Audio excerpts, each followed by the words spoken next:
The election of our lifetime. One that's been marked by chaos, COVID, and change. Election day has transformed into election season. And Pennsylvania is at the center of it all, the keystone to victory. President Trump and Vice President Mike Pence hoping for a repeat of 2016. Meanwhile, native son Joe Biden and Kamala Harris look to turn PA blue. For months, the candidates have barnstormed the state to lock in a win. But like everything in 2020, nothing is a sure thing.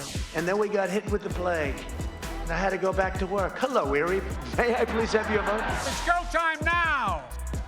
It may come down to Pennsylvania. I believe in you. Millions of votes were cast before today, and many more are being tallied right now. All of the speeches, the debates, the tweets have all come down to these final moments.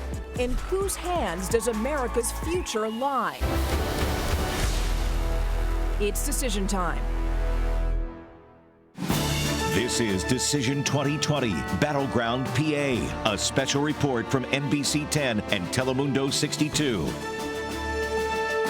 An exciting night, to say the least. Good evening, and thank you for joining us tonight. I'm NBC10's Stefania Jimenez. Election day is here. After months of campaigning, political ads, and debates, it's now your turn to speak. Voters, as you see here, turning out in large numbers to decide who will lead our communities during these very challenging times. If you see here, this was the line over at Herbert Hoover Elementary School in Langhorne in Bucks County. We're going to be with you for the next 4 hours, and we're going to talk about a wide range of issues that matter to you. And tonight, we have a team of journalists following these races very closely for you. They're also going to watch for any problems at the polls, which, by the way, in Pennsylvania, close in less than an hour. Of course, the biggest race tonight is for the White House. President Trump trying to win 4 more years as commander-in-chief, while former Vice President Joe Biden is trying to bring the country's highest position back to the Democratic Party. So let's see what's happening at the polls right now. NBC10 investigative reporter Mitch Blocker kicks off our coverage. He's going to be live here in Northeast Philadelphia. Mitch, you've been out there for hours. What are you seeing? So, Stefania, it's the veracity and the interest in this election. You would think that there would be a lot more problems than there have been. There simply has not been the voter intimidation and the threats that so many in law enforcement, so many voters, they projected and they predicted and they really were worried about. We just haven't seen it. Let me give you an idea of what I'm talking about. The Philadelphia Election Task Force, between 8 a.m. and 4 p.m., only 52 incidents have been reported to the Election Task Force, and they say 47 of those have actually been resolved peacefully. They attribute a lot of that to voter disinformation, misinformation online. Just to give you an idea of how low those problems are. We've been all around Philly for the past few hours. You're looking at some video from Mount Airy and from North Philly, where a stream of voters were socially distanced, but they were in some long lines, because those are the types of routine problems that we do see at the polls. We did have some reports of issues getting election boxes and election polling places open on time. There were some delays, but for the most part, we have heard that every voter who wanted to vote has been able to vote. And as you said, we're in Northeast Philly right now, and about an hour left in this polling place at St. John's Church in Northeast Philly. And it's been a slow trickle, just a couple of people here and there that have come in. But again, not long lines here, no problems, very smooth. You have Republicans and Democrats who are both outside behind me right now, working together to try to direct the people to where they need to go, Stefania. That's what we certainly like to hear. Mitch Blocker, thank you so much, joining us live there in Northeast Philadelphia. Now we're going to send things on over to NBC10's Brandon Hudson. He spent the day tracking voting in Philadelphia. He joins us now live from outside of the Kimmel Center. So, Brandon, you're our eyes and our ears there today. What have you seen? Well, Stephanie, we came down here to Center City to try to catch some last-minute voters. That brought us here to the Kimmel Center, looking inside. Not a lot of action going on. The people that are in there now are the people who work the polls. Now, they said that the big morning rush really died down, and that's when the crowd started to die down. We really only seen one voter since we've been out here at 6 o'clock. But I want to show you these lines outside the Kimmel Center early this morning when the polls opened. A volunteer told me that the line stretched down several city blocks. The wait was about 45 minutes, which compared to some places in Northeast Philly and around the country, it's really not that bad. By lunchtime, we went to West Oak Lane, a neighborhood hit hard by the coronavirus. That's where we met Dana Toby. He told me his biggest concerns are gun violence and the coronavirus. He told us why he voted for Joe Biden.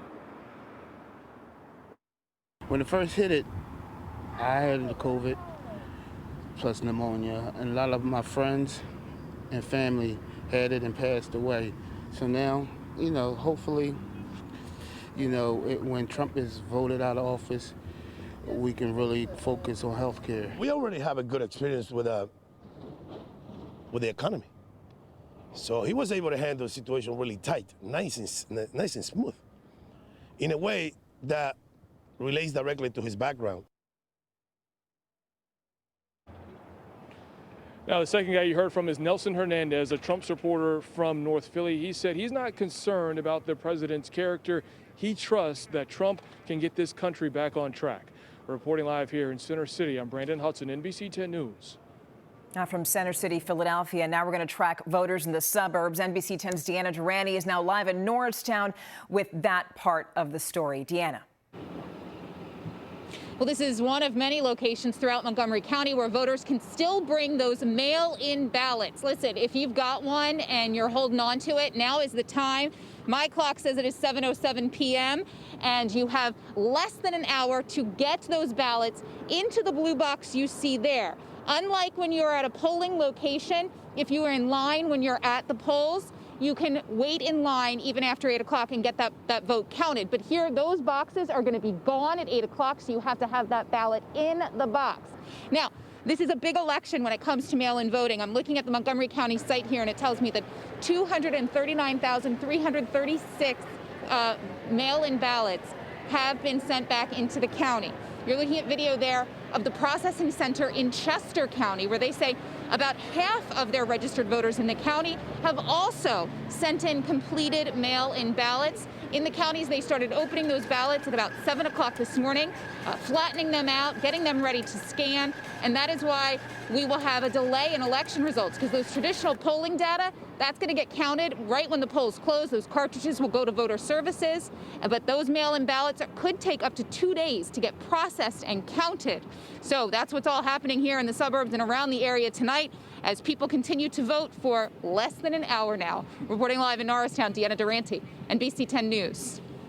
So, voters have had time to learn more about the presidential candidates and pick the one that they think will be a better leader. NBC10's Lauren Makes spent a year talking to voters as they made their choices, and she joins us now with that report. Lauren. Stephanie, we wanted to hear directly from voters about what was motivating them and why they were choosing one candidate over the other. We knew that voters in our region would be some of the key deciders in the presidential race. And we started these conversations back in the primaries. Now voters have made their final decisions. Here's a look at some of what we heard. How is this world or country going to be a better country in the next 20 years? We've been talking to voters for more than a year as the presidential race kicked off, starting with the primaries. I have doubts about about 15 of them. I think he's the only one to go up against Trump. Some, like Rosie Gorman, decided early, telling us the day Joe Biden launched his campaign in Philly that she was on board. She's volunteered phone banking to help get him elected. I feel that the conversations are definitely more in Joe Biden's favor. Through the election season, the decision has not been easy for everyone. At a recent rally with President Trump in the Lehigh Valley, we met Scott McGowan, who says he's decided the president will get his vote. I appreciate his fight. I appreciate the struggle he's been through, and he's fighting for the American people. Was this a difficult decision for you at all this year? Yes. Why? Because family and friends, a lot of people are just divided. At the beginning of the year, we followed some voters as they debated what to do. Michaela Madison, a progressive, deciding whether to vote for president at all. She later told us she's reluctantly voting for the former vice president. He's not actively making things closer to a totalitarian rule, nor is Biden actively telling white supremacists to just hold on and wait. There was Mark Hoffman from Allentown, who says he was once a never-Trumper, but did vote for candidate Donald Trump in 2016. I was concerned that Trump was not conservative. He wouldn't appoint good judges, and I really didn't trust him. He's changed me around significantly. As he made his final decision this year, we checked in. What'd you decide? I'm voting for Donald Trump. Scott Richardson had a change of heart. 2016, you voted for Donald Trump. He's been disappointed. He never lifted himself to the office. He brought the office down to him, and to me demeaned the whole honor of that office. And he's voting for Biden. During the Democratic primary, we sat down with Deborah Green and sisters Veranda and Ann Williams. They did not agree on a candidate back then. Now they're all backing the same team. Biden-Harris all the way. We must not have 4 more years of Donald Trump. I want to sleep at night. This anxiety is bothering a lot of people. As the election nears, some nerves. We are showing a great turnout of voters, but it could also be a lot of great turnout Republican voters as well. And joining me now is Pastor Carl Day, one of the people that I met this fall when he was undecided about the presidential race. Pastor Day, you told me you were not going to vote for President Trump, but you were not sure what you were going to do. And before we get to what you decided, explain what your struggle was this year. Honestly, how you doing too? It's good to see you. So my struggle was, honestly, I didn't feel as though either party did a great job of really speaking to Black men in these urban inner city communities. So I was wrestling with, really which would have been the best option, honestly speaking. And I was just waiting to really hear some clear, definitive strategies for the people in my community. They're all behind me. We're out here sitting outside the polls in North Philadelphia right now. So what did you end up deciding to do? So it came down to this right here for me. I felt as though, although I disagree with various things between both parties, I thought about who would be the best person in such a divisive nation right now to somewhat bring some mediation between both sides. And I just felt as though it wouldn't be Trump. So I went with Joe Biden. I felt like he may be the guy to at least, mediate and alleviate some of the extremities that both parties are going through as far as being divided. So I feel like, former VP Biden, he understands politics. He may actually somewhat make some things happen and come together because he knows how to work with both parties. So the former vice president got your vote? Yep. And you mentioned the outreach, or what you said was somewhat of a lack of outreach to Black men, particularly in the city. Tell me about that and what you have heard from folks about maybe the case that could have been made by either party and what you are still hoping for in the next administration, whoever it is. I mean, well, honestly, a lot of these brothers that were out here, they really, were really challenged with, picking up the task of picking either party. But they really felt deep down in their hearts that Trump never really did the best job of trying to really address them over the last few years. We really were waiting to hear specifically throughout these debates about the Black community. Only time Black men would be brought up was when it came to police injustices or prison reform. So we found that to be problematic. But again, for the sake of us really believing in who would be somewhat fair or somewhat be able to bring both of those parties together to make some things happen and might be willing to actually listen to what's going on. A lot of these men out here that you see, they went with, former VP Biden. And they're out here. We just, again, securing the polls, making sure everybody's okay. Pastor Day, thank you so much for spending a little time with us and explaining how you made your decision tonight. Appreciate it. Stephanie, I'll toss it back to you.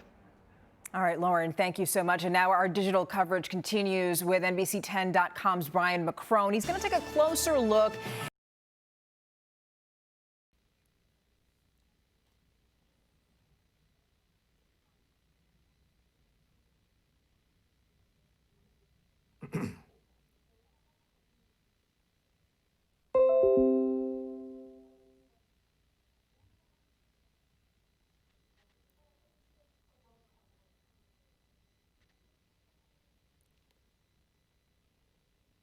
Thanks, Stephania. Yeah, I had the opportunity to talk with one of the country's preeminent election analysts. He actually makes political data fun. David Wasserman is part of the NBC News decision desk tonight. Here's why he thinks Pennsylvania is the ultimate prize in this presidential election and what it'll take to win here. Here's a hint. It has a lot to do with southeastern. I'm here with David Wasserman of the Cook Political Report and an NBC News contributor. David, thanks for joining us. You're here in Pennsylvania. Why has Pennsylvania moved to the center of the political universe this cycle? Well, Pennsylvania was the center of the political universe in 2016, but Democrats weren't willing to admit it. And it was really under the radar for a lot of the 2016 cycle, but ended up being decisive because it is a mix of suburban counties that are moving towards Democrats, a lot of Appalachian counties with coal mining heritages that have moved towards Republicans and moved towards Donald Trump by a large difference in 2016. So this time around, Democrats aren't about to make the same mistake of bypassing Pennsylvania's smaller media markets in favor of Pittsburgh and Philadelphia. Joe Biden is barnstorming the state and has spent plenty of time in places like Gettysburg and Latrobe, not just the major cities. What are some of the ups and downs, the positives and negatives for both of the candidates so far this year within Pennsylvania? Well, we're expecting Joe Biden to do very well in southeastern Pennsylvania, obviously, and it's important that he overperform Hillary Clinton in Chester County, Montgomery County, Bucks County, Delaware County. These Philly collar counties are going to be essential to his victory math, not only because they've become increasingly diverse and college educated, but also because he's considered something of a favorite son among voters who are closer to Delaware, and something of a third senator for a long time. So that's key. He's also got to be able to narrow the margins in northeastern Pennsylvania, a place where Hillary Clinton unexpectedly got clobbered in 2016. And then Democrats are also hoping to do much better in the western part of the state as well. And we're likely to see Joe Biden win Allegheny County by a larger margin than Hillary Clinton did. And Biden is also hoping to flip back the ultimate Pennsylvania bellwether, Erie County, which flipped red in 2016. So it's a game of margins. And this is really going to come down to whether Donald Trump can bring out an exorbitant number of whites without college degrees who did not cast ballots in 2016. Because we are seeing defections for Trump among seniors and women. And for every voter who defects from Trump 2016 to Biden 2020, Trump is going to need to bring out 2 new voters to offset that. What counties should we be looking at on election night? Well, Philly and Pittsburgh steal the spotlight a lot of the time, but the real battle for Pennsylvania is going to be taking place in a variety of smaller metro areas as well. And the Harrisburg region is a place that has become more suburban and has seen some Democratic vote growth in the past few years. There's a competitive congressional race underway there. What I've been watching carefully is the polling in a number of Pennsylvania's closest district races at the congressional level, because that tells us a lot about what the parties are thinking and where they're spending money. It is pretty telling that Republicans haven't made a large investment in the seat that covers Scranton, the 8th congressional district. We were expecting that to be a place where Donald Trump's numbers were better at this point in the election, and the parties see Joe Biden doing relatively well there. The Lehigh Valley district, the 7th district, Susan Wild, that's a place where Hillary Clinton won by 1 or 2 points in 2016. Now, several polls have shown Joe Biden with a double-digit lead there. The Harrisburg district, the 10th district, Donald Trump carried that district by 9 points in 2016. Today, there are several polls that show Joe Biden ahead there. And Connor Lamb's district, the 17th in the Allegheny County suburbs and Beaver County. Donald Trump carried that district by 3 points in 2016. Now we're seeing polls that show Joe Biden ahead somewhere in the high single or low double digits. So Donald Trump has to be able to make this up somewhere else in the state, and the math just doesn't add up. So what's cool about chatting elections with a guy like Wasserman is you can really wonk out on the numbers and get deep into them. He knows what turnout looks like all the way down to the district level. How did Trump do in Luzerne County back in 2016? How have the demographics changed in Berks County since then? So really, this election takes it all into a new territory, though. So the reason really is mail-in ballots. Why are they changing things up so much? Let's talk to Wasserman again about mail-in ballots now. Mail-in ballots in Pennsylvania. How large of a lead does Donald Trump have to have on election night or into the early hours for it not to be overtaken by former Vice President Joe Biden? Well, Brian, this election is unprecedented in so many ways, and one of them is this massive shift towards absentee ballots, and most Pennsylvania voters have not voted by mail before. So this is going to be new for election administrators in terms of the counting process, the quantity of ballots they're handling, and some counties are not going to be reporting absentee results until the morning after the election. And so we don't have a clear idea of what lead Donald Trump needs to build on election night in order to be able to withstand the subsequent counting of absentee ballots, which we expect to favor Biden. One piece of advice I would give is to look for counties that have completed their vote tallies. They may not be particularly large counties, but if a county is nearly done counting their ballots, it's a good idea to compare what the percentage margins are in 2020 versus what they were in 2016. After all, in 2016, the presidential race in Pennsylvania was decided by 44,292 votes. That's less than 1%. So it doesn't take much of a shift towards Biden in every county in Pennsylvania to get him across the finish line. You've been tweeting a lot about turnout and how large the turnout has been in just the mail-in and early voting. What do you see in Pennsylvania with the turnout in early voting, and what might it portend? So we've seen a historically large early vote because of the liberalization of voting laws, and even before the pandemic, the steps that were taken to expand access to voting prior to Election Day. And so it's possible that that we'll see something of a red mirage on Election night, where the Election Day vote heavily favors the president, who's been highly critical of mail-in voting, and the mail ballots heavily favor Joe Biden. That's going to require us to be extra cautious in determining who's ahead on election night. What would surprise you about Pennsylvania? Well, Pennsylvania surprised a lot of people in 2016, but one thing that we'll be watching is just what does the turnout look like in the T of Pennsylvania. Donald Trump, if he has any chance of defying the polls and winning a second term, he's probably got to win this state. And to do that, he's got to drive an unprecedented turnout in the middle of the state and rural Pennsylvania counties. And one thing to watch is just how many more votes are cast this year in those counties compared to 2016. If we see a surge of something like 30 or 40% in some of these places of ballots, that would be a pretty good sign if it wasn't also replicated in the bluer counties in Pennsylvania.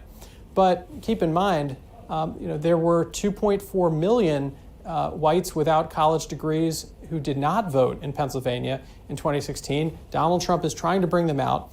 The problem is that he's not winning that demographic by a high enough share this time to be able to offset some of the gains that Biden has made. David Wasserman with the Cook Political Report and an NBC News contributor. Thank you so much for your time. Thank you. So let's break a little bit of that down. As you heard, 44,000 votes was all that separated Trump and Hillary Clinton 4 years ago. David Wasserman is a little skeptical about Trump in Pennsylvania for several reasons that you just heard. A lot of it has to do with him perhaps giving back a lot of what he won back in 2016 that previously President Obama had won. Luzerne County, as I mentioned earlier, some of the areas up in the Lehigh Valley. So the question really is, can Biden bite into it?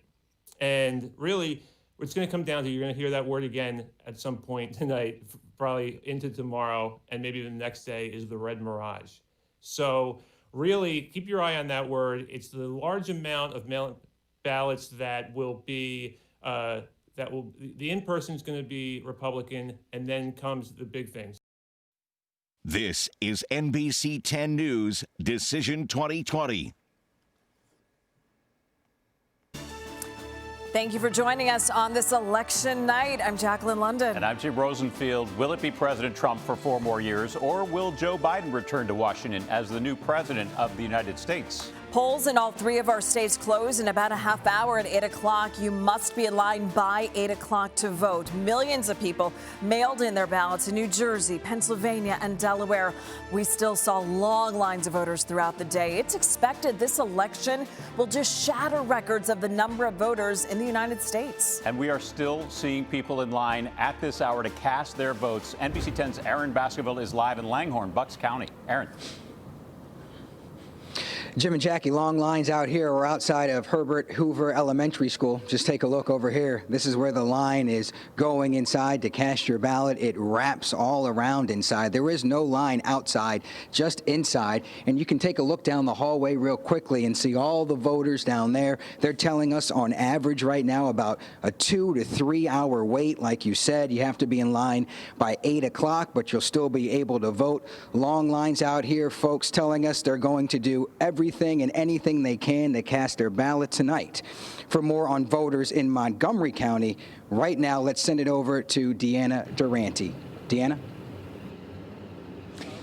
239,336 people in Montgomery County have all returned mail-in ballots. This is one of those spots where people are still dropping off ballots. One man just dropped off his ballot there. You don't have a lot of time. You have less than 30 minutes if you're holding on to one of those ballots to drop it into the box. We're told that in the suburban counties surrounding Philadelphia, nearly half of all registered voters asked for mail-in ballots. That will take some time to count. We're also told that here in the counties, you'll start getting that polling data uploaded to websites at about 10 o'clock tonight, so you'll have some idea of how people in person voted in this election.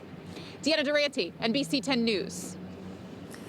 To talk about numbers in Philadelphia, we just learned about 350,000 mail-in ballots have been returned. County by county, we will see those results begin to come in tonight, starting shortly after the polls close, but potentially lasting possibly for days in some places. Here's a look at some of the races we are watching. The battle for Pennsylvania Attorney General, Democratic incumbent Josh Shapiro taking on 3 challengers. And we're keeping a close eye on one of the biggest congressional races in our region. It's the race for the 1st district in Pennsylvania. Democrat Christina Finello trying to upset Republican incumbent Brian Fitzpatrick. And we'll be back on the air with another local update coming up in 30 minutes. And don't forget to watch our special live coverage happening right now on NBC10.com, on Cozy TV, and all of our social media accounts. We'll see you back here soon.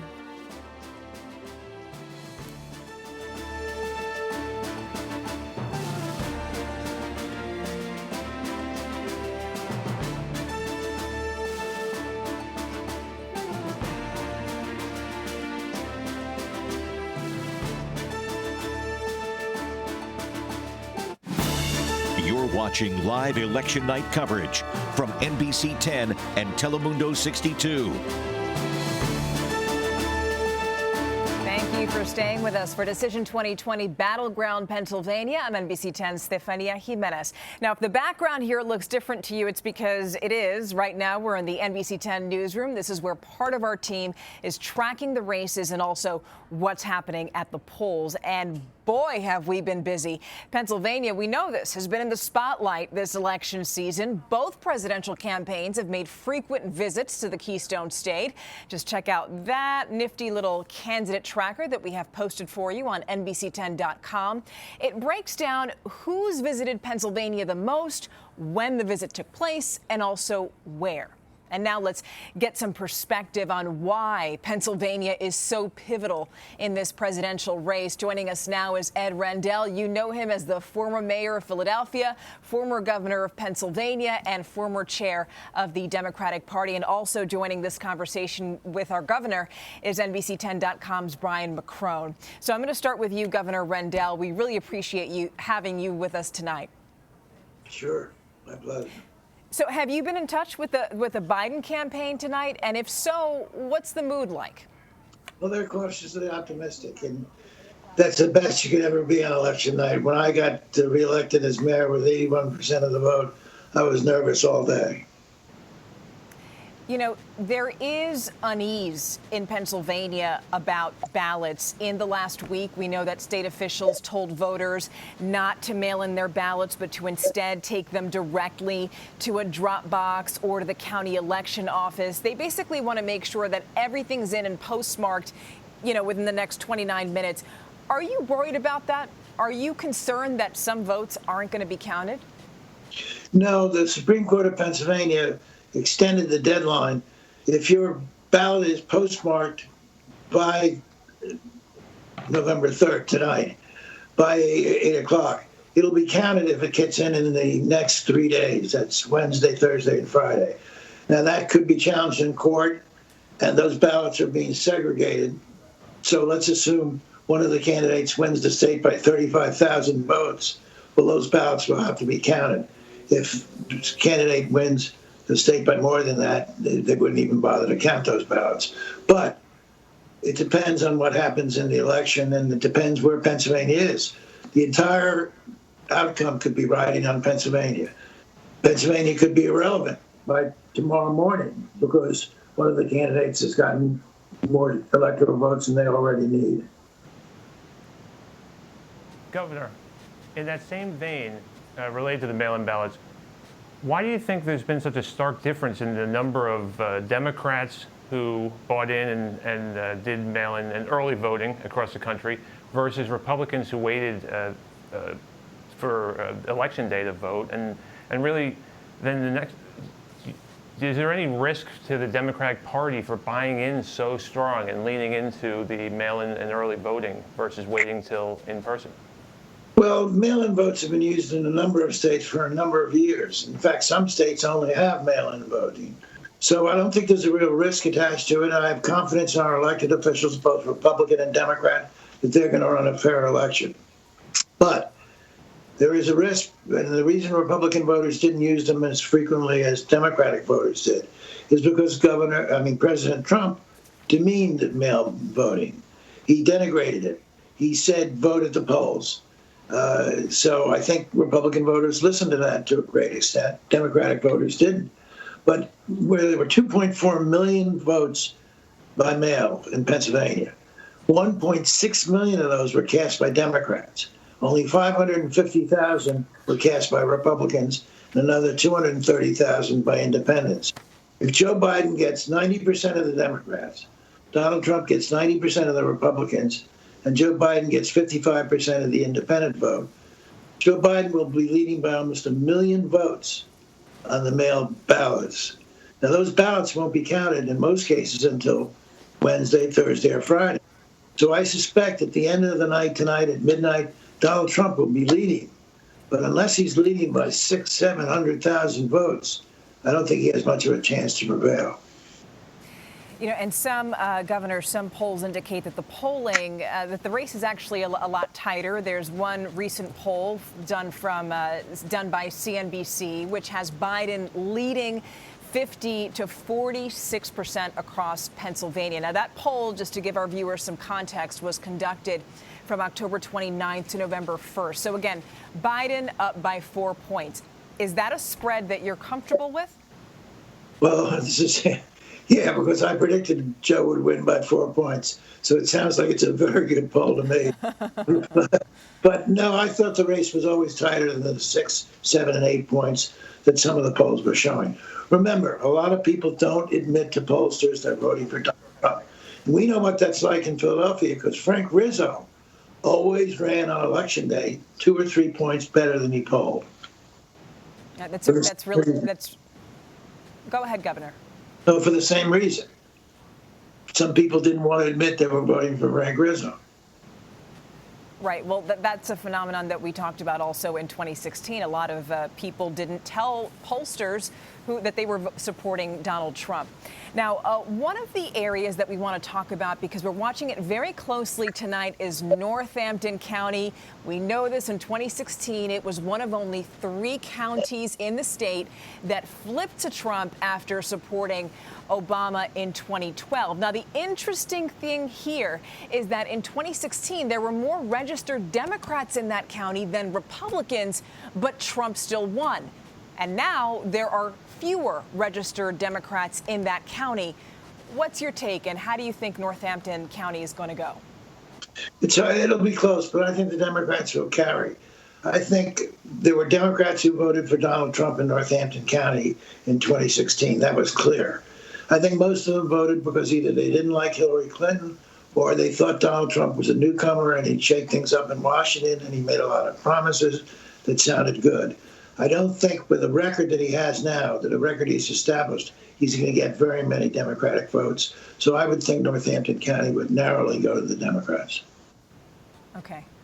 Governor, I want to get your take on a issue that's at the heart of the problem in Pennsylvania and some other places in the United States where the Democratic Party really needs to show up tonight and for the rest of the week. And it's with non-college educated white voters. And they've essentially ditched the Democratic Party in several states. So how does the Democratic Party win back this rather large segment of the American electorate? I think the only way we can do it is if we do gain control of the presidency and the Senate, which is possible. I think we've got to deliver for those people. We've got to deliver and show them there are things that we can provide for them that really benefit their lives. Infrastructure which will create millions of high-quality, high-paying, blue-collar jobs. Health care for all Americans, but a plan that allows you to keep your private insurance if you like it. But a plan that guarantees every American, regardless of pre-existing conditions or anything, quality health care. Things like that. A $15 minimum wage, which will boost the wages of all Americans. Good Lord, all of us during the pandemic praised everyone who was an essential worker. Those grocery workers, the clerks who came and stocked the shelves so we could buy food during the pandemic, exposing themselves to a risk. Well, some of them make $9, $10 an hour. Try supporting a family with children on $9 an hour. But we ought to raise the minimum wage to $15 an hour, period, nationally across the board. So if we deliver on things like that, I think we'll win back those non-college educated white voters. They just want to see somebody deliver. Donald Trump surely hasn't delivered for them. The bread and butter issues. Governor, if the pandemic didn't happen, do you think that we'd be having a very different conversation tonight? Sure. I think, look, my guess is, I could be wrong, but my guess is that Joe Biden's going to win and probably get over 300 electoral votes. If Donald Trump if the pandemic had never occurred, it would have been a much closer election, and Trump may have prevailed, and he still might prevail. But the path for him is very narrow. He's got to win.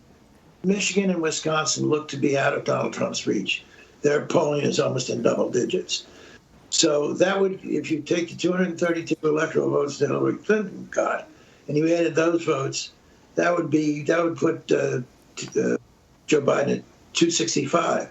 If he won Arizona, Georgia, North Carolina, Texas, any of those states, just one of them, he gets over 270 electoral votes.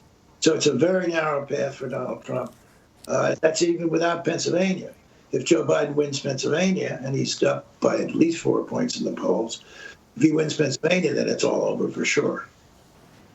Now, Governor, real quick, we just have about 15 seconds, but back in 2016, you supported Hillary Clinton, who lost Pennsylvania to Donald Trump by 44,000 votes, less than a percentage point. After that election, you said that it just wasn't Hillary Clinton's time to run. Do you think this is Joe Biden's time? Yeah, absolutely. I think Joe Biden is most of all a very good man. And what this country needs right now is a whole big helping of goodness. Governor, thank you so much for being with us tonight. And Brian, we're going to check in with you in just a few more minutes. Thank you both. You know, one of the groups that we're watching very closely tonight is young Latinos, and that's because that group is expected to vote at levels that we've just never seen before in a presidential election. However, those new voters aren't the only Latinos who could impact this election. Telemundo 62's Yaima Crespo has the story. the Latinx community keeps growing. Tania Martinez will vote for the first time in a presidential election. The 20-year-old junior at Rutgers University is also part of an initiative aiming to register high school seniors to vote. The more we have of Latinx youth voting in elections, we're going to have a more powerful community. And it is getting more powerful.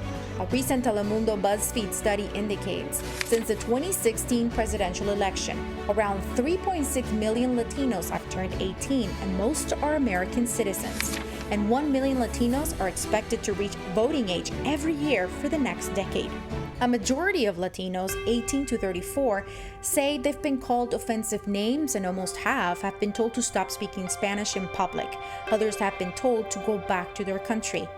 They're the folks planning to vote in unprecedented numbers. That's why I would like to see more community outreach. Astrid Omana became an American citizen last year. She left Venezuela seeking refuge from oppression and a struggling economy. So what is motivating you to vote for the first time in the U.S. presidential election? Okay, more than a civic duty, what motivates me to vote is having the power to add value to the Latino vote, make a difference. Top issues for her: healthcare, immigration, climate change. People doesn't have houses. We still have people in Ponce, that's a big town, and they need help. Francesca Rivera relocated to Philadelphia after Hurricane Maria devastated her business in Puerto Rico. She's voting for the candidate she believes will help in the island's recovery.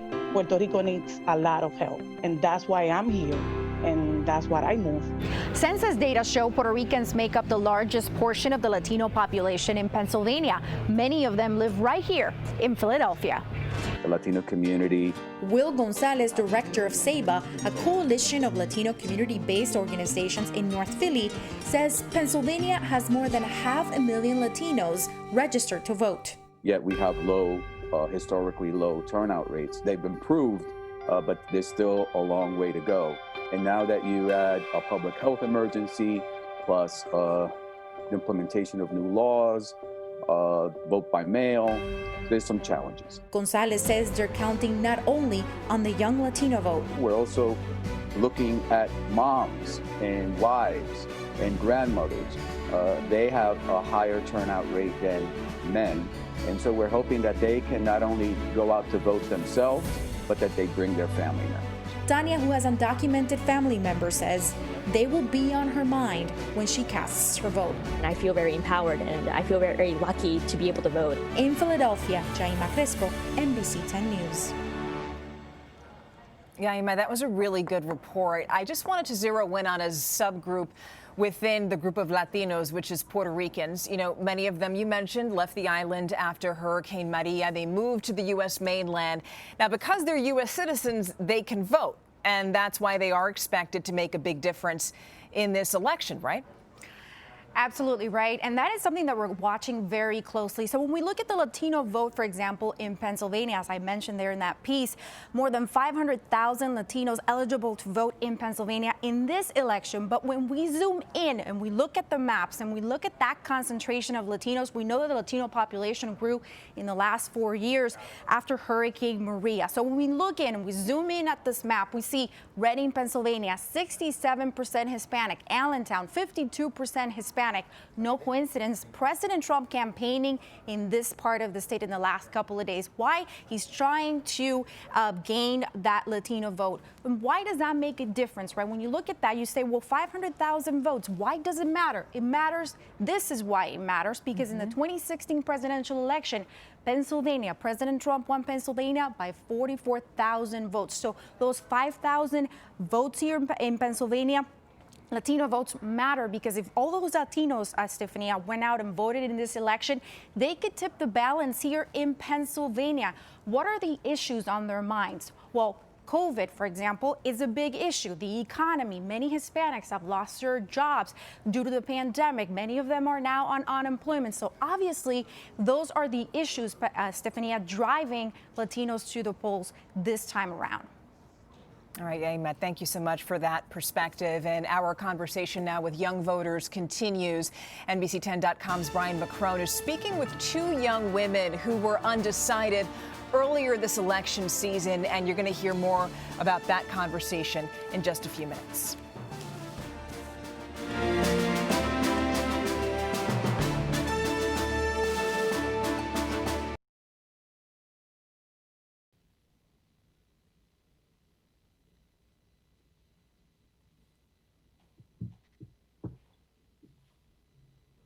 Thanks, Stephania. I'm joined now by these two young voters who until recently were undecided when it came to Trump versus Biden.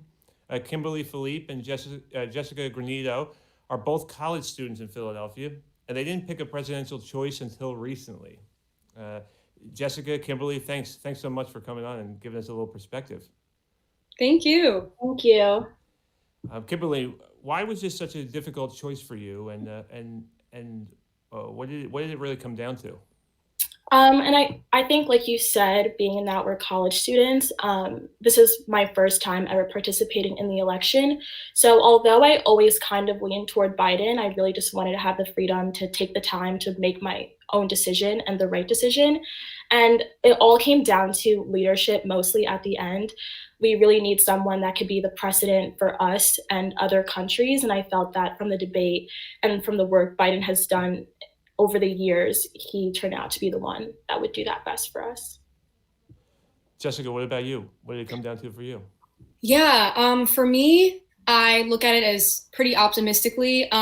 Whoever is in office, whatever administration is in office, I obviously want to see succeed. So especially during June, during the times of racial tension and everything like that, and we've seen a lot of civil unrest recently, especially as a resident of Philadelphia, I can definitely say we have. And I was looking for Trump to unify us and treat the country's wounds. And I was optimistic for that. But ultimately now I am decided, but I was definitely looking for him to kind of treat the country's wounds but yeah. Mm-hmm. Kimberly, what is it when you're on campus at Drexel? What are some of the issues that really get people talking? When you're at dinner or you're just sitting around. What gets you guys riled up and affects you guys the most? I'd say it's definitely about racial inequality and educational equality. We're very lucky that we go to Drexel, which is a private institution that is in Philly, which is a pretty diverse city. But either way, although we're in this diverse city, we still have issues here of our own when it comes to racial inequality. And I think a lot of us are just trying to find a way that this institution and any college really could just be the most fair it possibly can for anyone who just wants to be here and get an education. What is it, Jess? What is it about the climate, the political climate? I mean, is this the first presidential election you've been voted in? Yes, this is my first. Was it as intense as you thought it was going to be, and how does it make you feel when you're surrounded by political ads all the time? I think before COVID, it wasn't super intense. I obviously was still open and optimistic to, being swayed either way. But I think as we've gone on and through COVID, through this pandemic, and through the racial tension and civil unrest that we've seen the last couple of months, it's definitely helped me decide which way I was wanting to lean. And of course, even with this administration, I was optimistic to seeing a change and recovery from that. But I think as these months have gone on, it's gotten clearer. You both are two young women. What about the issues at the Supreme Court level too? And how much did that play in at all? The idea that there's this new Supreme Court justice who is a woman, but there's a lot of mixed feelings about her. Yeah, I think it absolutely did play in, because as young women, when we see women on the Supreme Court justice, we're looking for hope and we're looking for voice.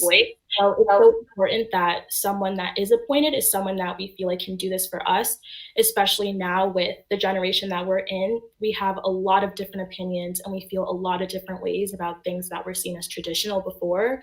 So we want someone to listen to us. We want someone to hear us, and we want someone that can represent the majority, or at least the way most people now our age are thinking. Yeah, I completely agree. I feel that right now in this political climate, a lot of our weaknesses as a country are being shown and brought to light like never before. And I feel like our generation, from what I've seen and who I've talked to, have really come out today to vote. And that makes me really excited and optimistic and eager to see what happens, but for sure. Well, yeah, well, tell me, you talk about the excitement of voting, like, give me, if you could, both of you two, tell me about what it's like to pull the lever. Well, that's the old-fashioned way. The press the button or send in the early ballot with a president's name on it, that, a candidate that you're going to vote for. Yeah, it feels amazing. And I think, we have Instagram and Twitter and all that stuff to show our opinions and tell people how we feel. But it's so different when it's something official that is actually going to go somewhere and it's actually going to count. And it just makes you feel like you want to tell your kids to come and everyone to do the same thing, because as a citizen you want to be heard, and it's just a really empowering feeling that goes so much farther beyond than a tweet or a post. Yeah, I completely agree. I feel like this is such a historic election. I think we can all agree on that. And the fact that this is our first time voting and we're making such history, this is something that we're going to be able to tell to future generations, and it's really going to decide the political climate of future generations. So it's so exciting to see and really monumental.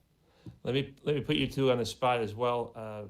From your parents' perspective, well, how much does your parents' perspective weigh in on how you feel about candidates like the two that we are electing today?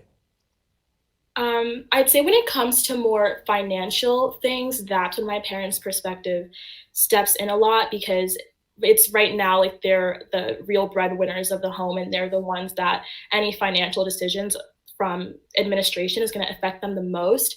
But I'd say when it comes to other things that aren't that, their opinions probably don't really influence me that much, because I think with whoever the president is now, it's going to affect us more in the future than anyone else. We're the generation that's going to be their age one day, whereas they've kind of went through a lot already with past administration that's affected them, and we haven't had that yet.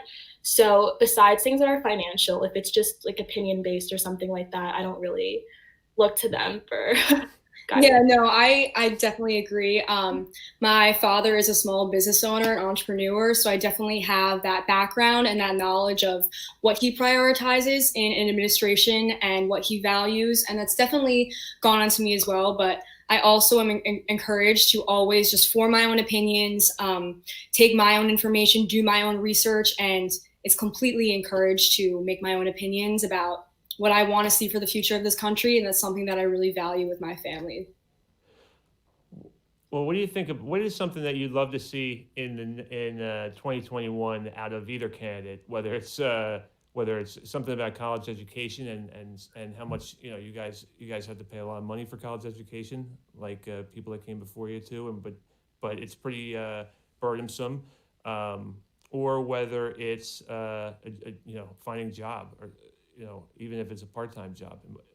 What's sort of the thing you would love to see the president focus on in 2021, no matter who it is?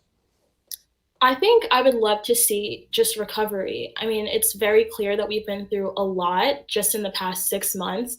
And I think it'll be really, really interesting to see what the steps to recovery are, because from where we are now, we're still not out of it. And this is something that isn't just going to get fixed in a couple months. It's going to take time. And I think it'll be really interesting to see how the next president can bring everyone together to kind of have some similar steps to recovery.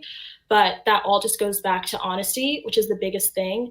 I mean, we have the internet now, so we can fact check ourselves.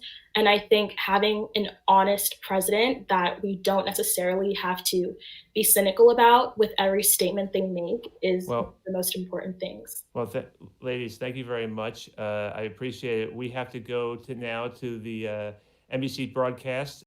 Thank you for joining us for Decision 2020 and your local election coverage. I'm Jim Rosenfield. And I'm Jacqueline London. The polls are closing in just minutes. Voting in Pennsylvania, New Jersey, and Delaware comes to an end at 8 o'clock. But many people voted long before Election Day. NBC10's Rosemary Connors is live in Center City, where workers have been getting mail-in ballots prepared to be counted. Rosemary.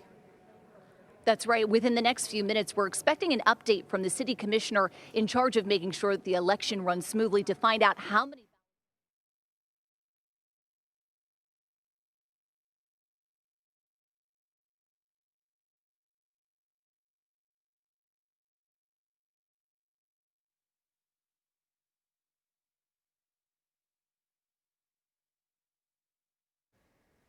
And thank you for joining us for Decision 2020 and your local election coverage. I'm Jim Rosenfield. And I'm Jacqueline London. The polls are closing in just minutes. Voting in Pennsylvania, New Jersey, and Delaware comes to an end at 8 o'clock. But many people voted long before Election Day. NBC 10's Rosemary Connors is live in Center City, where workers have been getting mail-in ballots prepared to be counted. Rosemary.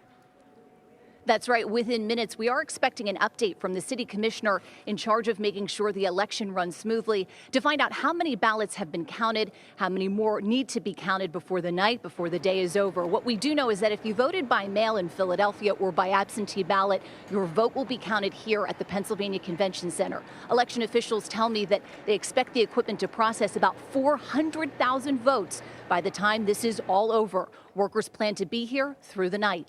Reporting live from the Pennsylvania Convention Center, I'm Rosemary Connors, NBC 10 News. All right, Rosemary, thank you. As we've been saying, Pennsylvania, one of the key states in this election. The candidates have been all over the Commonwealth, including Berks County, where we found long lines of voters today.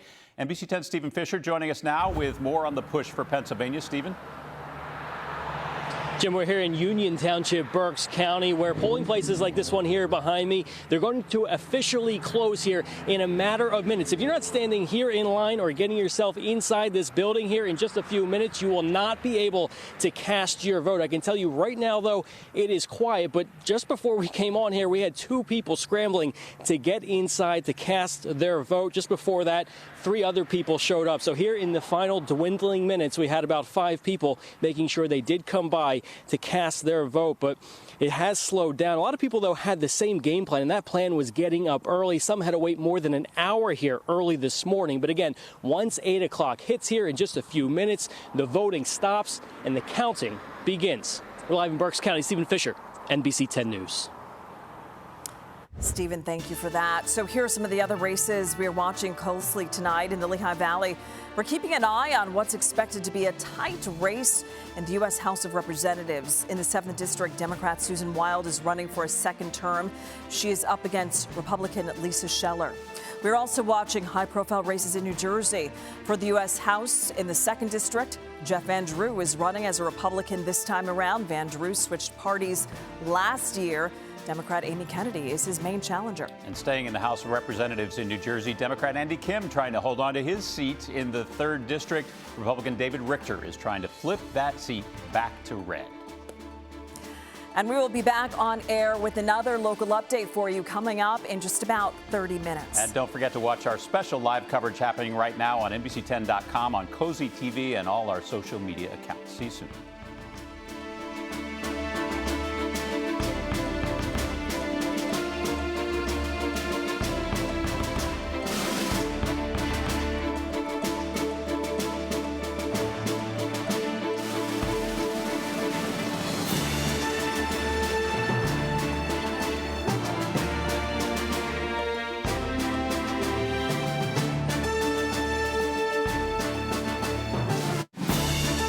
Watching live election night coverage from NBC 10 and Telemundo 62.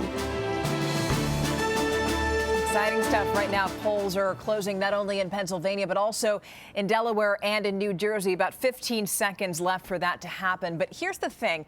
Don't expect to find a clear winner in tonight's biggest race, which, of course, is that of the U.S. president. Thank you for staying up with us. This is Decision 2020, Battleground, Pennsylvania. I'm NBC 10's Stefania Jimenez. In years past, yes, we've known who the next president would be by the end of election night, but that just may not be the case this year. And one reason is that mail-in ballots. Here's a live look at the ballot counting process inside of the Pennsylvania Convention Center. And with so many this year, it's going to take longer for state election officials to count them. So it may be a while before we know if President Trump gets another 4 years or if Joe Biden will take office January 20th. NBC 10's Lauren Make joins us now to break down what's next. Lauren. Yeah, Stephanie, right now, elections officials and staff, in some cases, they brought in county staff from other departments. In other cases, they hired temporary workers. Well, they are working to get these mail-in ballots opened and tallied. And we got a behind-the-scenes look at how this works and where your ballot, if you used one, went after it was delivered. Nobody should really be in here by themselves when there's any live ballot. In Chester County, we're getting a behind-the-scenes look at where ballots are waiting to be opened and counted. Yeah, you said it's getting a little tight down here. It is. Yeah. This county preparing for 200,000 of them, more than 2.5 times what it saw in the primary. So our goal is really to have most of it done by sunrise on November 4th. So we're going to go full steam, 24 hours. You think by the next day? That's our goal if all goes to plan. Bill Turner is acting director of Chester County Voter Services. He took us into the secure room where the ballots are stacked and sorted. This is an industrial mail sorter, basically, that maybe a skyscraper would use, or a big business to sort their mail. But it's been adapted for election purposes. Each one of these will contain just that precinct. Sorting by precinct, reading a barcode unique to each ballot, and checking to see that the envelope is signed. That's the stuff that could be done early. On Election Day, these ballots will be loaded up and driven with security to Westchester University. There, machines to open the ballots will be waiting. Turner figures they can open about 500 an hour. We'll have just tables, folding tables set up where we'll have a large group of workers just working to organize them and roll them out, kind of flatten them. You have to do that by hand? By hand. That's a very manual process because you don't want to damage the ballot. So we want to make sure that we can get them as flat as possible and ready for the machine. They'll go through these machines. They're the ones that actually read the ballot to figure out who you voted for and tabulate the results. The county has 3 of them, one more than in the primary. Turner says a little more than 60 people will work at a time in 8-hour shifts around the clock to get all the ballots counted. Do you guys feel ready? Yeah, at this point, we're in the home stretch here. Everything's pretty much in place, and just got to keep plugging away till Election Day and get through it. Yeah, inside baseball stuff. So, okay, you zeroed in on Chester County there. Of all we have 67 other counties, 66 other counties in the state of Pennsylvania. How do they do this? Yeah, Stephanie, it really is sort of a county by county thing. Of course, there are, processes, standard processes, but really they all decide how they are going to go about this. And in some cases, it's a matter of how many people they have. It's a matter of how much money they have and whether they can buy certain pieces of equipment. We saw in the primary, it definitely took a lot longer to count some of these things. And part of the reason was that some counties didn't have things like machines that opened envelopes. And so there were some counties that went out and bought some of those. And then there were other machines that, were sort of, I've been told, hard to get their hands on. And they were trying, hey, we really want this particular machine because it would help to speed things up. So it depends on where you are. And it also really just depends on how many mail-in ballots you have to deal with. And let me show you a little bit of what I'm talking about here. I'm going to go back to the board here and show you what we're talking about. And if you take a look at this, it's going to look like just a big, long line of stuff, but I will show you what it really tells us. This is how many mail-in ballot requests the different counties in Pennsylvania got. And you can see the difference. Look, way up here, that's Philadelphia. Wow. Philadelphia got more than any other place in the state. And then Allegheny was second there, and then Montgomery County, Bucks, Chester, Delaware. So most of our counties are here on this end where there were lots. And then you look way down here and you can see that these folks down here, they had less than 50,000 mail-in ballot requests. So you can see that there will be some parts of Pennsylvania where they will be able to count these mail-in ballots much quicker than others.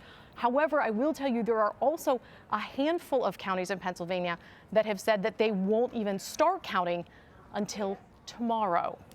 Stephanie, back to you. Yeah, I believe 7 out of the 67 counties, that is. All right, Lauren, thank you so much. So now to the fight to protect the vote in Pennsylvania. This election season, we have seen a string of lawsuits from the Trump campaign challenging those mail-in ballots, and it's led to accusations of voter suppression. Earlier today, we learned, I should say, of a lawsuit filed against Montgomery County by Kathy Barnett. She's a Republican candidate for Congress, and she claims that county officials illegally began the process of pre-processing mail-in ballots before 7 a.m. today, which is the time that's specified under state law.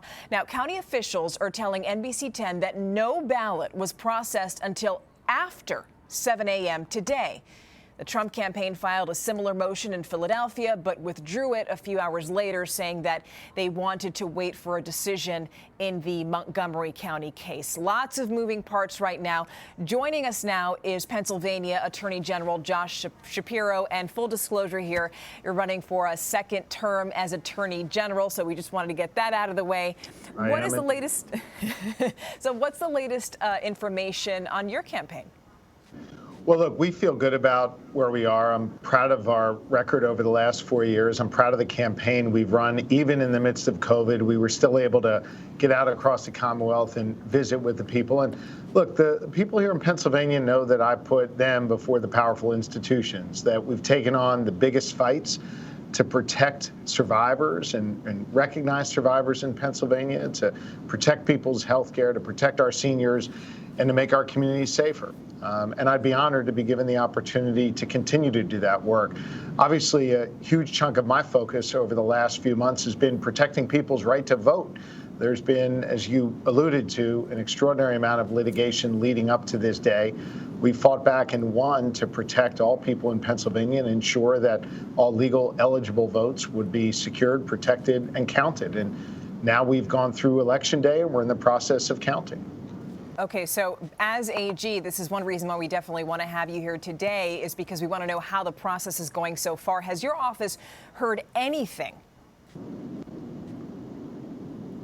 like any bad news with the election, anything being questioned, anything that we should be concerned about when it comes to ballots not being counted? I lost you there a little bit. I think we're having some technical issues, but I think you asked me if there were any major legal issues. Was that the question? Correct. Yes, that's what I asked. Look, we had been preparing for months, and I sort of divided up into three buckets and three teams within my office. The team that was dealing with all the litigation leading up to Election Day, and we won every single lawsuit that was brought to protect people's right to vote. And then we had a team focused on protecting the vote on Election Day, making sure that we had a smooth and safe day. And of course, all across Pennsylvania, we have had that smooth and safe day. And now we turn our focus to any litigation that may come as the polls have closed. I can tell you that on Election Day, during the hours that the polls were open, there was a handful of more localized lawsuits that were brought. Nothing that President Trump was promising in terms of unleashing lawyers to shut down voting or counting in Pennsylvania so far that we've seen. And we continue to protect the right to vote and now the right to count these legal eligible votes here in Pennsylvania. Now, a year ago, you were among the 21 attorneys general urging the U.S. Senate to pass a bill on election interference, obviously another big issue in this election. Now, looking at the situation in Pennsylvania specifically, do you have confidence that foreign actors haven't been successful in their attempts to interfere in this election?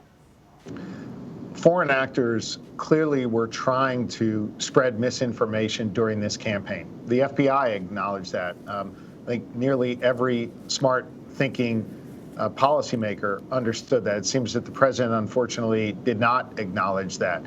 But I can tell you that I have confidence in our election apparatus. I have confidence that in the people who are really just local neighbors of ours in counties all across Pennsylvania. I have confidence in them to secure, protect, and count these votes now and make sure that a proper winner is certified, and proper being a winner based on the will of the people, based on who was chosen in that community by those eligible voters in that community. So while I think there was attempts at foreign interference to provide misinformation, I'm confident in our election apparatus here in Pennsylvania. Still, misinformation does, in fact, get around. I don't know if you saw that article in the New York Times, but it talked about Signal Labs, which is a media insight company, and it tallied the likely misinformation mentions on online, cable, print, social media outlets, and it looked at 1.1 million voting by mail falsehoods. And it turns out that Pennsylvania topped the list with more than 275,000 mentioned falsehoods. How much does that concern you? Well, of course it concerns me that we've had foreign actors trying to interfere with our process. But hopefully what happened was the American people, and here the people of Pennsylvania, made smart choices based upon actual information and based upon the candidate of their preference, whoever that is, that they went out and chose that individual. So, look, I'm concerned about the foreign interference, but I'm not concerned about our election apparatus. I think it is secure, and I think now the process of counting is secure. So we know that last week the Supreme Court dismissed the GOP's request to expedite a ruling on whether Pennsylvania's 3-day ballot extension is legal. You mentioned this just a moment ago. However, the Supreme Court may still decide to invalidate the extension after the election. What would you be prepared to do, if anything? Okay. Well, first off, I'll be prepared to do exactly what I did in the run-up to this election, which is to stand toe-to-toe with Donald Trump and his enablers who were trying to subtract votes from the equation and make sure that all legal eligible votes are counted. Our state law, as interpreted by our state's highest court, the state Supreme Court, said that ballots that were postmarked by 8 p.m. today, Election Day, could be received up until Friday at 5 p.m. and then counted by those local counties. Twice, this matter was brought before the United States Supreme Court, asking them to wade into our state law and overturn that. And twice, they refused to do that, leaving intact our state law. And there's a legal principle known as the Purcell principle, which says that matters of state election law should be left to the states, and that federal courts should not meddle in that process. So a careful, strict reading of the Purcell principle bolsters the decision that was made, which is for the federal courts to stay out of these state election law matters and let it stand. I have every confidence that these ballots that were mailed by today and received up till Friday at 5 p.m. will be counted. And if anyone tries to undermine that, if anyone tries to disenfranchise a voter, we will immediately be in court to protect that right to vote. And by the way, those are about 3 million mail-in ballots here in Pennsylvania. And I just wanted to give our viewers an update that NBC News has projected that Joe Biden won the state of New Jersey. So I just wanted to get that information out there. And now I want to go back to you. During your current term, you were known for specifically going after sexual abuse in the Catholic Church. Where are you in that fight right now, and what is your message to survivors about what you would do if you get another term? I want to thank the survivors for coming forth and being brave, being courageous, testifying before a grand jury a couple of years ago, sharing their truth.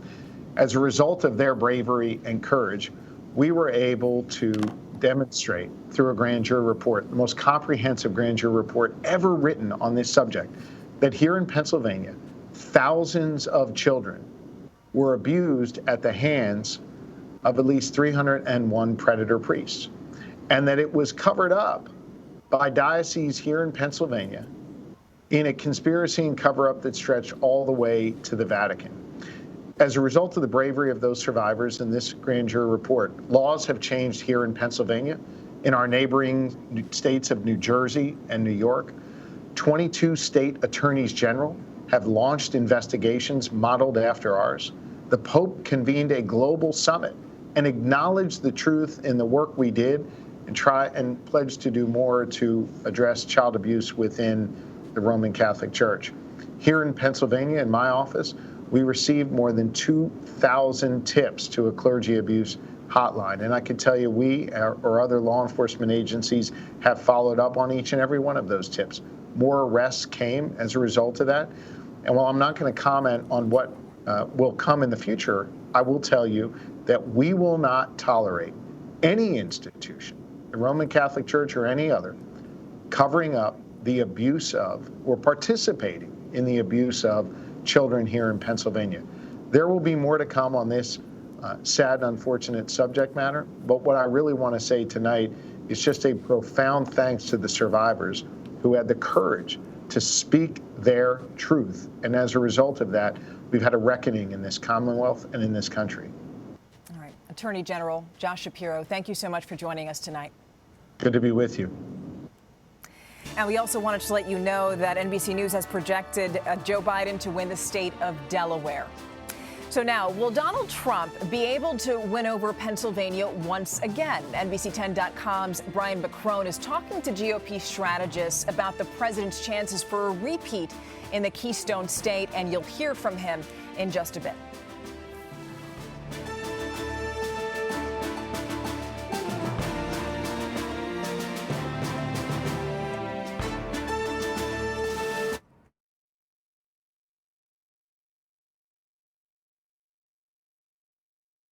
Is historically close, and this year is no different. President Trump calls Florida his home state. He has the resort of Mar-a-Lago, which he calls his permanent address now. Yes, hello there, and again, and thanks, Stephania. With me is Joe Watkins. He's one of the leading GOP strategists in all of Pennsylvania, and we've talked to him many times on NBC10. And we have him here to get a little more insight into the Republican thinking in Pennsylvania and see, like, you know, how everything's going here. And sort of, I guess the first question would be, what do you think is some areas of optimism for President Trump at this point, leading up to the election day, and now that we're here? I think the president would be buoyed by the size of the crowds in Pennsylvania in the last few rallies that he had over the last couple of days before the election. Massive turnout with enthusiastic voters wearing MAGA hats and carrying Trump signs. So I think he'd be excited about that. He's going to need a massive turnout of his voters around the state to combat the large turnout that is expected in Philadelphia, certainly, and the surrounding counties. Philadelphia having, again, a substantial African-American population, and the surrounding counties, of course, having a strong showing of suburban women, college-educated women who, in the past few weeks, have been trending toward Biden. So the president's going to need a really strong turnout from his base around the Commonwealth in order to be competitive here and to win tonight. What do you think is going to happen?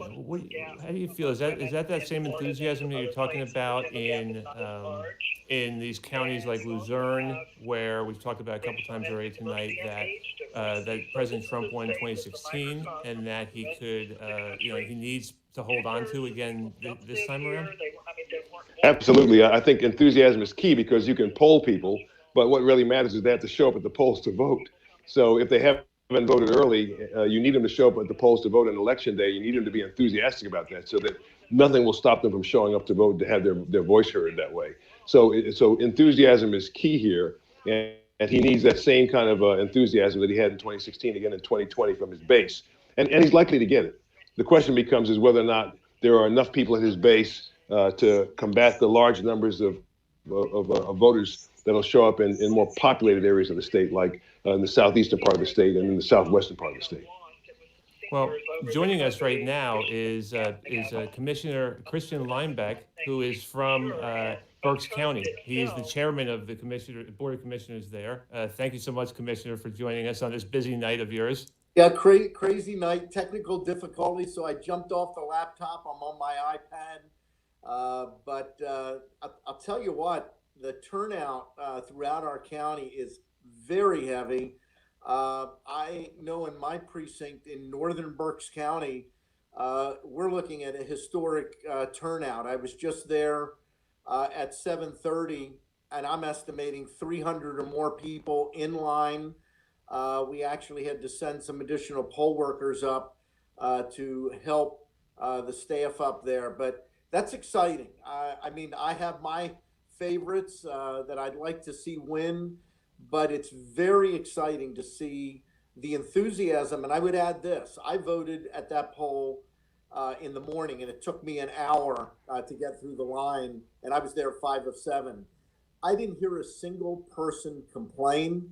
And tonight I went through the entire line and let the people know what was happening. And as a member of the Board of Elections, that we were bringing additional support. Not a single person complained. I thanked them for their patience. I talked to the judge of election. She said all day, she's under pressure, but she said all day she thinks she had 5 people that complained. They were upset for how long they had to wait. I think that's a greght thing, Joe. And you and I have been around a long time in the political arena. Yes. It's a neat thing to see this type of historic. Yes. Yeah, I mean, that's what Berks County is interesting I because think it's right on the edge. I'm losing right? It's right on between, like, you know, the blue area of southeastern Pennsylvania and then this large red area in the middle. You know, you have Allegheny County on the other side. But, you know, Berks County is that threshold there. So, you know, what do you know, what's it like there as a Republican leader to be sort of on that edge? Well, first of all, especially in my role as the chairman of the commissioners, I'm less of a Republican and more of a Berks Countyan, and I'm proud of Berks County.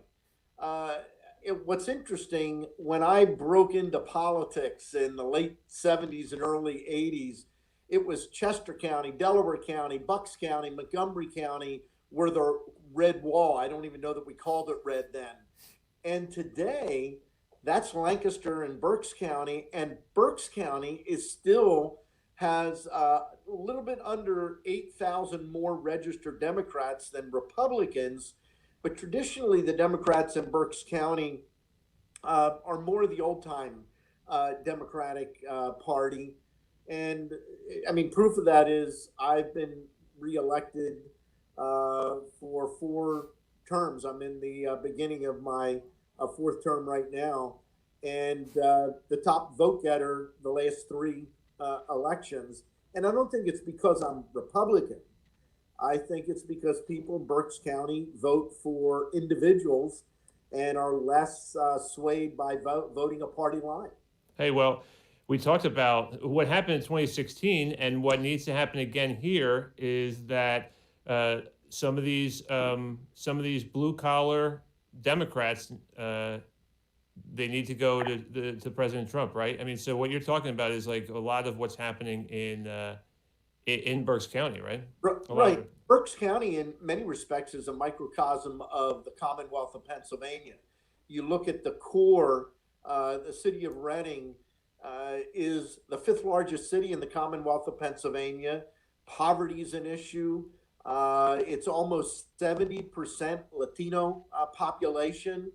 And then you go almost 5 miles any direction and you're in farm country. Our number 1 industry by revenue is agriculture. Our number 1 industry by jobs, though, is manufacturing. So it's very much of a microcosm, more Democrats than registered Republicans, but a very independent group. We voted with Wolf, I believe. I know we voted with President Obama the first time, I think possibly even the second time around. So it's not something where you can automatically say, like the Lancaster County. Lancaster County is hardcore Republican. The registration says they're Republican. The vote results are hardcore Republican. We're not hardcore any party. Well, let's go back to the results and what's happening right now in Berks County, because you as commissioner are the commissioners oversee the elections, right? So tell me a little bit, as you alluded to earlier on, things have gone very well on election day. Mm-hmm. But what about the mail-in ballot? So, that's the big mystery, I suppose, on how we're going to get these counted tonight and then tomorrow and then the next day. So what's your projection on how long it's going to take to get how many mail-in ballots did you guys have in Berks County? And well over 80 applications, but we are close to over 60,000 counted today. And I want to really credit my colleague, Commissioner Barnhart, and I were both elected at the same time. And Commissioner Barnhart happens to be a Democrat. I happen to be a Republican, but he's chaired our Board of Elections and really oversaw the pre-canvassing effort that we started set up at the DoubleTree, which is right next door to our County Services Center. We set up the opening of the ballots in the ballroom. Everybody socially distanced.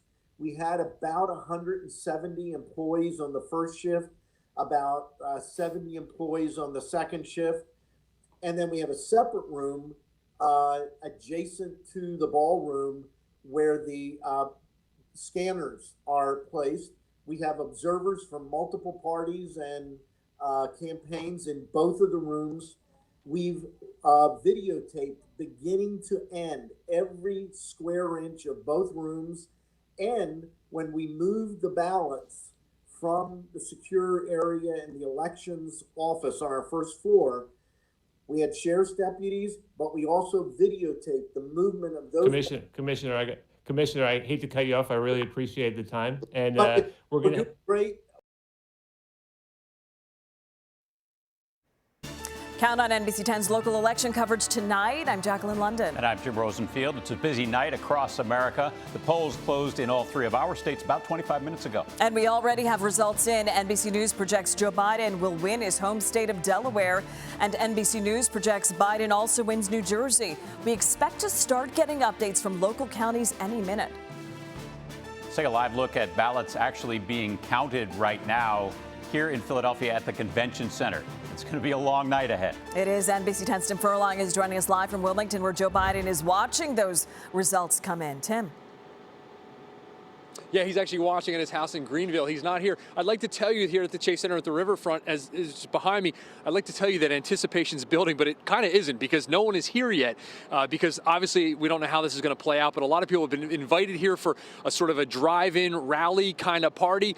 We're going to keep you posted. It's going to get exciting here at some point tonight, but for now, let's cross the river to my colleague, Sydney Long. She's live over in New Jersey. Hi, Sid. Hey, Tim, good evening. Well, I need to let you know that the doors here at the Camden County Board of Elections locked at 8 o'clock sharp, as did all of those secure ballot boxes and all of the precincts across New Jersey. Now, what we're waiting for at the moment, we are going to be able to go inside, but also Camden County is going to be uploading all of their numbers of all of the mail-in ballots that have been processed over the last 10 days. Of course, as soon as we have those numbers, we will bring it to you both on NBC10 and NBC10.com. We are told it will be about 60% of the vote, as the counting here will continue for many days and well into next week. Jim, Jackie? All right, Sid, and some news from the first state to tell you about. NBC News projects Democrat John Carney winning re-election as Delaware's governor. We'll be back on the air with another local update coming up in just 30 minutes. And don't forget to watch our special live coverage happening right now on NBC10.com, Cozy TV, Roku, Apple TV, and all of our social media accounts. Now back to NBC News, Decision 2020.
Watching live election night coverage from NBC 10 and Telemundo 62.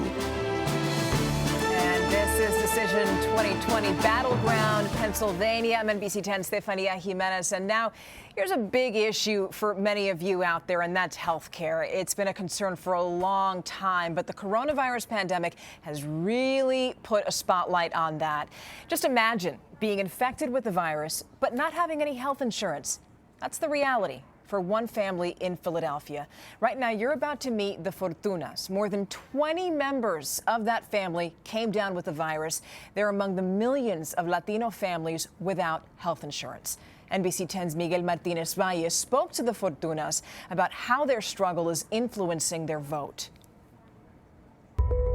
Yo soy sobrina de Eduardo Fortuna.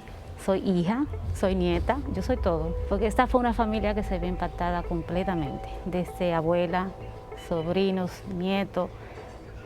Somos más de 20 y pico de miembros que se vieron afectados por el COVID.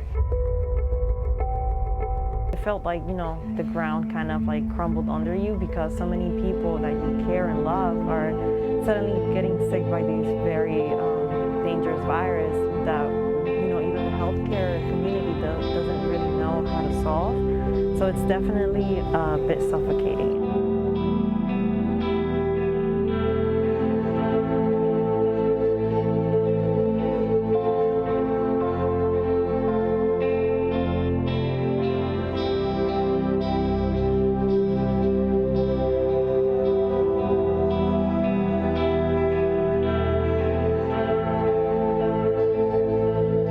Ellos me llamaron que no podía durar más de 12 horas, que ya lo tenían sí que desconectar.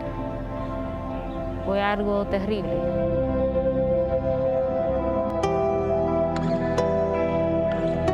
Mis sobrinos Mélidos fueron al hospital y ellos se negaron completamente de conectarlo de la máquina. Ellos dijeron, no, vamos a luchar por nuestro hermano, seguiremos adelante.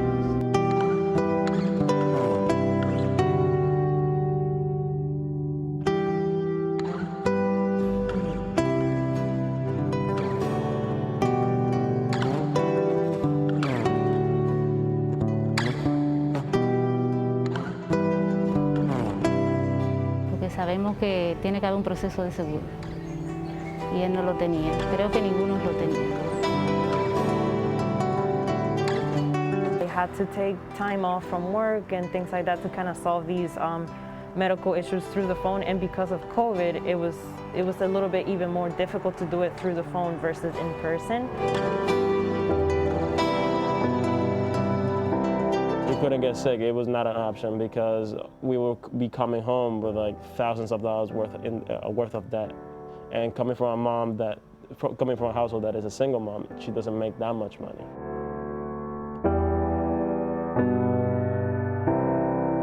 Being the only person in my household that fully speaks and reads English is a heavy burden, but it's also something that comes with being in a family. It's something that we take seriously because if we don't translate this communication to our parents, there's certain information that's gonna get lost in the translation. Things that are important that they won't be able to attend to because they don't have somebody to translate it for them. I feel like it's a responsibility that gets added onto you while being so young. So it's definitely something that helps you grow and it helps you be more aware of the healthcare system and what's missing and what's necessary. To me personally, it's very important to take action in that and have a voice when it comes to those decisions.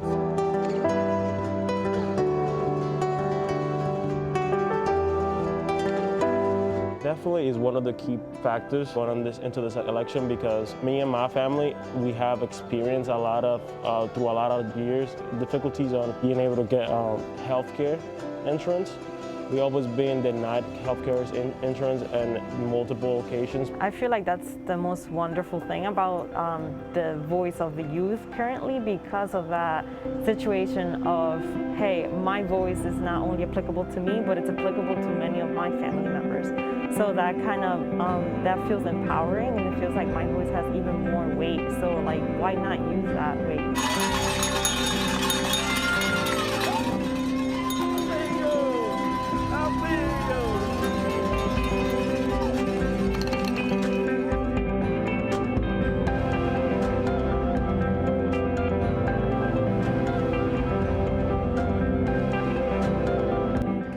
can say that this is a miracle from God.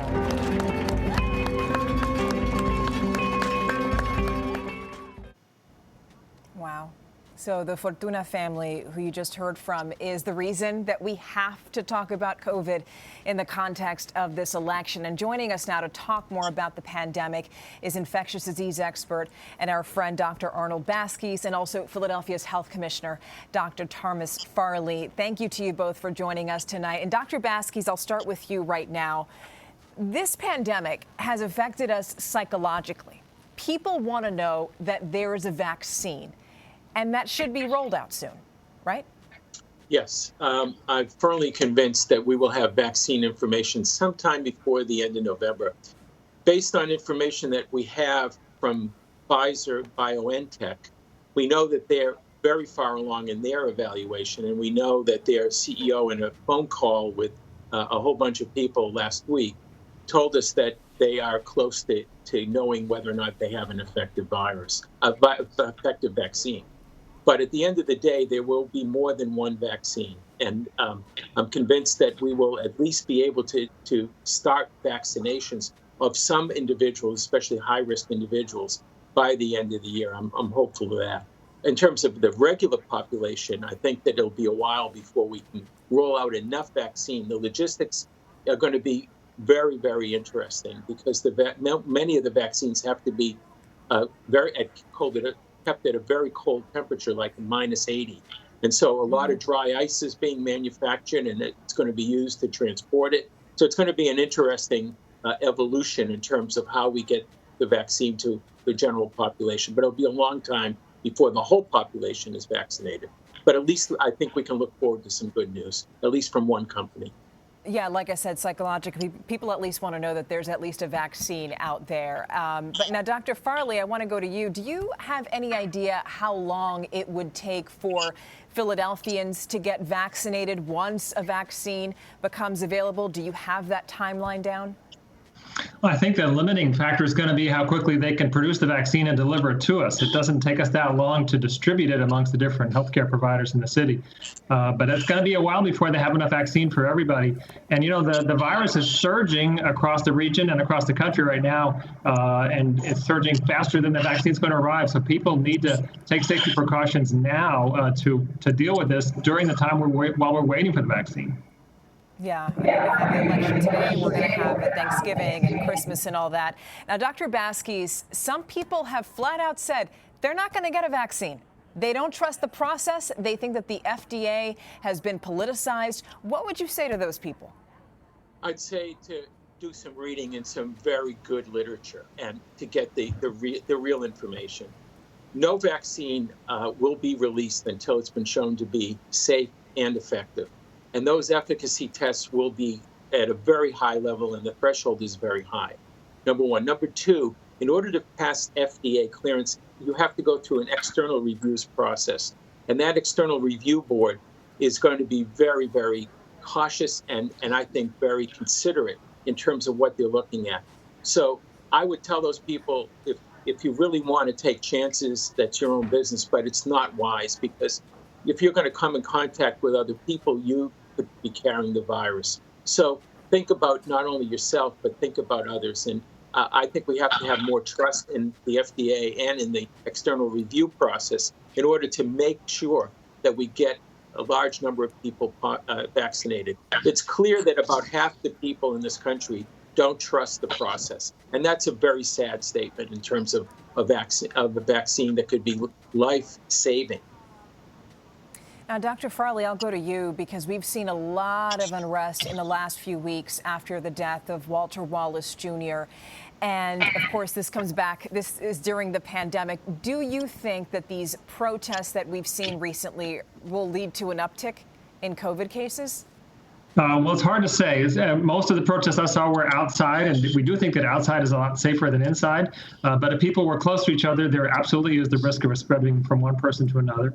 The greater risk, though, what we're hearing from our contact tracing interviews is this is being spread in social gatherings, people getting together to watch a football game, having a pizza party after the soccer team practices, or visiting each other's houses.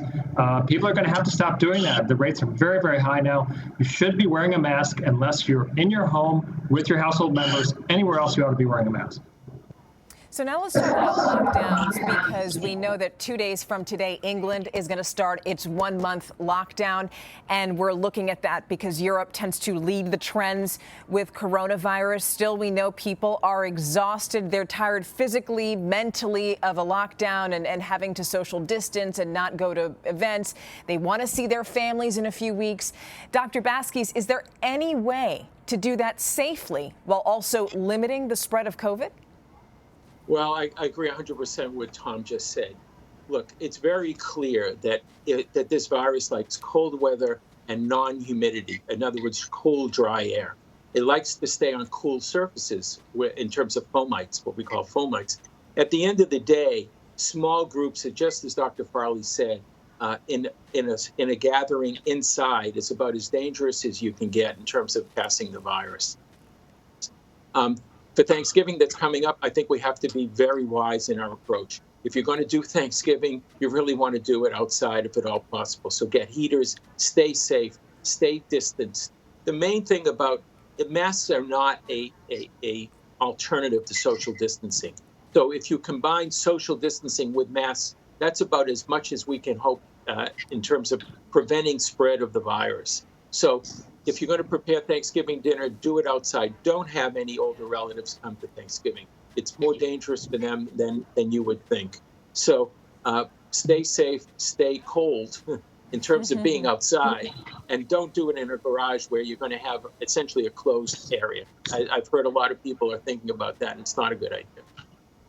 Now, Dr. Farley, we have to talk about that. Holidays are coming up in just a few weeks. People are going to go to see their families. They've been advised to get tested before they go to make sure that they don't have COVID. So now I'm going to bring it back to the plan in Philadelphia. Is there a plan to ramp up testing in Philadelphia before the holidays so that people are able to do that before they leave? Because even if you tell them not to, they probably will. Well, testing is widely available in Philadelphia now. We have more than 60 testing sites. You can go to our website, www.phila.gov/testing. You can find all the sites. Easy to get in there and get tested. But you should remember this. Testing is not a substitute for masks. Just because you're tested and you're negative doesn't mean you're going to stay negative. You may turn positive even 12 hours later. So we recommend, with people looking forward to the holidays, unfortunately, cancel that family gathering. You want to visit with your family, maybe over Skype. But there's nothing more dangerous than having families get together indoors, not wearing a mask because they're eating. I'm very worried about the holidays coming up, and I don't think people should rely on testing as a way to make that safe. You really need to be wearing masks to prevent the spread of this virus. Now, final question for you, Dr. Farley. As far as hybrid schooling, that should pick up, with the Philadelphia School District in a few weeks as well. Is that something that also concerns you now that you're going to have more kids going to school? We currently are saying it's okay for the school district to open up as they plan, which is just pre-K through second grade. But certainly the rising case rates concerns me a lot. Today we reported 614 cases. That's about the highest case count we've seen in the entire epidemic. Partly we just got a big batch of test results today. But there's no question this virus is really surging. I'm very worried about any activity. So people should assume that everyone you come in contact with these days has the virus. If you're near anybody, you should be wearing a mask. Best to just stay at home right now. All right, Dr. Baskis and Dr. Farley, thank you so much for taking time out of election night to join us here tonight. We really appreciate it. Thank you. Thanks, Stephanie. Good to see you guys. So now more local results coming in just now. NBC News is projecting Democratic Senator Cory Booker will win his bid for re-election in New Jersey. Also, NBC News is projecting Democratic Senator Chris Coons. They're hanging on to his seat in the state of Delaware.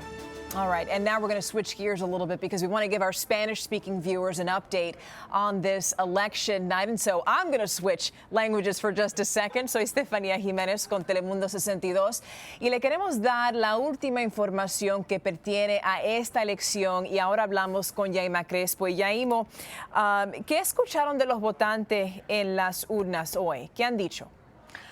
Bueno, Estefanía, el tema de los votantes es principalmente la pandemia. Ahí lo hablabas con dos expertos, dos personas que saben mucho sobre esta pandemia. Este es uno de los asuntos que está llevando a los latinos a las urnas en estas elecciones. También hablamos del hecho de la disparidad racial, también de los ataques contra los hispanos en este país. Son los temas que están en este momento llevando a los hispanos a las urnas en estas elecciones. También hablando con estos votantes, una de las cosas que enfrentan en este momento es el impacto que ha tenido la pandemia en su economía, sobre todo entre la población de los puertorriqueños, porque los puertorriqueños en el estado de Pensilvania han sido uno de los más impactados por el COVID-19. Estamos hablando que la mayoría de estos puertorriqueños a nivel del país, boricuas, se están registrados para votar, pero también muchos de ellos se han enfermado en esta pandemia. Estos son los temas principales para estos electores: el coronavirus, la discriminación contra los hispanos, creación de empleos,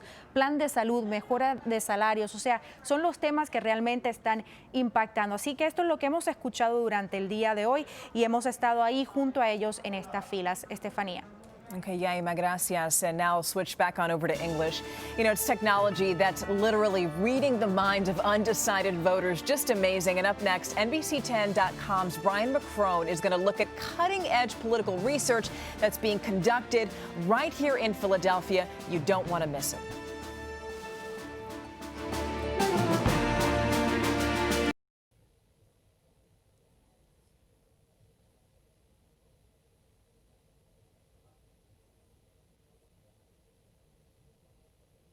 Thanks, Stephania. My colleague Drew Smith got a peek inside the mind of voters at a recent study conducted during the second Trump-Biden debate. So let's take a look at what happens when we can go inside the brain while they're watching candidates. We're just going to hook you up with the sensors. In market research facilities like this one in Philadelphia, people are usually asked to put their feelings into words. But on the final presidential debate night, these study participants are letting their bodies do the talking. Let's just see how my whole body reacts to every word, any kind of thing. So I'm actually really curious how it's going to be. Several research companies organized this neuropolitical study, breaking people up into three groups: Trump, Biden, and undecided voters. Still undecided, but definitely tonight's an important night. All the participants are wired up with one of these devices, sensors on the hand, that measures a physiological response. The researchers then can detect an emotional arousal. You don't have to do anything, you just have to sit here with the sensors on. The results came in live, as you can see on these moving charts on the screens. And Biden and Trump voters were reacting to the joking about Trump being Abraham Lincoln, or, since Abraham Lincoln, whatever it might be. Michelle Nigella with HCD Research is interpreting the data. She says the Trump voters were most reactive, followed closely by the Biden group. But the more muted response from the undecideds tells a different story. They really don't seem terribly intrigued by either candidate. They didn't seem to have huge reactions. They almost seemed to be kind of sleepy throughout it. After the candidates finished talking, we asked the participants about how it went. I'm moving around a lot, making a lot of faces, so I just wonder how that translates. They took a survey at the end so their non-conscious feelings can be compared with their written ones. Yeah, it definitely cleared things up for me, but one issue that I still feel like was not well addressed or executed on each side was the issue of race. I feel like my decision definitely was made after tonight.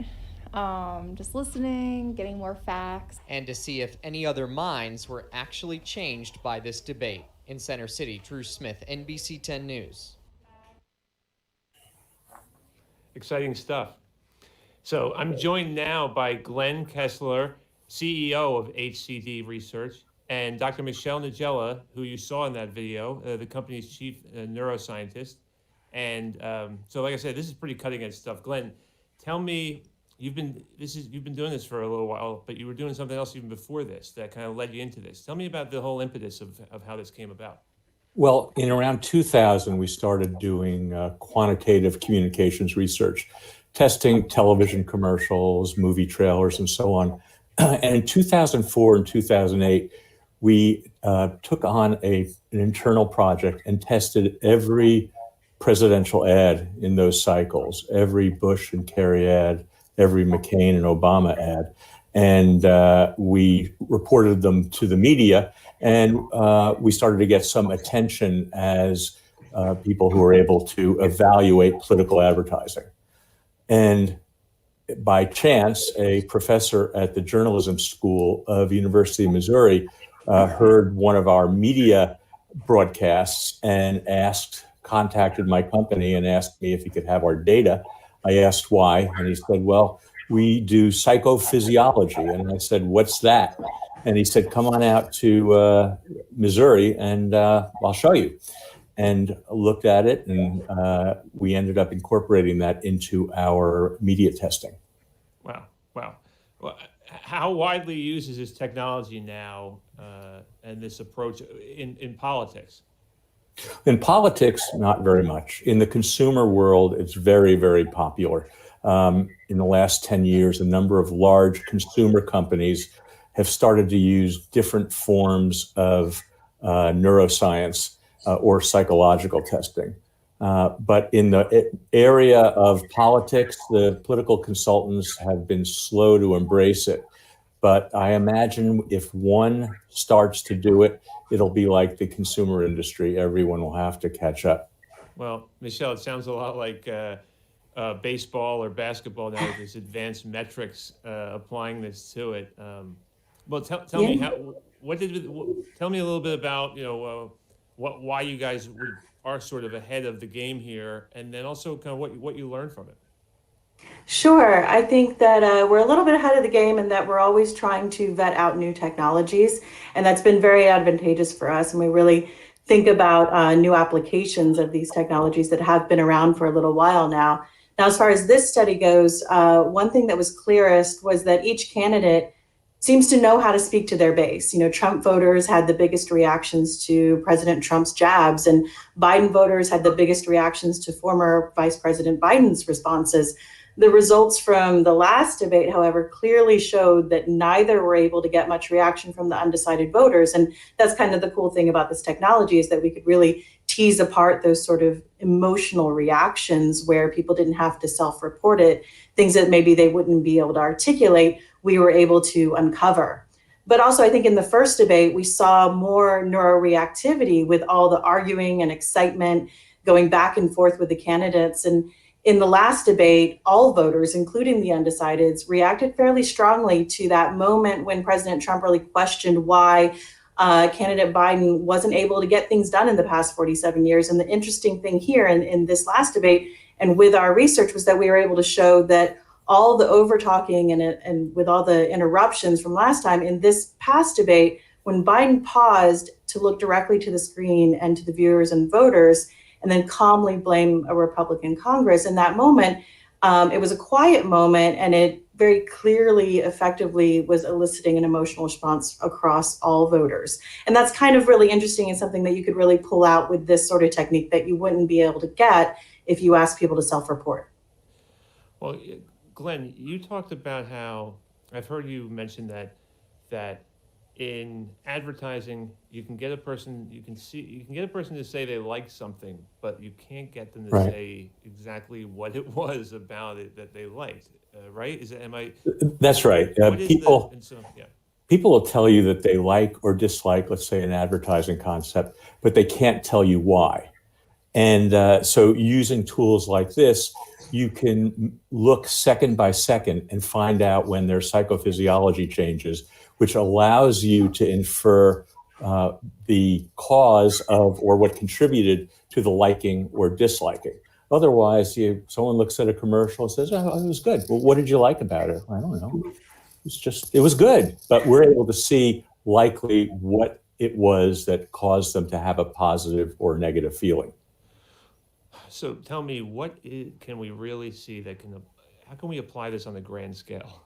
what can we have, how can we have fun with this, but also, for all of us, but also then how can it help political campaigns? Right. I think first of all, it doesn't interrupt the experience. And so, as Glenn was saying, that moment by moment measure, you're not going in and interrupting. So when you have something live like this, whether it's looking at, political ads, but also the live speeches that people may be doing, you can see that in the moment response without interrupting and having the person miss something or have them have to think about answering questions or scales.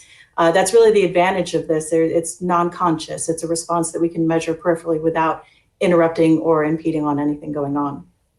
A few years ago, we did a study for the blog 538, in which we were measuring bias, gender bias, among males and females from Trump, Clinton, and undecided.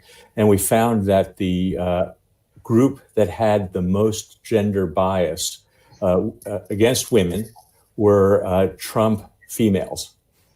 And when you think about it, if you were to ask somebody, do you have a bias against a particular ethnicity, race, or gender? They're going to say no. But when you use these tools, you can find out things that you can't find out by asking. Well, Michelle, just quickly, we're wrapping up soon, but I was just curious, how do you enjoy it? Is this an enjoyable thing to look inside of people's brains? Absolutely. It's tons of fun. Not only do we get to do fun stuff like, political, but, our day-to-day life at HCD really involves testing all sorts of things from ad testing to baby shampoo to, food products. So it's always an adventure. And this is really cool stuff. We're cutting edge. We're trying new things and, using our brains to study brains. And that's pretty cool. Well, thank you guys both, Glenn, Michelle. It's really fun looking inside, and it seems really cutting edge, and maybe people will start using this for better political campaigns. Right now, area for just under an hour now, and we're starting to get some early numbers. Including in the key state of Pennsylvania. NBC10's Lauren Make is joining us now to break down the battle for PA. Lauren. Guys, we're still waiting for a lot of the vote totals to come in. But in the meantime, I want to show you the exit polls that NBC News is getting from Pennsylvania voters. Let's take a look at this. I want to show you what people are saying specifically about the coronavirus pandemic. NBC News asked, do you think U.S. efforts to contain the coronavirus pandemic are going very well, somewhat badly, or very badly? And here is what people had to say about that. More than half said they are going very badly or somewhat badly. Only 15% said they were going very well. Now let's take a look at who people thought would be best to handle the coronavirus pandemic. In this exit poll, when people were asked about that, 54% said Joe Biden, 43% said President Trump. Now let me switch gears and see what people said about how confident they are that votes in their state, in this case in Pennsylvania, will be counted accurately. And these NBC News exit polls found this. 82% said very or somewhat confident. 17% said not very, not at all confident. Again, these are NBC News exit polls from Pennsylvania. We'll be continuing to watch that, and we will be watching as we get official vote totals coming in the state. Guys, back to you. Okay, Lauren. And we are about to get new information from election officials in Philadelphia. NBC10's Rosemary Connors is live in Center City with more on this. Rosemary. Jim and Jacqueline, any minute now at 9 o'clock, we are expected to get an update from City Commissioner Lisa Dealey, a Democrat, and City Commissioner Al Schmidt, a Republican. They're in charge of making sure that the mail-in ballot count, the absentee ballot count here at the Pennsylvania Convention Center runs smoothly. You are taking a live look at a live stream of the convention hall where that ballot counting, that processing is taking place. Some numbers real quickly. We know from city election officials that 430 mail-in ballots went out. They expect about 400,000 to come back in. And again, they all have to be counted, and that will all happen here at the Pennsylvania Convention Center. Again, expecting that update from the city commissioners in just a few moments about how many ballots have been counted, how many more there are to go. Reporting live at the Pennsylvania Convention Center, I'm Rosemary Connors, NBC10 News. And we have some results for our region's two big Senate races in New Jersey. NBC News projects Democrat Cory Booker will hold on to his Senate seat. And in Delaware, NBC News projects Democratic Senator Chris Coons has won his bid for re-election. Coons has held on to Joe Biden's former Senate seat since he was elected in 2010. We'll be back with another update in 30 minutes. Don't forget to watch our special live coverage happening right now on NBC10.com.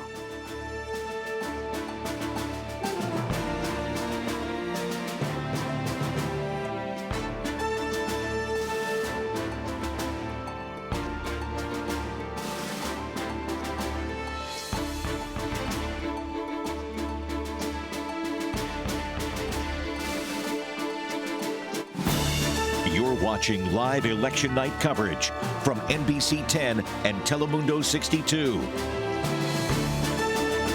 And you're watching Decision 2020 Battleground, Pennsylvania. I'm NBC10's Stefania Jimenez.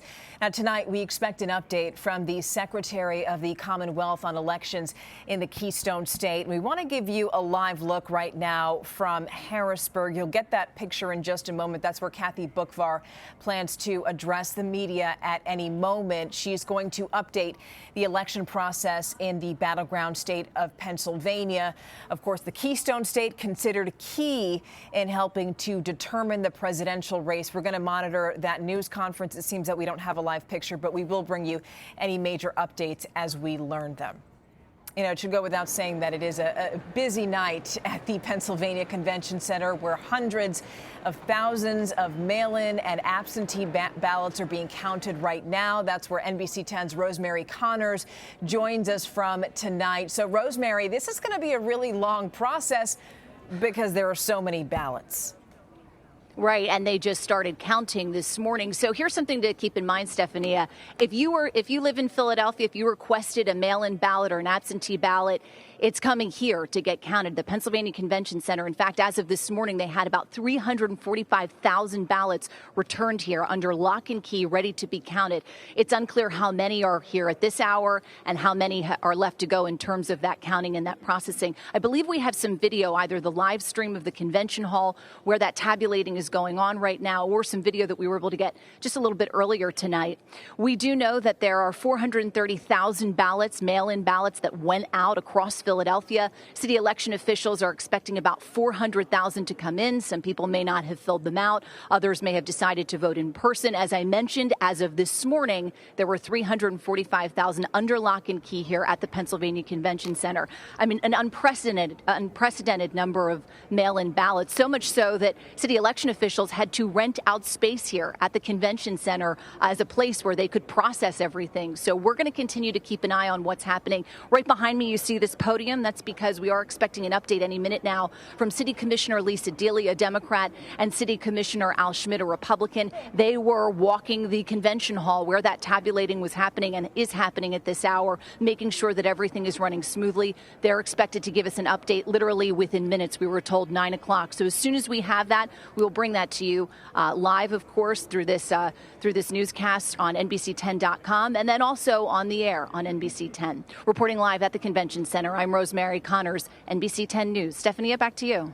All right, Rosemary, thank you. We also want to give our viewers another update right now, because coming from the Department of State here in Pennsylvania, Governor Tom Wolf and the Secretary of State Kathy Bookvar reported that today's presidential election saw no widespread significant problems, and that's even considering that there has been such a high turnout in the state. But again, they're reporting no widespread significant problems, and that more than 2.5 million mail ballots were cast. So a very high number there. No significant problems. Also something that we heard from one of our reporters in the Northeast who was at a polling location. So now we want to talk about another big issue that wasn't on the ballot, but it's on the minds of many voters, and we're talking about race relations. The presidential nominees have answered questions on this very topic during their debates, and the conversation on race also comes into play in cases where Black people have died at the hands of police officers. Now, joining us now is KYW News Radio reporter Cherry Gregg and also Chester Police Detective Jamison Rogers to talk about this. So we're going to start with you, Cherry. We know that during this election, we have seen the issue of race and policing intersect with politics. You spoke with voters across Philadelphia today. Did those issues play a role in how voters selected their candidates? I definitely think it came into play because there were multiple ballot questions that were put up to Philadelphians that directly impacted how criminal justice reform and whether or not it could happen. Ballot question number 1 related to ending stop and frisk. Ballot question number 3 related to the creation of a police citizen advisory commission. Those were 2 issues that citizens knew about and were pointing to. They also felt like their vote was related directly to whether or not change could come. And I will tell you this, I spoke to a number of young voters, people between the ages of 18 and 24, who had been marching and protesting after the death of George Floyd, and most recently after the death of Walter Wallace Jr. And they said that they felt like they needed to vote and make a change. And so they directly tied change and reform to what they had to do today, which was cast their ballots. Now, of course, we'd be remiss not to get on the issue of Walter Wallace Jr. We know that he was shot and killed. Police body camera footage along with 911 tape is set to be released tomorrow. And with that, I want to go to you, Detective Rogers. What should we look for when we see that tape? Well, one of the things that we should look for is the distance between the officers and Mr. Wallace. Something that's trained to us in the academy is that a knife is a deadly weapon, and if you're within 21 feet, it takes about 5 seconds to cover that distance. So, if that's the case, we need to focus on the police officer's reaction time, and with the knife being a deadly weapon, that should be treated the same as a firearm. Obviously, we don't have those answers right now. The body camera is going to give us a clearer picture, and just focus on the distance, the reaction time, and how the police officers are supposed to respond to that. A knife should be treated as a firearm. As we've seen, me as a detective, I've investigated homicides by firearms. I've also investigated homicides by knives. They are just as deadly. Right, and that also gets into the issue of police training, which, by the way, the Wallace family also spoke about recently. They told the public not to get violent in the name of their loved one, Cherry. You spoke with them recently. Yeah. Can you tell us more about what they told you? Yeah, they told me that, look, their son, Walter Wallace Jr., he had just done a video called Black-Hearted, where he specifically was rapping about the recent death of George Floyd. He talked about looting and how he didn't like what happened after that death. And so they said, look, our son wouldn't want this. We don't want this. We don't want people to think that our son comes from a bad family or that we weren't, we aren't peaceful people, because they said that they were, and that their focus is on change. They want to see things change when it comes to people dealing with mental illness. They talked about his struggle with that, how he was on medication, trying to seek therapy, and how he had been struggling with it for a number of years. And so much of their focus is on reform. They said, look, they called for help. Ms. Kathy Brandt said she'd fallen in her home trying to calm her son down, but she needed help. She just didn't want it to be deadly force. She knew that he had this knife. She knew that he couldn't be calmed down. And she's just sad that this is what became of her son, and this is the deadly end that happened.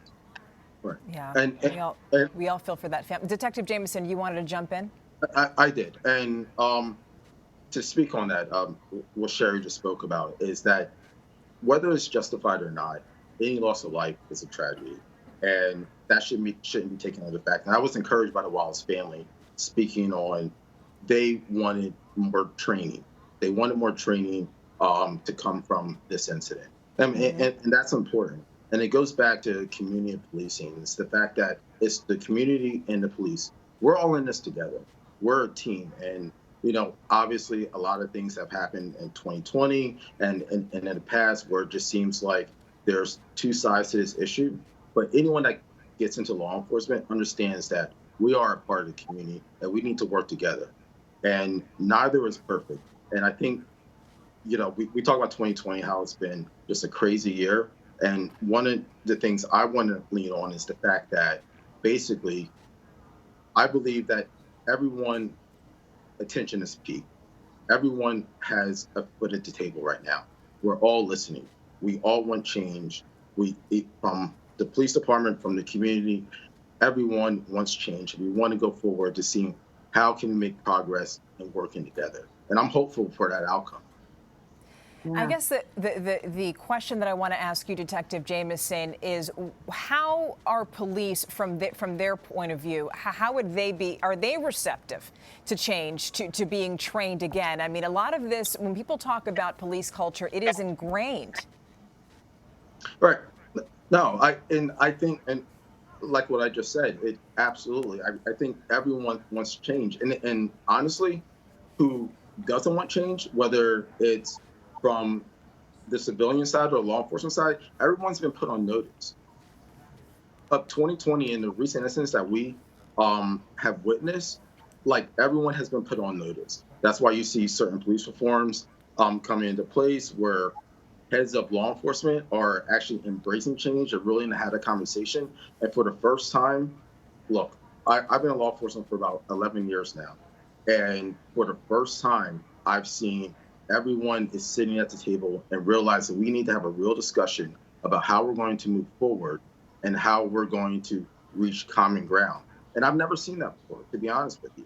I'm 34 years old. I've been a police officer for 11 years. I mean, prior to that, and to all the incidents that we've seen, I've never seen both parties sitting at the table saying, hey, listen, we need to have a real conversation. We need to talk about training. Listen, law enforcement isn't perfect. And also the community side isn't perfect. The police officers shouldn't be vilified to a greater extent. And, so we need cooperation from the community. And also the community needs help from law enforcement. But for the very first time, we really need to have that real conversation. And I'm actually seeing it happen. So I'm actually extremely hopeful for what's going to happen in the future. And let me are you hopeful? Oh. I am hopeful. And I actually, I do believe, and I think a lot of community members believe police have a lot on their shoulders. They're called for so many different things. And I mean, this was a mental health call. Most people do not know who to call when this is a type of crisis. And I mean, I've done stories on calling 911. When do you call for police? I mean, you get a paramilitary response. And is that what you really want? And so for a lot of folks who want to sort of shift and add things to what the police department does, they think counseling and having social workers and others who can specifically deal with these type of calls would be a partial solution. We put a lot on law enforcement's shoulders, and I don't know if it's fair to them and I've been a victim of crime before, so I need police.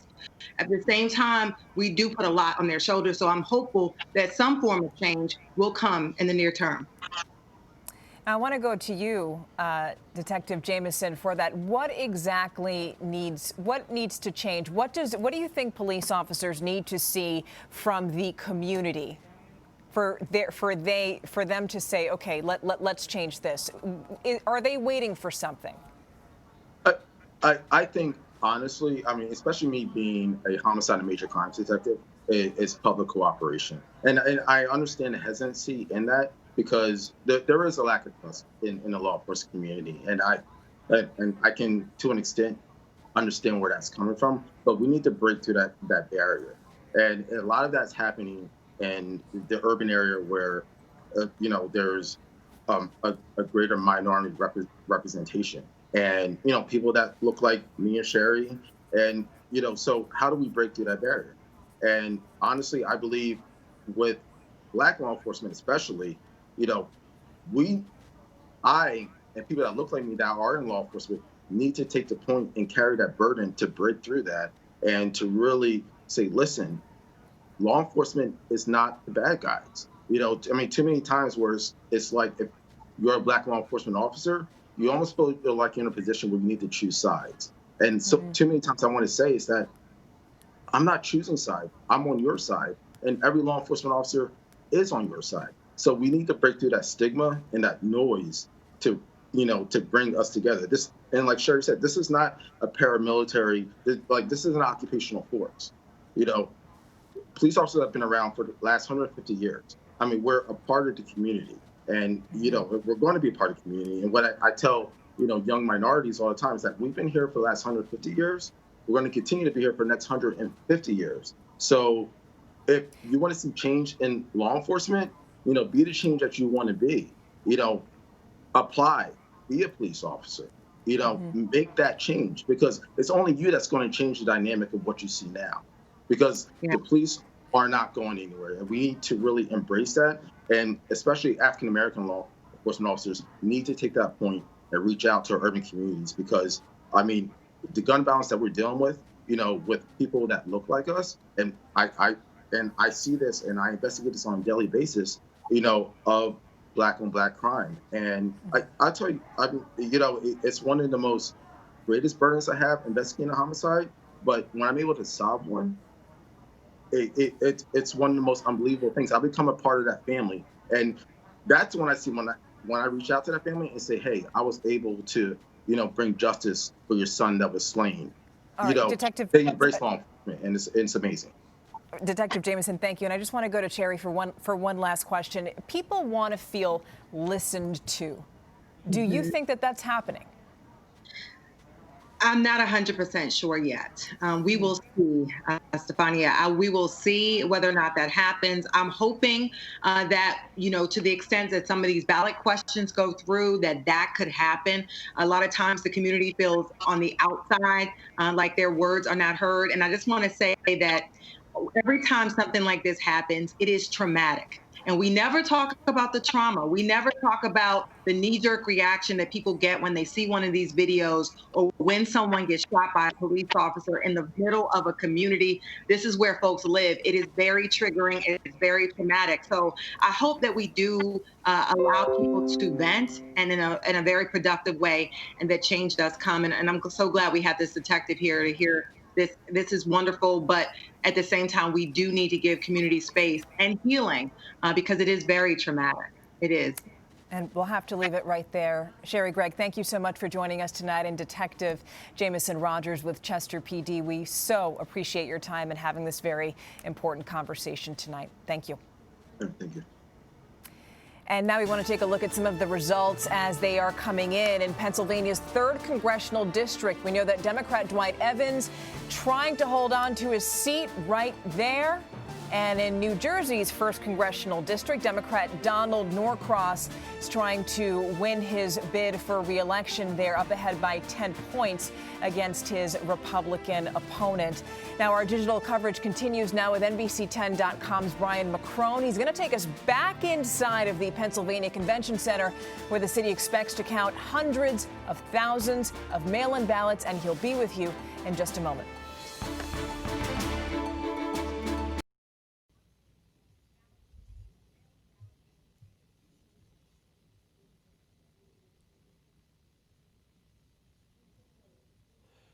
Yep, I'm here with, thank you, Stefania. I'm here with Pat Christmas, who has been working elections in Philadelphia for quite some time. I've known him for, I guess it's got to be at least a decade, right? How long have you been working elections in this city? Just there, yeah, 7 or 8 years.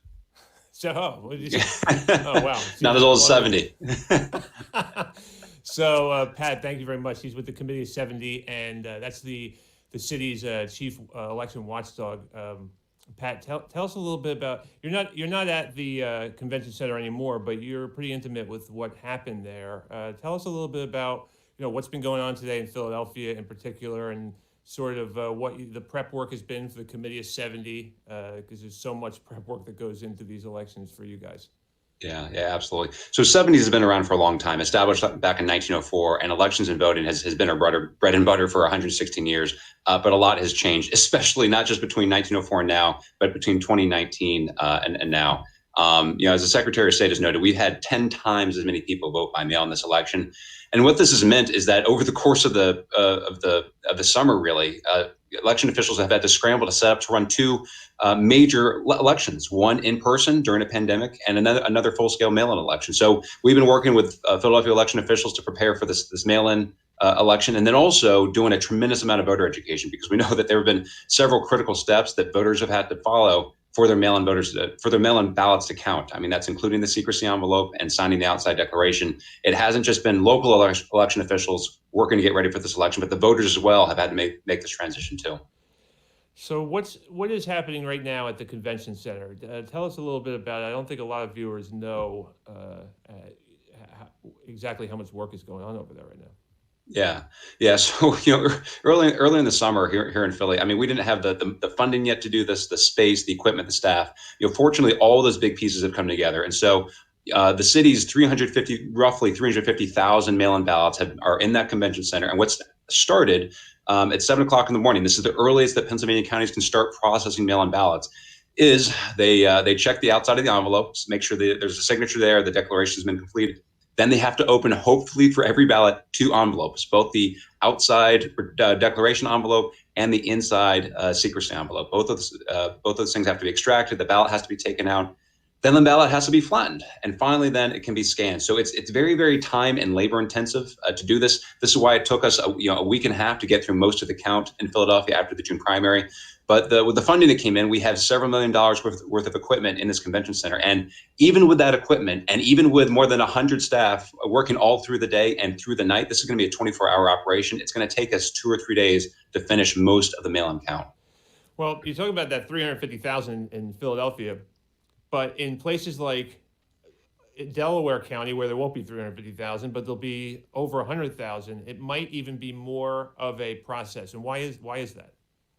Well, yeah, I mean, fortunately, most of the large counties have gotten some funding for equipment and staff, including the collar counties. But still, it's a major endeavor, and the larger counties have been the ones that have had the most mail-in ballots. I mean, the Democrats have been 3 times more likely to apply and use these mail-in ballots. I don't know what else to attribute this partisan breakdown to, other than the president's rhetoric around mail-in voting. But this is why all of Southeast Pennsylvania, all 5 counties here, Allegheny County in particular, have had a lot of these ballots to process.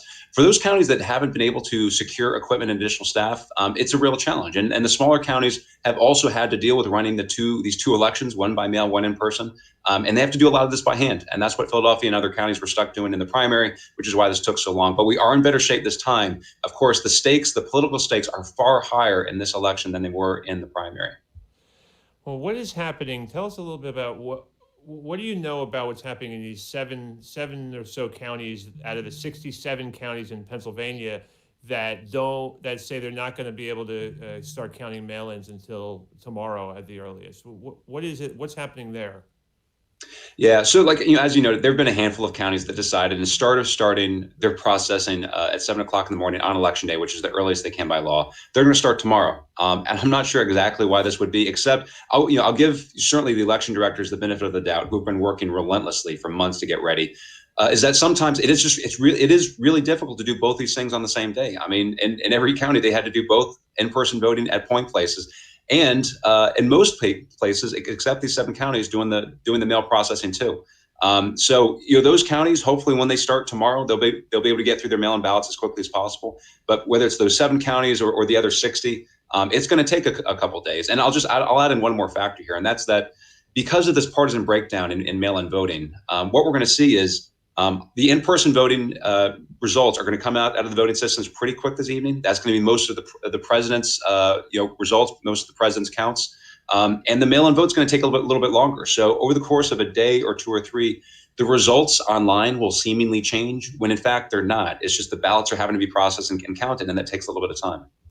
Well, the Committee of 70 is all about not just watchdogging elections, but sort of like trying to improve elections, right? So with that in mind, the mail-in ballot in Pennsylvania, what is the system that we use, and can you compare it to any systems in other states that might be a little easier than the two envelopes, the declaration signature, all that? Yeah, absolutely. So we're actually remarkably fortunate that in October of 2019, the legislature and the governor arrived at a political compromise that gave us Act 77. This is the historic election reform, the biggest set of changes to our 1937 election code since 1937. And the top line provision in that reform bill was mail-in voting, and we had no idea this pandemic would be with us just a couple months later. So the catch is that we've had several million folks try to vote this way this year. They're doing it for the first time. The secrecy envelope that you just mentioned, our Pennsylvania Supreme Court ruled that unless that secrecy envelope is used for the ballot, the ballot can't count. And the law is very clear about this. Again, this is a little provision of 1937 law. Back in the day when we only had absentee ballots and they were counted at local divisions, it made a lot of sense to have that secrecy envelope. It was needed to anonymize your absentee ballot among the poll workers who were your neighbors. But today, ballot processing is centralized. The secrecy envelope is not needed. In Western states, the younger states with more modern election law and election systems, they don't use secrecy envelopes. And further, in several of these states that get called out a lot, Colorado, Washington, Oregon, they are true universal voting by mail states where everybody is mailed a ballot, and it's completely safe, completely secure, and they have some regional voting centers where folks can go to vote in person too if they wish. Yeah, I mean, right over the river in New Jersey, right? They also have that universal now. I guess despite the obstacles that are still in the system in Pennsylvania, it was, I guess, like you said, that overhaul for the first time in what do you say, about 70, 75 years or something? Yeah. That it was kind of fortunate timing, I guess, right? Because I mean, that. If we didn't have mail-in voting be part of that package at the end of 2019, I'm not sure where we would be because our legislature is kind of notorious for not getting the job done for Pennsylvanians at the last minute, or even better, earlier on. I mean, we wanted one final set of changes to the election code over the summer. There was a short list of changes, and there was one thing at the very top of it. The good government advocates wanted it. The voting rights advocates wanted it. The counties and the county election directors wanted it. That one thing was to allow the counties to open and begin to process these ballots before Election Day. Not necessarily to scan them and tabulate them, but just to do the heavy lifting of opening up the envelopes and flattening the ballots and preparing them for scanning. And they wanted at least a week or two to do that work. The legislature could not arrive at something that would be amenable to them. So we're stuck with the 7 o'clock kickoff, which was this morning, and that's why we're in kind of a pickle here. Where if our 20 electoral votes are the ones that end up being decisive, that's why all eyes are going to be on us this week and potentially the week after that, depending on how this processing goes and if more litigation comes up. Well, we got about 30 seconds left, Pat. Tell me just a quick synopsis of how the day has gone so far versus your expectations for how the day might have, what you thought might happen.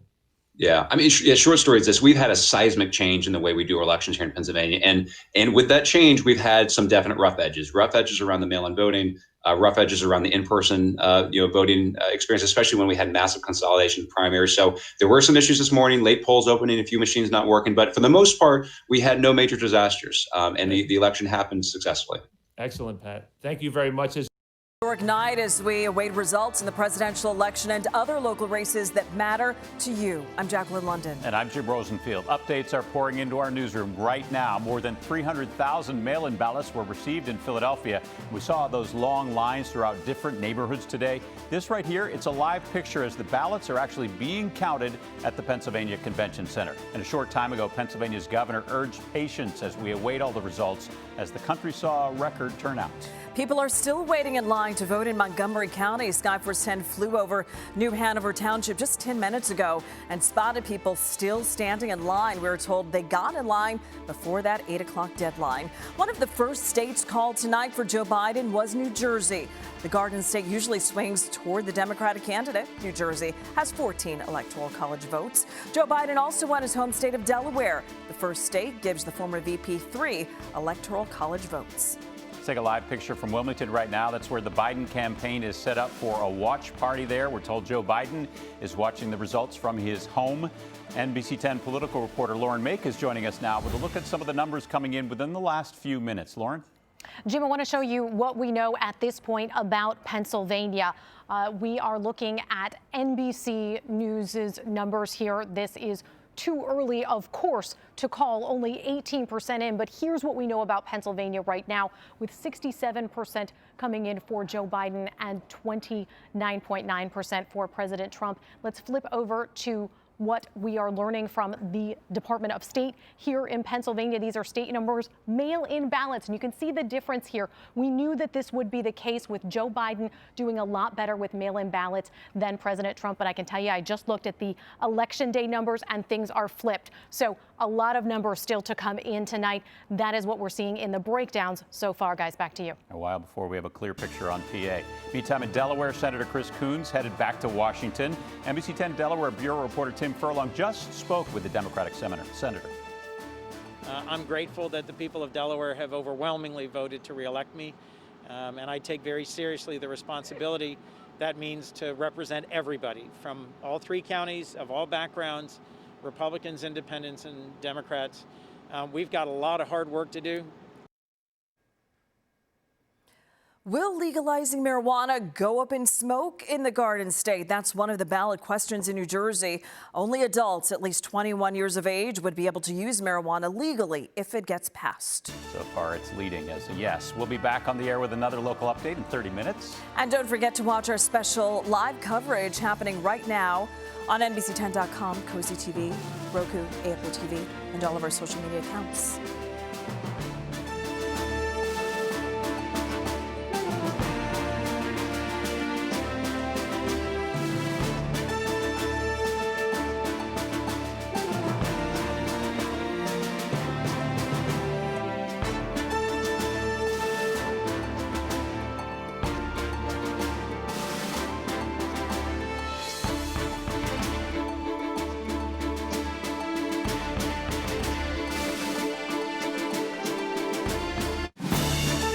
Watching live election night coverage from NBC10 and Telemundo 62. Thank you for staying up with us for Decision 2020 Battleground, Pennsylvania. I'm NBC10's Stefania Jimenez. Just a short time ago, the Secretary of the Commonwealth gave an update on how things are going around the state for Election Day. NBC10's Lauren Meg is here with what the Secretary of the Commonwealth shared. So, Lauren, tell us more about that. Yeah, Stefania, we know that at this point there are still voters voting. We have seen the lines that they are still standing in at this hour. And we also know that behind the scenes right now there is a count that we don't know how long it will take, but it's going on in counties across Pennsylvania, both tabulating the in-person votes that we saw today and also those mail-in ballots that we know will take a lot longer to go through because you have to open them, you have to flatten them, you have to scan them, and that can be a long process. Here is the Pennsylvania Secretary of State about that process and about why she says it may take a couple of days. Honestly, this is why it really was so important for the legislature to make the change to allow pre-canvassing to happen for days, if not weeks, before Election Day, because Election Day is the busiest day of the year for the election offices. So, I hope that this will be, another opportunity for the legislators to see how important it was. The governor and I advocated very strongly for this change, and I still hope that it will happen for future elections. So county officials wanted to be able to start opening those ballots and dealing with them, doing what is called pre-canvassing before Election Day, but things were not changed, so they could not start until 7 a.m. today. So that's where we are now. They are dealing with the rules as they are, and we will be watching, Steph, to see how long it does take these counties. We have seen them working behind the scenes, and we will be getting updates from them. Steph, back to you. All right, Lauren, thank you. That's exactly why you've been saying it's going to be more like election week and not just election night. Lauren, thank you. So over the past few weeks, we have talked about the importance of certain voting blocks in the country, and that includes Black women. NBC 10's Brandon Hudson shows us how they could have a major impact on this general election. Watch this.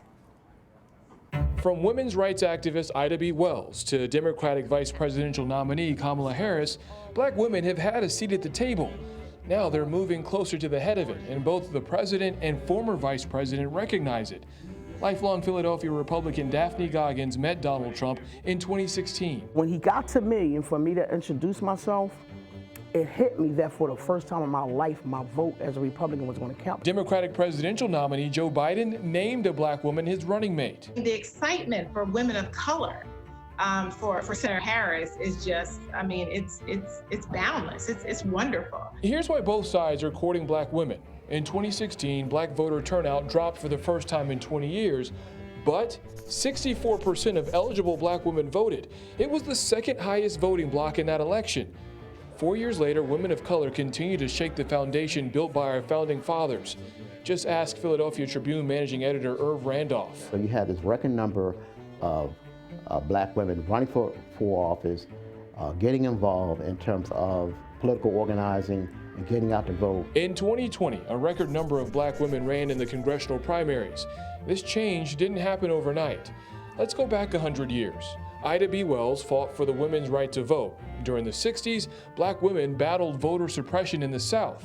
The 3 women who founded Black Lives Matter in 2013 stood on their shoulders. Is it safe to say how women have been the cornerstones of their home?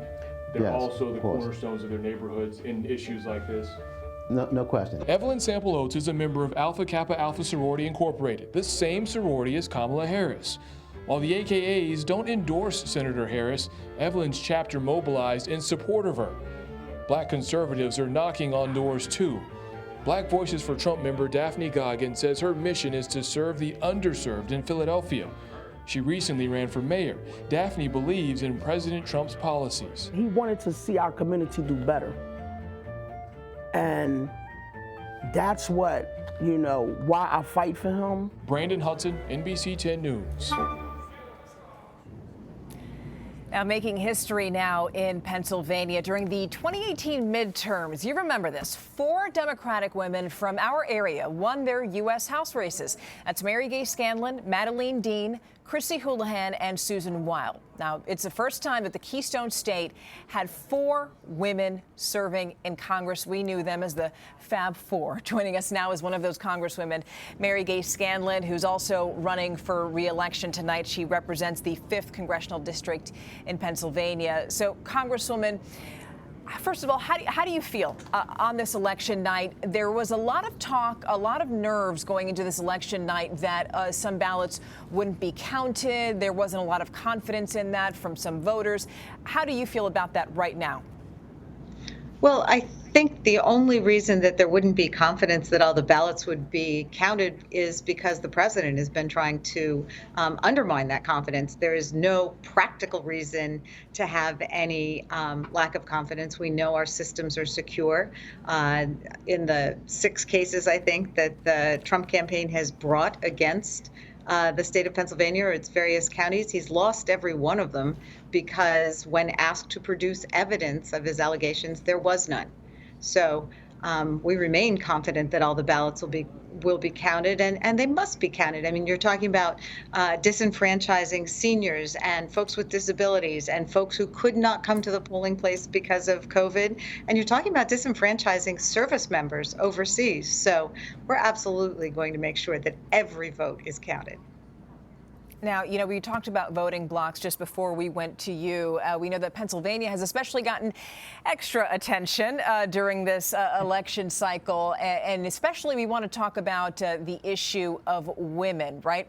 Because in exit polls that we looked at from 2016, it showed that among white women in Pennsylvania, Trump won by 3 points over Hillary Clinton. But now some polls are showing Biden up by double digits with women over Donald Trump. What do you think's changed?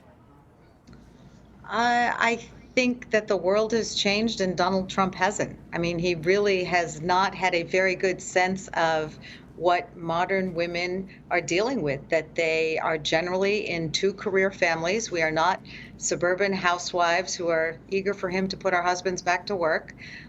We have our own careers. We have all the issues of childcare and healthcare and housing, and we want those issues dealt with in a responsible way. Do you think that having Kamala Harris on this ticket is helping Joe Biden? I think it certainly has. I mean, she's a wonderful candidate. I've had the opportunity to meet her a couple times now myself, and found her to just be extremely smart and engaged with the voters. So I think it did help, but I also think he had a number of wonderful choices. There's a very deep bench in the Democratic Party right now. Now, you voted to impeach President Trump. Now, are you worried that if you both stay in office, let's just say that your side loses the presidential race tonight, are you worried that you won't be able to work together on legislation like COVID relief, which thousands of Pennsylvanians desperately need right now? We've got to get the president to come to the table on this. I mean, the House has passed multiple COVID bills. Now we've passed the HEROES Act 1, HEROES Act 2. We remain ready to provide COVID relief, but the president has been unable to bring a package to the table that he could get the Senate to approve. So, the House is ready to provide relief to the American people. We know people need it, but the hangup has been the Senate and the president. Now, do you think that you might have more leverage after tonight if things go your way? Whether there's leverage or not, this shouldn't be a political football. This is about the well-being of the American people. They need relief. The head of the Fed is saying that we need to provide more stimulus. The doctors are saying that we need to do a better job of tamping down the virus. And our state and local governments, which have really borne the brunt of responding to this crisis, need money to continue moving forward. Now, we have to talk about the Supreme Court because Justice Amy Coney Barrett was recently confirmed, and that makes supporters of the Affordable Care Act nervous. Now, just for some background here, you have co-sponsored legislation to protect its guarantees. Now, if this new justice backs more challenges to the law, what are you prepared to do legislatively? Well, in just 1 week from today, the Supreme Court is scheduled to hear a suit in which the Trump administration is participating to have the Affordable Care Act wiped out, declared unconstitutional. So if that were to happen, then we would have to move extremely quickly to repass it and correct any deficiencies that the court had found. But we cannot have a situation where millions of Americans would lose their health care coverage in the middle of a pandemic. That's just insane. So are you just going to do sort of a wait and see thing, or are there plans to talk about specific issues when it comes to the Affordable Care Act and protecting people during the pandemic? Well, right now, the Affordable Care Act exists. There's an argument on November 10th, but it will take some time for the court to make a decision. We've passed a number of provisions to strengthen the Affordable Care Act over the past few months. The Senate has not taken them up. So again, we have an administration that is trying to repeal the Affordable Care Act, but has never put forward a proposal to replace it.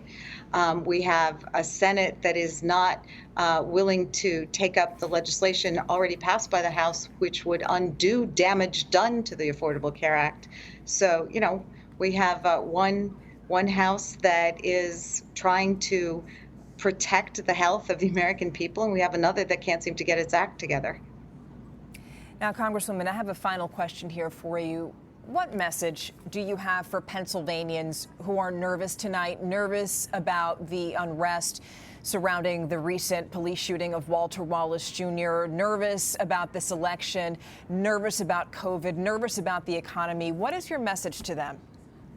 I think the message has to be that we're very grateful that people came out to vote. I mean, it appears that Pennsylvania is going to have a record turnout that expresses what people think about the state of play in Pennsylvania. It's been 2020 has been quite a year, obviously, for everyone. I think the message is that Pennsylvania's state and local officials have been doing a really good job with trying to keep control of the virus here. Our hospitals have been wonderful. They've been great partners with our local officials in trying to keep people safe. To have all of that economic and public health crisis occurring at the same time that we're dealing with a moral reckoning over, the really bald exposure of systemic racism through the continuing incidents with police and the impact on our Black community. It's a lot all at once, but we are going to get through it, and people are working really hard together, and I think we can come together to defeat the virus and try to make our communities better. All right, Congresswoman Mary Gay Scanlon, thank you so much for joining us tonight. Thank you.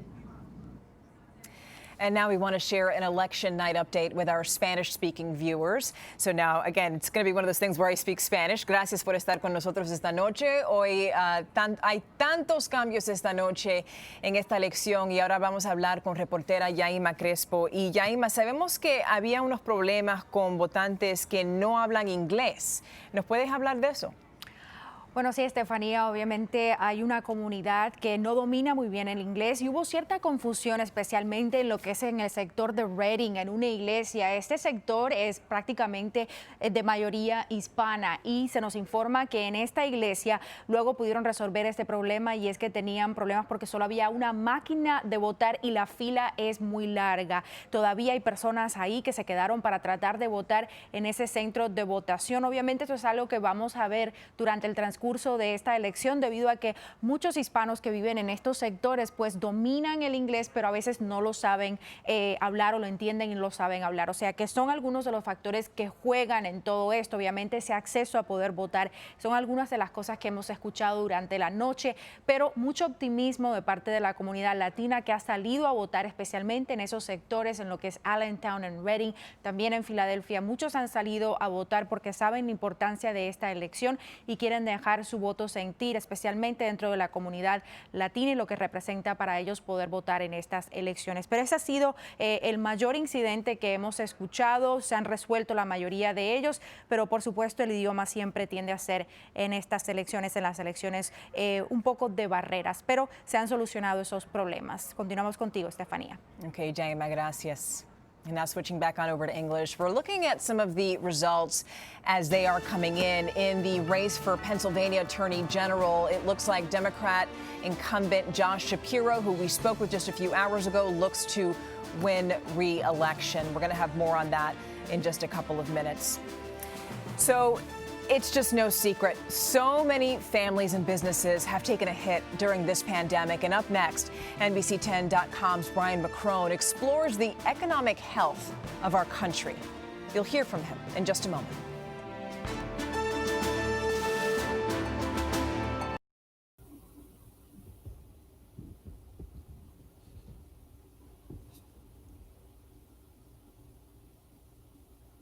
Thanks, Stephania. We're going to talk soon with a panel of people who will give us there's a financial expert, there's an economist, and there is an advocate from Make the Road PA. We're going to talk to them soon, but first our friends at NBC LX will explain the importance of a fair minimum wage. It is a very low number. You know, with what's happened to the economy, with what's happened to the cost, I mean, it's just, I don't know how you live on $7.25 an hour. But I would say let the states decide. Blinders have been taken off the American people. I think they're ready. They're ready to insist that the minimum wage be $15 an hour. In spite of their differences, these two do agree on one point. $7.25 an hour is weak and hardly enough to live on. Biden says he'd raise the federal minimum wage to $15 an hour, and President Trump wants states to handle the issue on their own. So what could happen to minimum wage after the election? These are the states where the lowest paid workers make the federal minimum wage. They're home to around 40% of our population.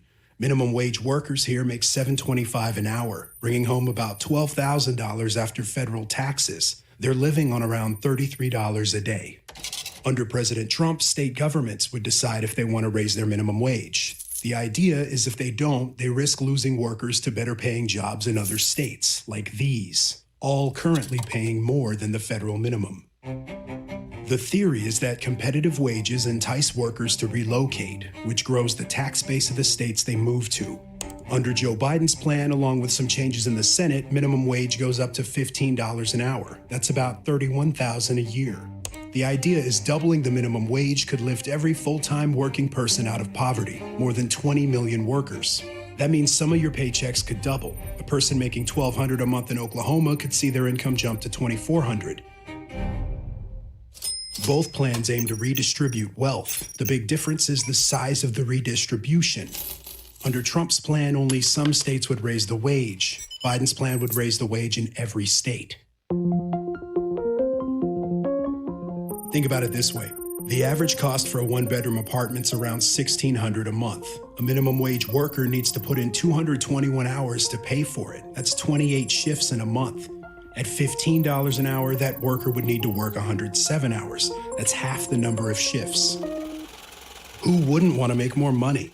This sounds great if you're working a low-wage job, but this is politics, so of course, everything has a cost. One argument against Biden's plan, more than doubling the minimum wage will hurt low-wage workers in the long run because some businesses will have to close, cut back hours, or raise prices to stay profitable. And higher prices could drive customers away, helping large retailers and hurting local economies. Another concern is managers will stop hiring unskilled workers, preferring candidates with more skills and experience to justify the higher rate of pay. And if they can't afford labor from humans, they might have to turn to robots. Side note, a popular theme at this year's Consumer Electronics Show was service robots. So personal assistants, food servers, and chefs, heads up. On the other side, Trump's opponents argue the raise is needed now, and doing nothing could have a crippling effect on business if people can't afford to make purchases. Opponents also argue pandemic-related job losses have forced millions of American families into poverty, and that states aren't adequately keeping wages competitive, so leaving minimum wage to the states is not working. There's a lot to consider. Some politicians point to Seattle for proof that a raise will or will not work. The city's been raising its minimum wage for years and will reach $15 an hour next year, but economists don't agree on the results. Since the raises began, some employers had trouble covering shifts, as some workers decided to work fewer hours. And businesses that couldn't adapt to the new cost of labor had to close or move. But experienced workers making the minimum did bring home more money. Results are mixed. So how could these plans affect you? Would you get a pay raise? Maybe afford an apartment on your own? Maybe you'd lose your job to a self-driving shelf with a cat face. Or maybe you'd move across the country for better opportunities. The fact is, both candidates agree $725 is not enough money. How we fix it is up to you.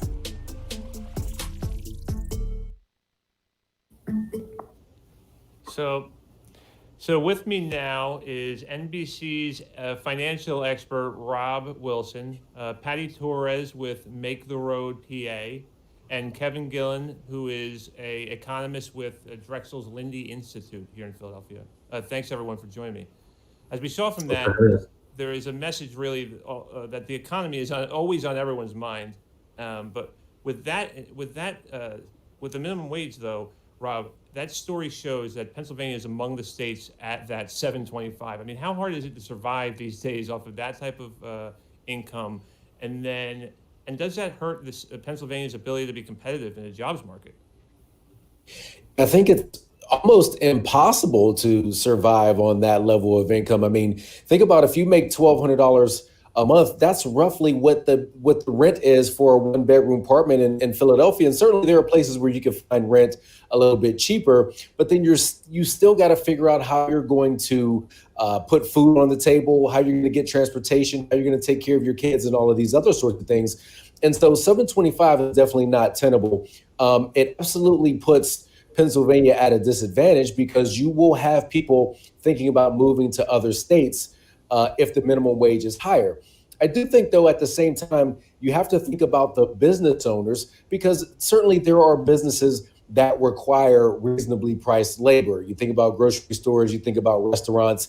And so the reason you need a coordinated national strategy is because you want all entrepreneurs to be on the same playing field and not have one entrepreneur in one state have a higher cost of labor than another. So it would be fantastic if we had a leader at the top who would coordinate this nationally so that we could lift all boats. And I'll say one other thing, though, about the minimum wage argument. I think that there's this inherent feeling that folks who make minimum wage today can never, they don't have opportunity or they're just stuck making that wage. I don't believe that. I think if we find a middle ground where we can raise the minimum wage, but also train these folks to get the millions of higher paid jobs that are out there and that are unfulfilled right now, then I think that'll be an overall better situation for the economy. Patty, speaking of staying afloat, your group advocates for the anti-eviction movement because there's a potential epidemic on top of the pandemic that's happening in Pennsylvania. Can you tell us a little bit about the issue of, like we said, staying afloat in this pandemic and the eviction problem that's out there right now? Sure. Thanks, Brian. I'm happy to be here. Yes, the most important thing for people to know right now is that Pennsylvania is in a housing state of emergency. Many people are being evicted now, right now. Hundreds of tenants have eviction proceedings already And worse, the state rent relief program expires tomorrow, November 4th. The PHFA, the rent relief statewide program, expires tomorrow. The Pennsylvania Budget and Policy Center estimates that as many as 700,000 households, roughly 1.7 million Pennsylvanians in total, could lose their homes during this pandemic due to non-payment of rent. So the light at the end of the tunnel is that Governor Wolf to reinstate the statewide eviction moratorium. And we also need a federal relief bill that does not exclude undocumented immigrants, for example, that includes everybody. So evictions are not inevitable, right? Poverty is not something that people choose, right? These are choices that our government makes every day. And in PA specifically, our governor can choose to extend the eviction moratorium and reinstate so that he protects many people, including our members. Make the Road Pennsylvania has organizing centers. We work for respect and dignity for Latino communities in Reading, Allentown, and Philly.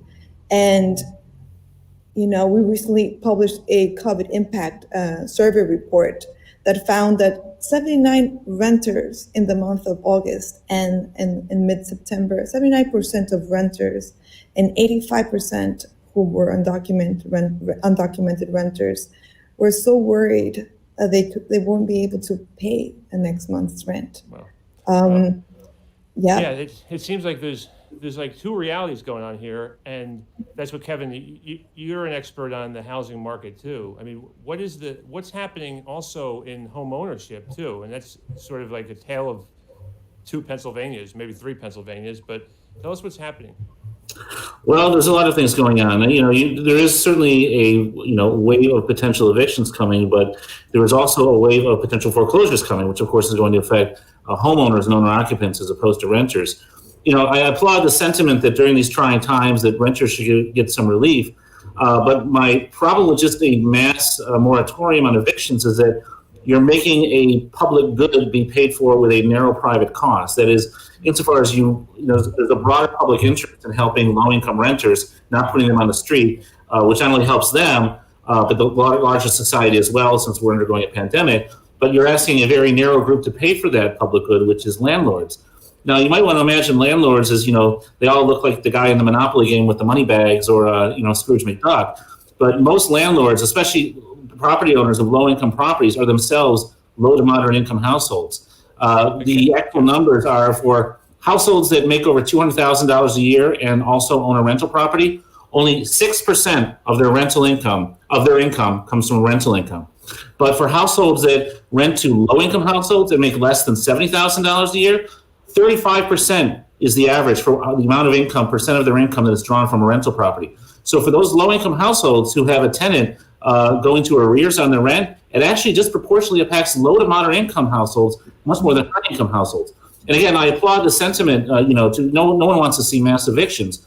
But if you're going to impose that cost merely upon landlords, not only is that going to put the landlords in a difficult position because they're going to start defaulting on their mortgage payments. If the rent can't cover the mortgage payment because they're not getting the rent, then they're going to go into foreclosure, and their tenants are also going into foreclosure when the banks come to seize their property. Moreover, it's a regressive policy because it is disproportionately impacting low to moderate income households that are property owners rather than high income households. Rob, there needs to be a balance there as one. Brian, if I may interject a little bit here. Within Make the Road Pennsylvania, we have our membership of over 10,000 members. And within our membership, we have small homeowners. And we totally understand what they're going through as well. And our frustration is in programs that were created by the state, right? This rent relief program, rent and mortgage relief program, I should say, it hasn't been streamlined. People haven't been able to access that federal funding that has been much needed because of this series of requirements that perhaps landlords might not have. Like in Reading, for example, where I live now, landlords may not have all the paperwork ready. And therefore, even though they need assistance to be able to pay their mortgage as well, or to get the rent from their tenants, they might not have access to that money.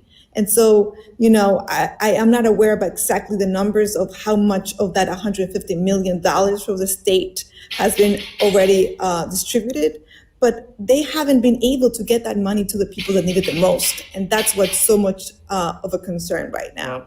And it's a valid concern. If I may ask a question, I mean, we're going through a pandemic. People need medical care, but we wouldn't expect doctors to work for free. People need groceries and food, but we wouldn't expect, grocery markets to supply the food for free. Yet we're supposed to expect landlords to supply housing for free. Again, I applaud and support the sentiment that evictions are an issue, but I think that it needs to be complemented with at least a state, if not federal, program that provides assistance to those landlords so they can support maintaining those properties while their tenants are unable to pay. I wish we could go a little bit further on this. It's a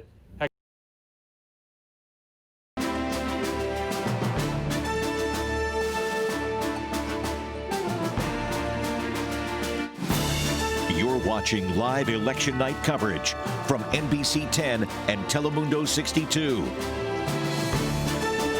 Thank you for staying with us for Decision 2020 Battleground, Pennsylvania. I'm NBC10's Stefania Jimenez. So the polls now have been closed in our area for about 2 hours, and now it's just a matter of waiting for the results to come in. NBC10's Lauren Make has been with us all night, tracking what's happening in the battleground state of Pennsylvania. So, Lauren, what are you learning? Stephanie, let me show you the latest that we have right now coming in from some of the key counties in Pennsylvania. I want to show you what is happening in Luzerne County. These are NBC News numbers coming in right now, 62 of 186 precincts reporting. Luzerne County was one that was very, very important to President Trump in 2016. He won this county by 19 points and actually was able to flip it. It had previously voted for President Obama. Here you can see a tight race here at this moment in time. A little more than 50% for Joe Biden, 48.5% for President Trump. Now let me show you where we are in some of the counties in our area. Let's take a look at Delaware County. Here, again, just 68 out of the 428 precincts reporting here. And you can see Joe Biden ahead here, 85% to 13.8%. Let's take a look at what's happening in Philadelphia as the votes are coming in. A lot. This is a really, really big area to be counting. You can see 1,700 precincts, so only 156 in at this point. But you can see, as expected, that Joe Biden is doing very, very well here at this moment in time. Philadelphia is important for Joe Biden. That is why he came here today. He made stops in Scranton. He made stops in Philadelphia because this is an area where he really needs to turn out the vote and was trying to use these final minutes to do so. I talked to him while he was here in Philadelphia, and I asked him about what happens after the polls close, what happens tonight, and what his message is going to be. Take a listen.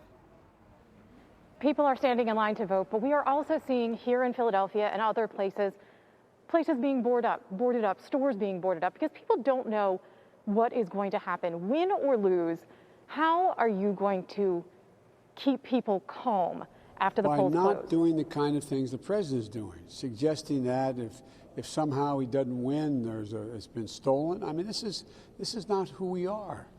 We've never been through this before like this. And so I believe the American people are showing up in droves. They're ready for change. They want to make their voices heard. And they're showing up in the middle of a pandemic, high unemployment, and they're determined to have their voices heard. I don't think we're going to have any problem. If we do not have a result tonight, will we still hear from you tonight? Is there a message that you will want to send people as those votes are being counted? Well, look, the fact is that the president doesn't get to decide who votes. The voters get to decide who's president. And so the courts have ruled the time to count the votes is going to take more probably in Pennsylvania than beyond the end of the day. And so we should just be patient and let the courts make the decision they've made to allow the vote to move forward. So that was Joe Biden today in Philadelphia, a city where he really needed people to turn out today, and we will see whether enough of them did to win him Pennsylvania as he tries to win the White House tonight. Stephanie. Lauren, as people predicted, it's definitely going to be a long night. All right. Thank you. Now, the president had a relatively quiet election day. Earlier today, he called into Fox and Friends, the TV show on the Fox network, and thanked campaign staff at his headquarters in Virginia.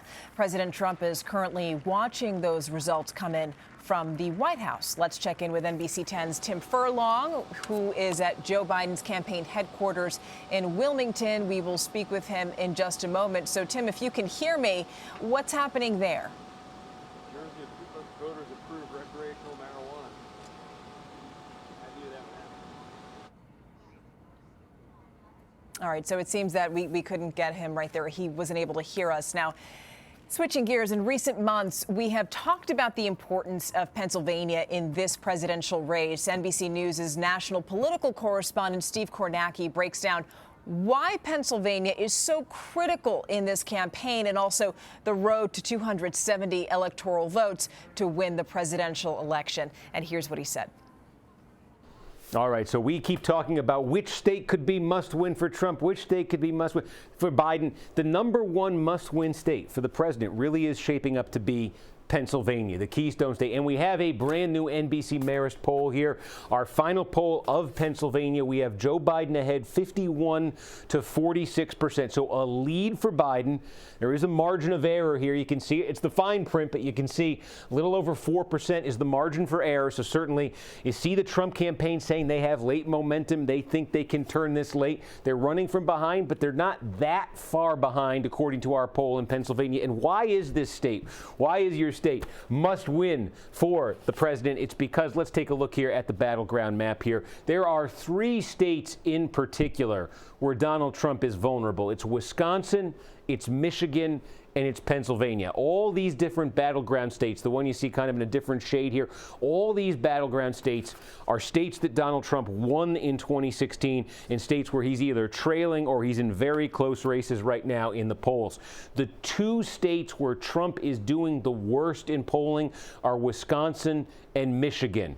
These are states he flipped barely in 2016. He won by less than a point, just like Pennsylvania. Each one of these states, Trump won by less than a point in 2016, had gone Democratic since the 1980s. He won them all. He went 3 for 3. The problem for Trump, when you look at the Electoral College math, is if the polls are right in Wisconsin, and if he loses Wisconsin, and if the polls are right in Michigan, and he loses Michigan, then he has no margin for error. And if he then loses Pennsylvania, that's the ball game.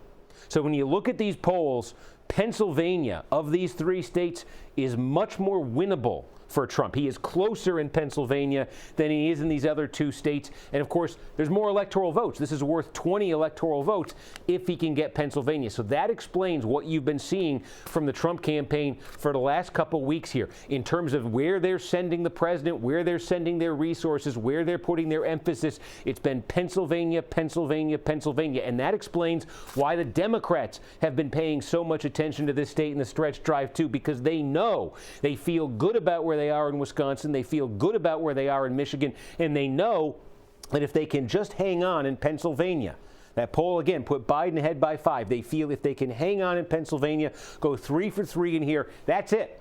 We don't need to talk about the rest of the battleground states because Biden will be over 270 and Biden will be president-elect. So those are the stakes for Pennsylvania. Those are the stakes of this race. Trump's got to find a way to turn it red, got to find a way to engineer a come-from-behind victory here, as he did 4 years ago. And if he can do that, if the president can get Pennsylvania, then it puts him in the game potentially for the Electoral College. What he would then need, though, he would need a lot still. He would basically need to run the table in all these other battleground states. The margin for error would be very slim. He'd need to be winning Ohio, North Carolina, Georgia, Florida, Iowa, Texas. He'd need to be sweeping all of these states. But the problem for Trump is, right now, even if he swept all of these other states, without getting Pennsylvania, it still wouldn't be enough. So it is a critical one for his reelection campaign. It explains all the attention you've been getting. And I imagine 2024 we'll be talking about Pennsylvania as a battleground again. It seems to be a new tradition. All right, and to quote Steve Kornacki here, Pennsylvania. He said that both campaigns paying very close attention to the Keystone State. And just to prove his point, Joe Biden visited Pennsylvania 17 times, President Trump 14 times, more than any other battleground state. So right now, the federal minimum wage is just $7.25 an hour. President Trump and Joe Biden do agree on one thing, and that is that that's not a lot of money to live on. But they just don't agree on what to do about it. And it turns out that it's more complicated than you might think. Money. It matters a lot, especially when you only have a little. Food, water, shelter, clothing, a phone, a ride, medicine, face masks, these things aren't free, but you need all of them to get a job. And you need a job so you can make money. Money to buy more food, water, shelter, clothing. Okay, you get it. The price of living adds up. And if you've lost your job or have no skills in high demand, it's harder for you to make money. And that affects how and where you're able to live. That's the problem with money. Some people need more than they can make. And even though 119 million people worked full-time last year, more than 20 million of them made less than $600 a week. So I want to spend just 5 minutes on two of your favorite topics, minimum wage and politics. Because if you work for a year and bring home less than $30,000, this election could change that. It is a very low number. You know, with what's happened to the economy, with what's happened to the cost, I mean, it's just, I don't know how you live on $7.25 an hour. But I would say let the states decide. Blinders have taken off the American people. I think they're ready. They're ready to insist that the minimum wage be $15 an hour. In spite of their differences, these two do agree on one point. $7.25 an hour is weak and hardly enough to live on. Biden says he'd raise the federal minimum wage to $15 an hour, and President Trump wants states to handle the issue on their own. So what could happen to minimum wage after the election? These are the states where the lowest paid workers make the federal minimum wage. They're home to around 40% of our population. Minimum wage workers here make $7.25 an hour, bringing home about $12,000 after federal taxes. They're living on around $33 a day. Under President Trump, state governments would decide if they want to raise their minimum wage. The idea is if they don't, they risk losing workers to better paying jobs in other states, like these, all currently paying more than the federal minimum. The theory is that competitive wages entice workers to relocate, which grows the tax base of the states they move to. Under Joe Biden's plan, along with some changes in the Senate, minimum wage goes up to $15 an hour. That's about $31,000 a year. The idea is doubling the minimum wage could lift every full-time working person out of poverty, more than 20 million workers. That means some of your paychecks could double. A person making $1,200 a month in Oklahoma could see their income jump to $2,400. Both plans aim to redistribute wealth. The big difference is the size of the redistribution. Under Trump's plan, only some states would raise the wage. Biden's plan would raise the wage in every state. Think about it this way. The average cost for a one-bedroom apartment's around $1,600 a month. A minimum wage worker needs to put in 221 hours to pay for it. That's 28 shifts in a month. At $15 an hour, that worker would need to work 107 hours. That's half the number of shifts. Who wouldn't want to make more money?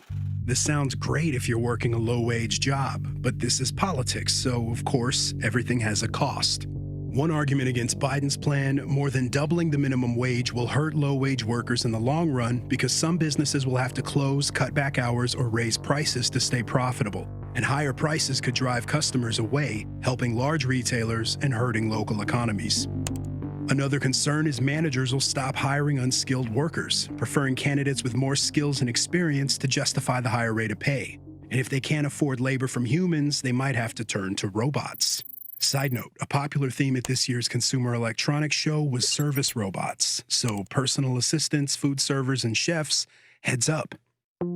On the other side, Trump's opponents argue the raise is needed now, and doing nothing could have a crippling effect on business if people can't afford to make purchases. Opponents also argue pandemic-related job losses have forced millions of American families into poverty, and that states aren't adequately keeping wages competitive, so leaving minimum wage to the states is not working. There's a lot to consider. Some politicians point to Seattle for proof that a raise will or will not work. The city's been raising its minimum wage for years and will reach $15 an hour next year, but economists don't agree on the results. Since the raises began, some employers had trouble covering shifts, as some workers decided to work fewer hours. And businesses that couldn't adapt to the new cost of labor had to close or move. But experienced workers making the minimum did bring home more money. Results are mixed. So how could these plans affect you? Would you get a pay raise? Maybe afford an apartment on your own? Maybe you'd lose your job to a self-driving shelf with a cat face? Or maybe you'd move across the country for better opportunities. The fact is, both candidates agree $725 is not enough money. How we fix it is up to you. All right, switching gears now, we want to check back in with NBC 10's Tim Furlong because he is at Joe Biden's campaign headquarters in Wilmington. So, Tim, I don't see much activity happening behind you. So what can you tell us? That there's not much activity behind us. You kind of said it. We've been waiting all night for sort of like a ramp up, and it's gotten darker and colder, but no ramp up at this point. You can see behind us some cars have arrived for what will be the drive-in event tonight for special invited guests. But of course, the race is very close.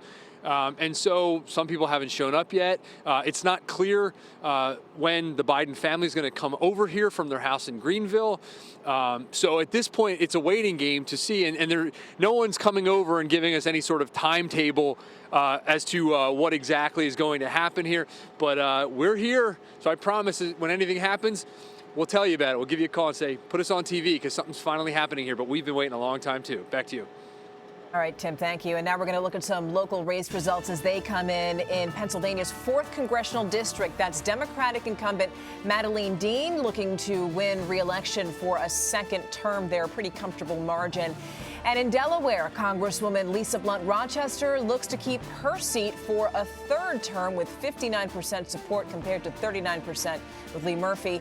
Now, and in New Jersey's 12th district, representing Trenton, Democratic incumbent Bonnie Watson Coleman is looking to win re-election there, a pretty wide margin.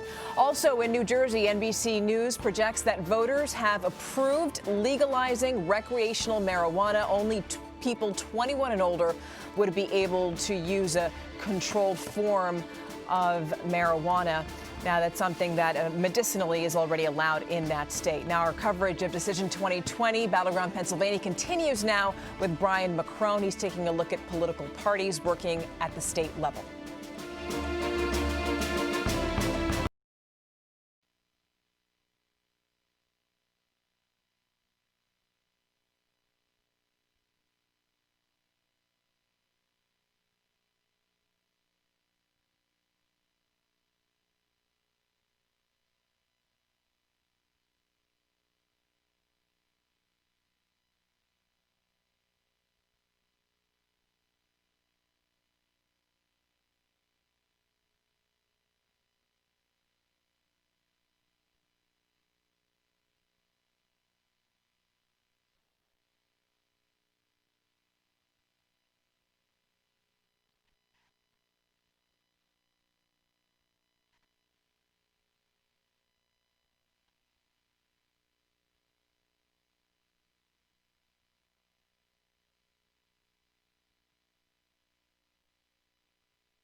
address education funding, address climate change, fairness, making sure when we get out of COVID, we're all working together to protect workers, fight for paid sick leave, pay for minimum wage, all the issues that we've been talking about.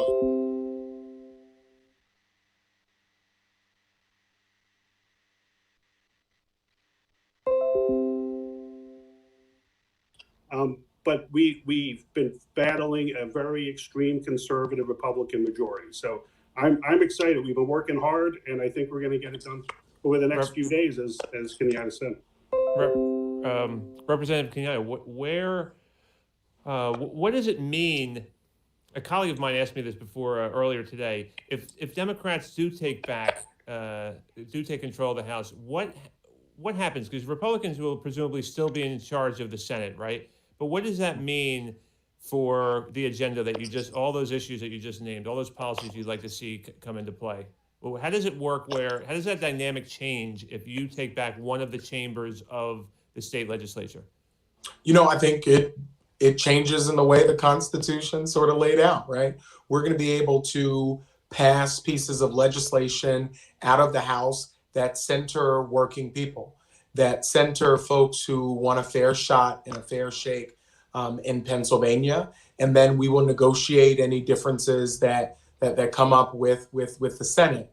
But I think ultimately, we're focused on putting forward an agenda that puts Pennsylvanians first. I think Representative Briggs talked about it. COVID, our small businesses that have been absolutely devastated by the pandemic, and the lack of responsiveness in terms of Republicans getting out the CARES money that we have remaining, things around equitable school funding. I think these are bills that we are going to send to the Senate if Democrats are in the majority. And I would hope that the Senate would take those bills, that they would seriously consider them, and ultimately that they will pass them. Because if we take back the House, I think that is the Pennsylvanian people all across Pennsylvania really making it clear that they want Pennsylvania to work for everybody. But let me also just say briefly why we're in this position right now. It's because of gerrymandering. We have a state that is incredibly gerrymandered, and the power that Republicans have been able to retain has been because they have rigged the rules of the game. But I think that you're seeing people come out in record numbers to say, we want to make sure that voters get to pick their elected officials, not the other way around. And that really is what we've had over the last 10 years. And it's why, as close as we've come, we've fallen short, because some of these districts, I don't even want to denigrate 5-year-olds because I think they could draw something fairer than what we've seen. Representative Briggs, what does it mean to be, so if you guys take over, you would presumably be, you're be chairman of the judiciary? Tell me a little bit about I'm the minority chairman of judiciary. And as all the issues we talked about, it would be great to have a Democrat as the majority chairman who really cares about criminal justice reform, who cares about police reform, who cares about prison reform. And it would be great to have a Democratic chair of the Environmental Committee who actually wants to protect the environment, or a chair of the Education Committee who wants to make good policy to get our schools back open safely. Those are the issues. Every decision, you may like your local rep, but if it leads to a Republican majority, Democratic issues just aren't, or progressive priorities, they're not just Democratic issues, there's Pennsylvania's issues just aren't being discussed. We've been the most active legislative body since throughout COVID, and all we've been focused on is how to turn over the governor's safe and responsible management of keeping our residents safe. And they just want to, instead of tackling these important issues about housing, or how to get our schools open safely, how to invest in small businesses and the like. These are all issues when we work together we can deal with and come up with compromises and solutions. But when a whole chamber, the Democratic caucus, has just been ignored, you don't get that. You don't even have that voice. Well, so I'm with Malcolm. If we get a House majority, a Democratic majority, I'm hoping we can get a Senate majority too. for the Democrats. But at least we will have a platform to advance legislation and then compromise, come up with a good thing. The best outcome for Pennsylvania is when we're all at the table working together to move the state forward. We have about a minute left. Let me just ask you both quickly, if you could, what would be, if you could just concisely tell me what your big thing is. What's your big policy? What's your big piece of legislation in 2021? Malcolm? Yeah, I think that I'm going to break the rules and do two. First, we have to do something about environmental justice and what that means, what climate change means. The second thing is we have to do something about deep poverty that impacts our economy and it leads to the type of stagnation we've seen.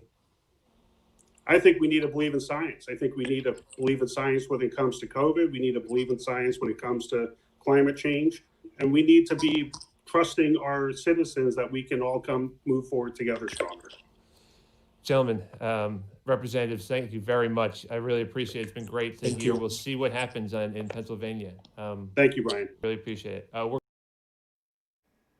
Welcome to NBC10's election night coverage in Pennsylvania, New Jersey, and Delaware. I'm Jacqueline London. And I'm Jim Rosenfield. We've been keeping a close eye on several hot races across our region for you. The 2nd District congressional race in New Jersey has the eyes of the country on it. Look at this. Incumbent Jeff Van Drew versus Amy Kennedy. Here's a look at where it stands right now. Jeff Van Drew had 51% to Amy Kennedy's 47%. That's with 69% of the results counted. Van Drew, of course, was a Democrat, but switched parties to a Republican. Another race in New Jersey we're watching. Congressman Andy Kim is trying to hold off David Richter. Right now, the race has not been called, but with 42% in, Andy Kim up 55% to David Richter's 44%. We know election workers are counting votes as fast as they can at the National Convention Center. It is going to be a lengthy process, and we might not have a final result for days with all of the mail-in ballots being counted. In Montgomery County, there were more than 239,000 mail-in ballots. We just got an update in the last 30 minutes. 83,000 have been counted so far, about 35%. Election officials will be working all night long. NBC10 political reporter Lauren Make is tracking the numbers coming in from Pennsylvania and has an update for us now. Lauren. Hey guys, let's start in Montgomery County and show you what we know about who people are voting for there. We want to show you the results as we know them at this point in Montgomery County. Here you can see Joe Biden with 89% to President Trump with 10%. Now, of course, this is a county that went heavily for Hillary Clinton in 2016. But let's take a look at some of the counties where President Trump did really well. Counties like Berks County. Of course, we're just showing you the numbers as they are right now. There are a lot of votes still to be counted. But here in Berks County, you can see President Trump 61% to Joe Biden 37% at this moment with 51, about a quarter of the precincts reporting. And let's take a look at Northampton County. This is a county that flipped, had voted for President Obama and then voted for President Trump. You can see here, though, that Joe Biden is ahead at this point, at this moment. But again, we don't know where these precincts are in the county or even if they include mail-in ballots. So a lot in these numbers we don't know. That is what we know about them at this moment. Guys, back to you. All right, Lauren, let's go to the issue of recreational marijuana. It is about to become legal in New Jersey. NBC News projects the amendment on the ballot has enough votes to pass.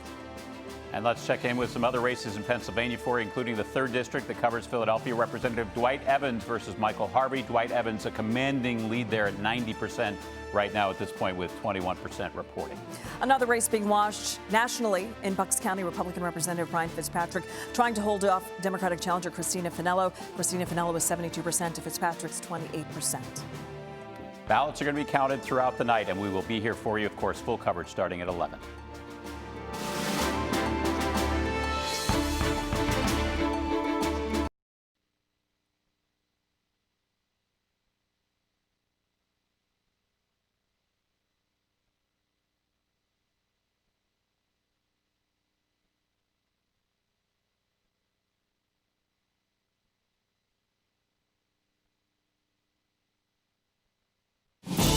You're watching live election night coverage from NBC10 and Telemundo 62. An exciting night. You know, we told you before that this was going to be a very long night, and it looks like we've come through on that promise. Results obviously still coming in. Everybody, their eyes are on the big prize, the Keystone State.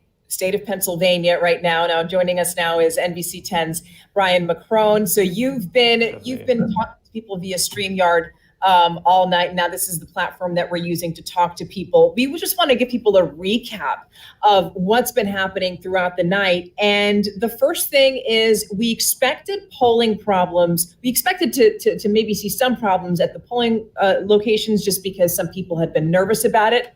Hey, not the case. Our colleague Mitch Blocker, right? He was in the Northeast and he just said that there really wasn't anything like that. No cases of voter intimidation. Yeah, and then I talked to Pat Christmas from the Committee of 70 later on in the evening, about 9 o'clock, 9:15. He was done for the day.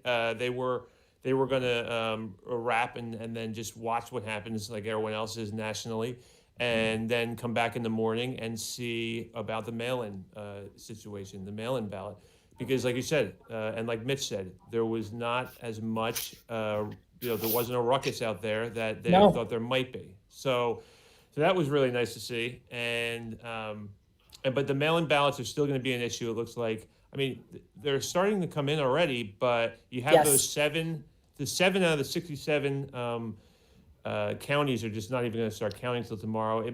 And then a place like Philadelphia, as Rosemary Connors was reporting as well, there's hundreds of thousands of mail-in ballots to go. So.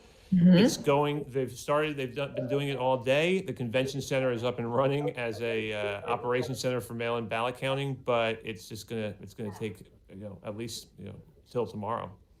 Yeah, and we talked about this not being election night, but election week, and it looks more and more likely that is going to be the case. You mentioned those 7 out of the 67 counties that won't start counting mail-in ballots until tomorrow. A lot of you at home are probably wondering, why is that? Well, that's because local election officials in those 7 counties saying that they simply don't have the personnel right now to do that, to go through those mail-in ballots while also running an in-person election. So that's that. But, we also got to talk about ballots themselves, right? Because a huge decision, a federal judge ruled today with the USPS, basically telling them to do a sweep. A federal judge ordered USPS to rush the delivery of mail ballots, and this especially affected states like ours, Pennsylvania, Florida, Michigan, Georgia, Texas, Arizona. Oh, all important states.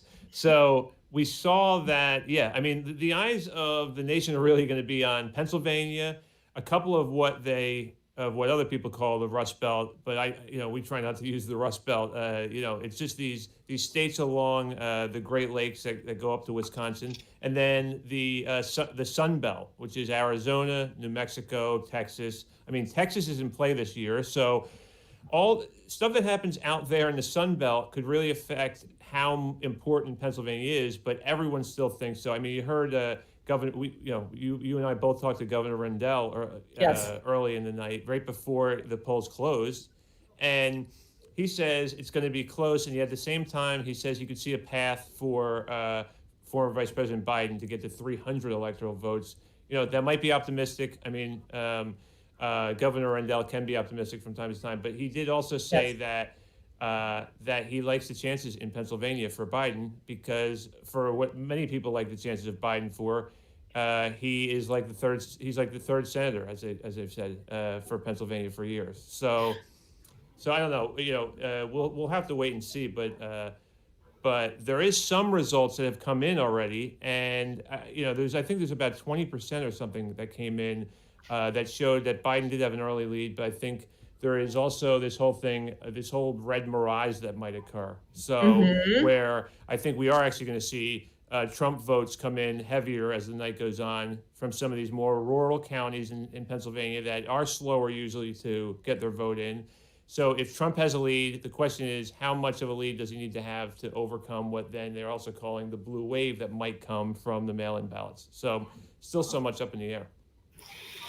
Yeah, a lot definitely up in the air. And this is why there was so much talk about the in-person voting versus the mail-in ballots, right? Because more Democrats voted by mail than Republicans, right? So everyone said, okay, so it looks like in-person voting might skew more towards Republicans. And if you report those results first, it would look like Trump has a huge lead.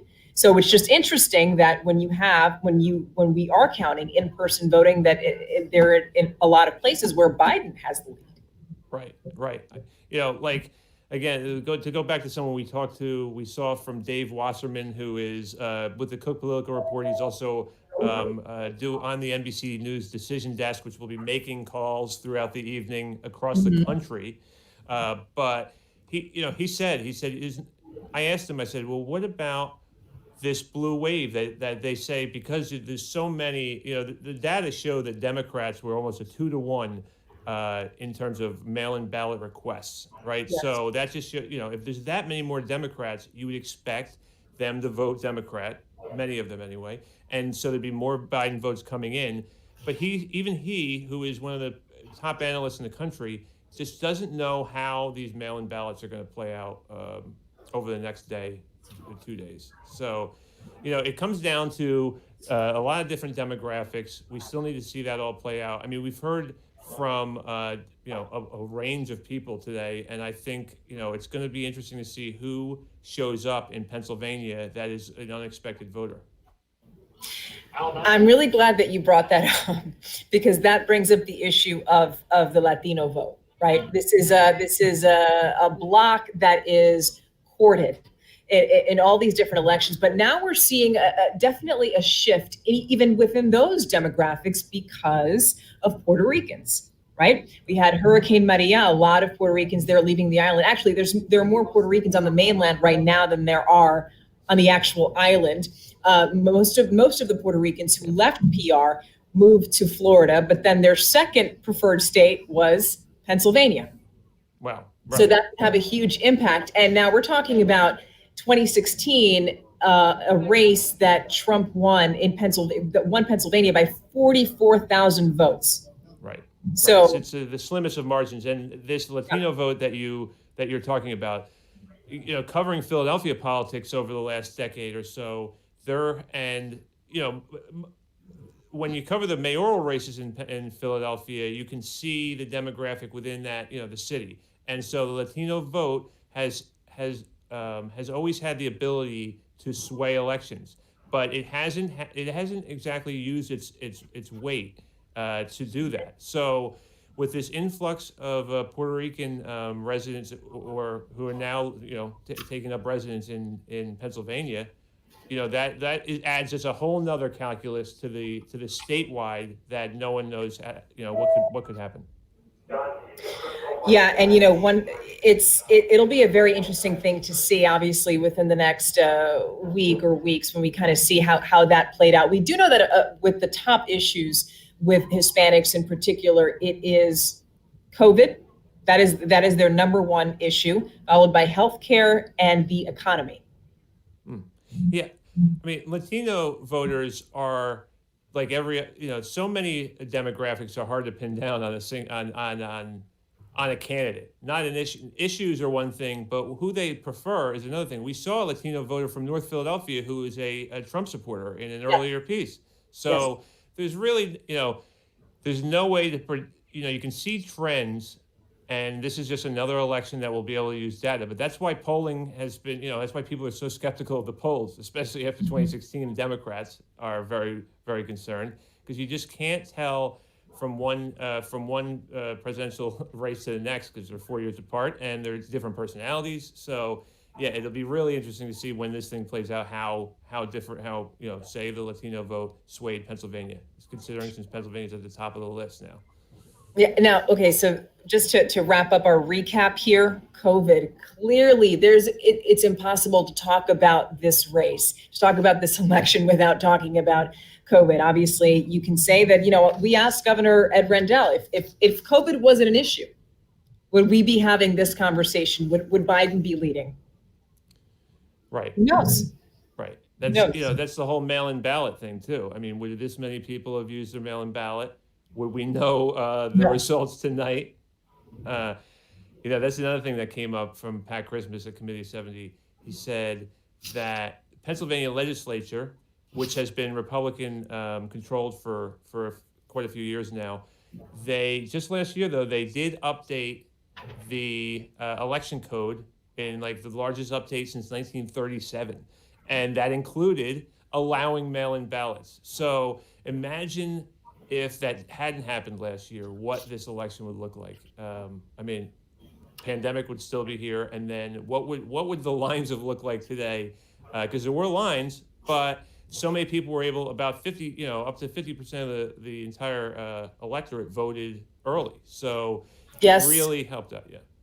Yeah, which is amazing. What, something like more than 100 million votes cast early. Now, I just want to update our viewers on this projection right now. NBC News is projecting that the Democrats will keep control of the House. You know, one thing that definitely got buried in all of this is the Senate races, right? Because the Democrats were definitely hoping to gain control of the Senate, but we don't know if that's going to happen. Obviously, still a long night here as we look at those election results. Now, you've been working with an analyst all night, right? Jeff Rosen, can you tell us about the conversation that you had with him? Yeah, I actually had a conversation with Jeff Rosen, who is the now long time, he's been there for several years now, we can say a long time. He is the president and CEO of the National Constitution Center here in Philadelphia.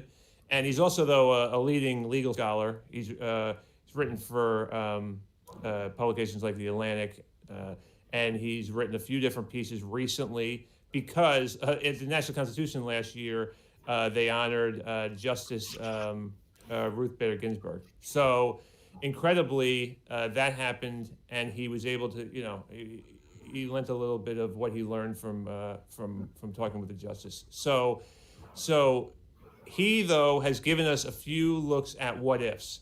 You know, so the one of them he walked us through was what's happened in recently with the election laws that Pennsylvania had went all the way to the Supreme Court. So can we play that and see what he says about the state allowing mail-in ballots to be counted until November 6th, which is this Friday?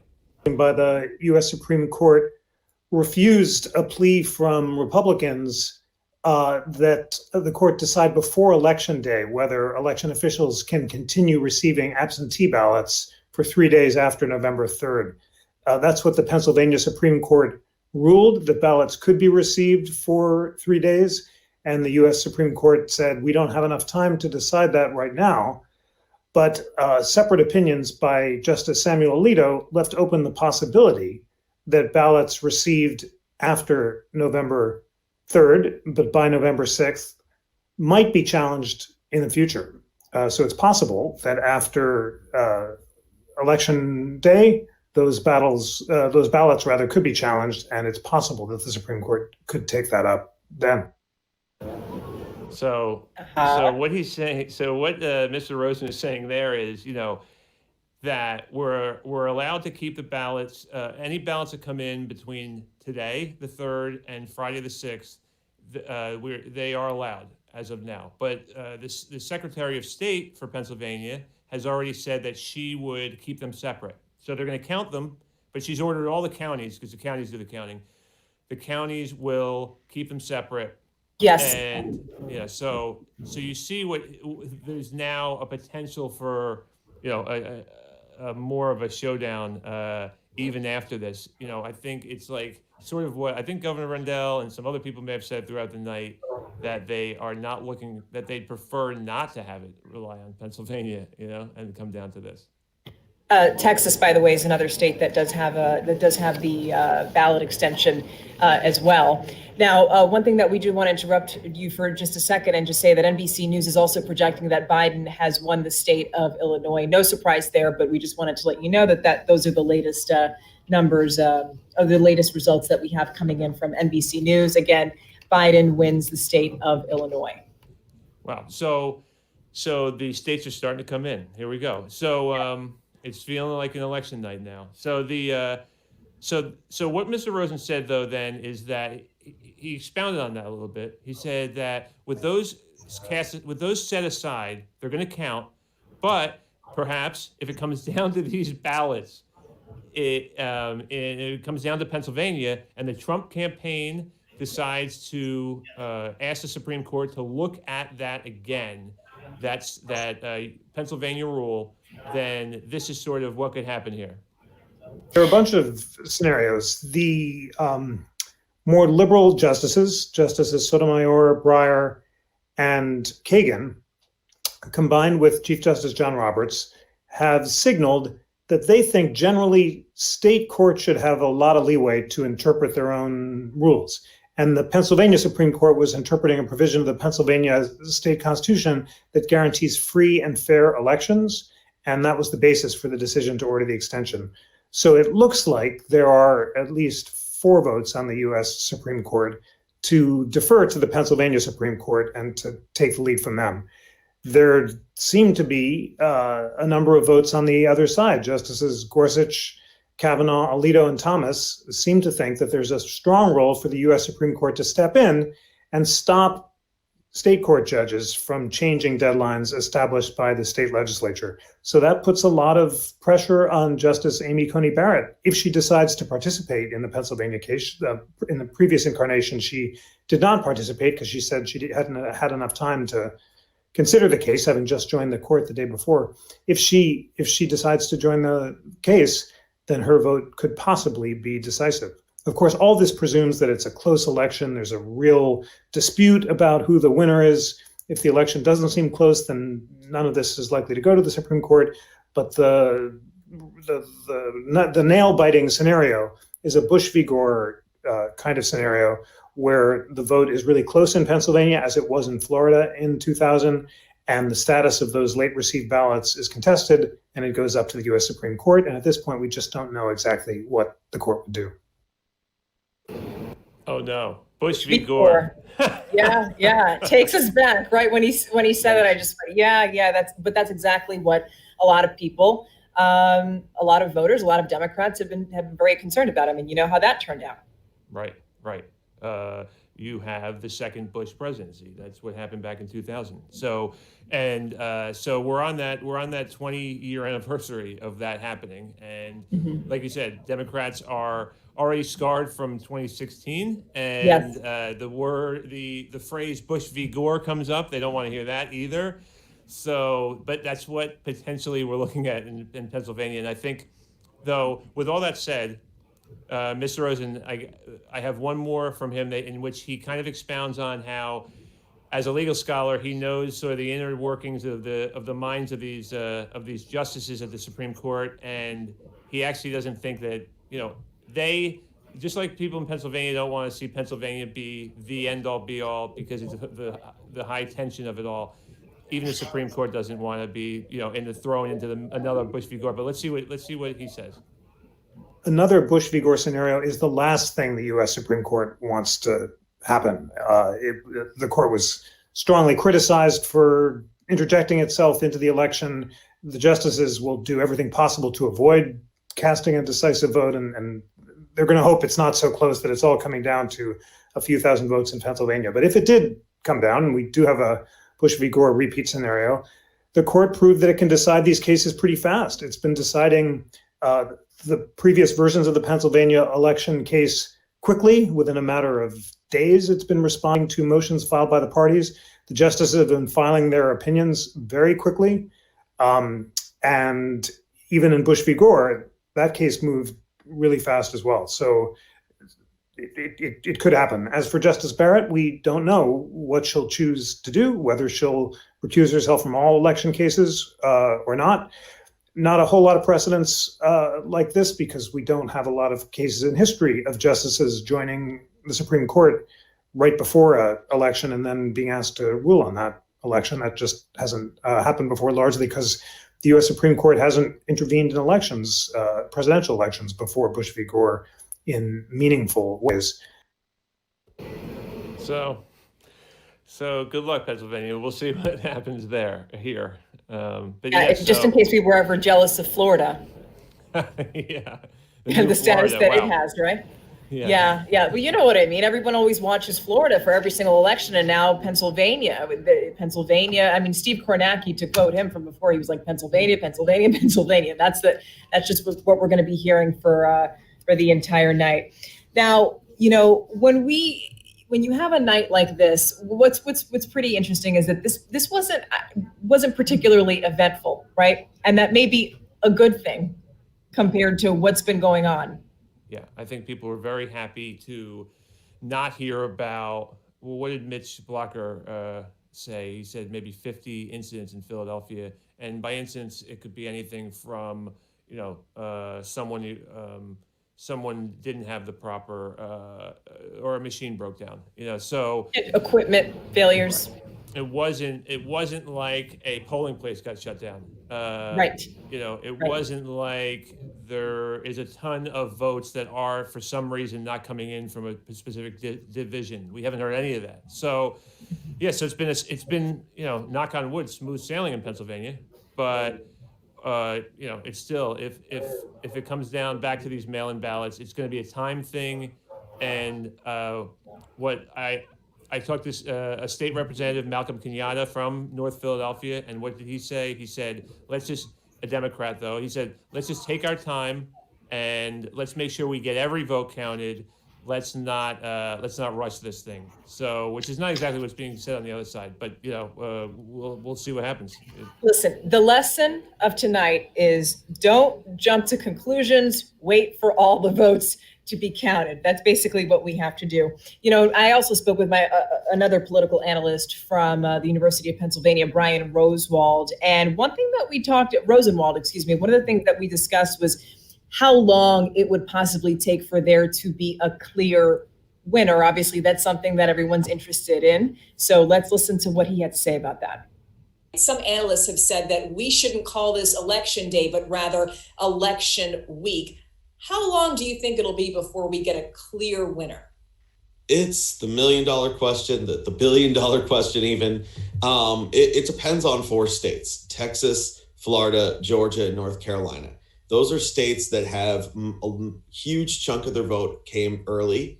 And there are places where mail-in ballots, they're allowed to process them before Election Day, unlike here in Pennsylvania.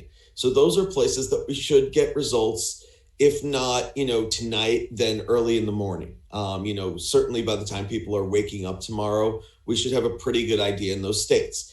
If Joe Biden wins one of those states, it really makes it almost impossible mathematically for Donald Trump to win.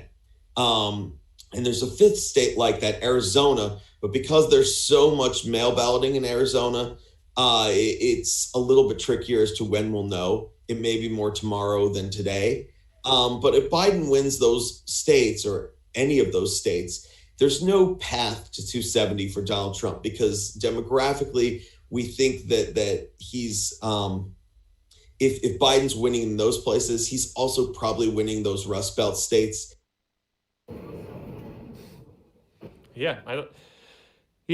Tomorrow, if we wake up tomorrow, I don't know if anyone's going to be able to sleep tonight. Yeah, I don't think that's going to happen. But that is, he lays out a plan. He lays out what Governor Rendell told us that he thinks too. It's like the path is narrow, supposedly, for what a lot of the analysts are trying to say. But you just, they said that in 2016 too, and President Trump overcame those narrow odds as well. So we'll just, we will have to see. We will have to see what happens in that Sun Belt, and we will have to see what happens up here our way, as well as, and then there is that Florida, Georgia area, and North Carolina area too.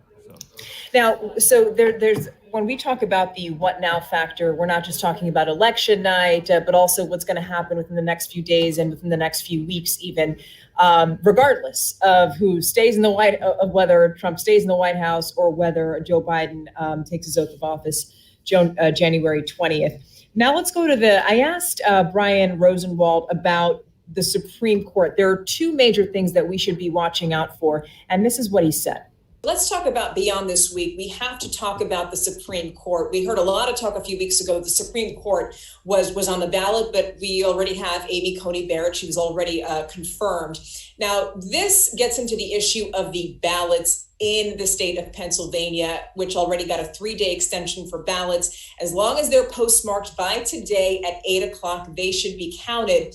But the Supreme Court can still decide not to count those ballots post-election day. How likely do you think that is?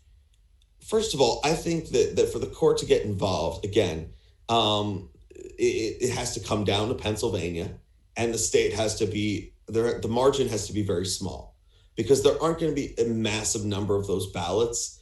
And then I think the court may try to sidestep in some way. I really don't think that I think the justices are cognizant of the fact that especially after the way that Justice Coney Barrett was confirmed, that if the court were to decide this election in some way, were to make a pivotal ruling that helps Donald Trump, that they're pretty much sealing the fate that the next time Democrats gain power, they're going to expand the court. They're going to add justices, because as much as Democrats were inflamed and infuriated at the court in 2000, when they made a decision that basically ended the election, it would just be so much worse today, both because of the way Justice Coney Barrett was confirmed, but also because we have social media today. And all the anger is like magnified so many times. So I think it's possible. Legally, there seem to be at least 3, probably 4 justices who bought into the legal theory that would have the Supreme Court invalidate the decision of the Pennsylvania Supreme Court. But it strikes me as somewhat unlikely, because it's sort of going to have to be a perfect storm of the state being the decisive one, the election results being really, really close, and then the justices deciding to do that. Now we got to talk about Roe v. Wade. Obviously, that's another issue that has come up recently with the confirmation of Justice Amy Coney Barrett. She obviously has a pro-life record, and her opponents right to be concerned that abortion access is going to be stripped away? I think stripped away, yes. I think outright Roe v. Wade and Planned Parenthood versus Casey, which is the successor to Roe v. Wade, being just thrown out, I think that's less likely. What I think is most likely to happen is the court is going to keep them on the books, but hollow them out, but allow states to increasingly restrict abortion access. What we've seen in a lot of states. Yeah, we've seen it in a lot of states, and I think it's just going to get worse. They're going to okay new restrictions and that's going to make abortion access sort of a joke of a right in a lot of southern conservative states and plain states in the middle of America, where it's technically a right on the books, but it doesn't really exist for most women in those places. Especially poorer women who can't afford travel and delays and things from it. I think that the reason for that waiting period for some in some places. Period, or in some places where there's just not abortion clinics. There's no place to get an abortion in those particular states. I think that they're going to go more in that direction than just straight up overturning it, because again, you start talking about a backlash against the court. You start talking about just outrage spewing over into the streets and things, whereas it almost has the same impact to just allow the states to enact more restrictions anyway, while saying we're living up to these decisions without actually doing it. Wow, there's so many. Yeah. What issue isn't on the table these days?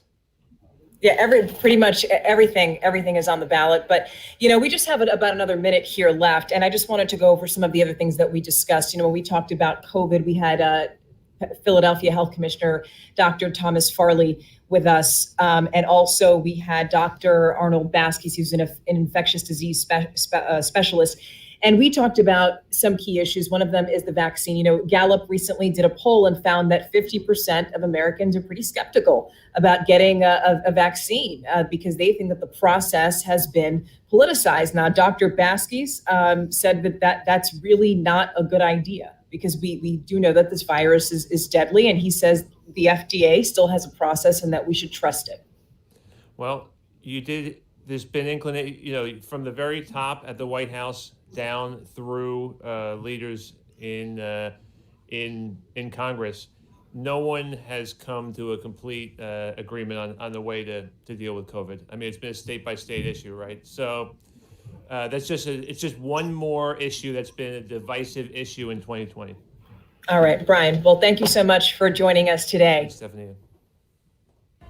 What a night. After months of the ads, the tweets, the campaigning, the day is finally here. Now, naturally, this election day is unlike any other. We don't expect to have results tonight, but we're going to be with you every step of the way, so you can count on us for that.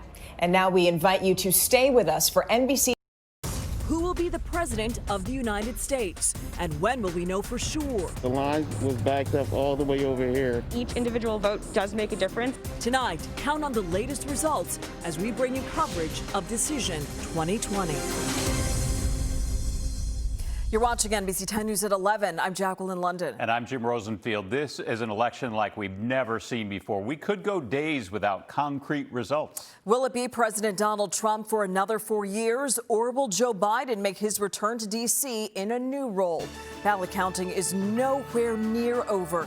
Taking a live look at the Pennsylvania Convention Center in Center City, where election workers are going through those ballots right now. The Keystone State remains the big question mark tonight. It's 20 electoral votes hang in the balance, something NBC political experts say could drag on for days.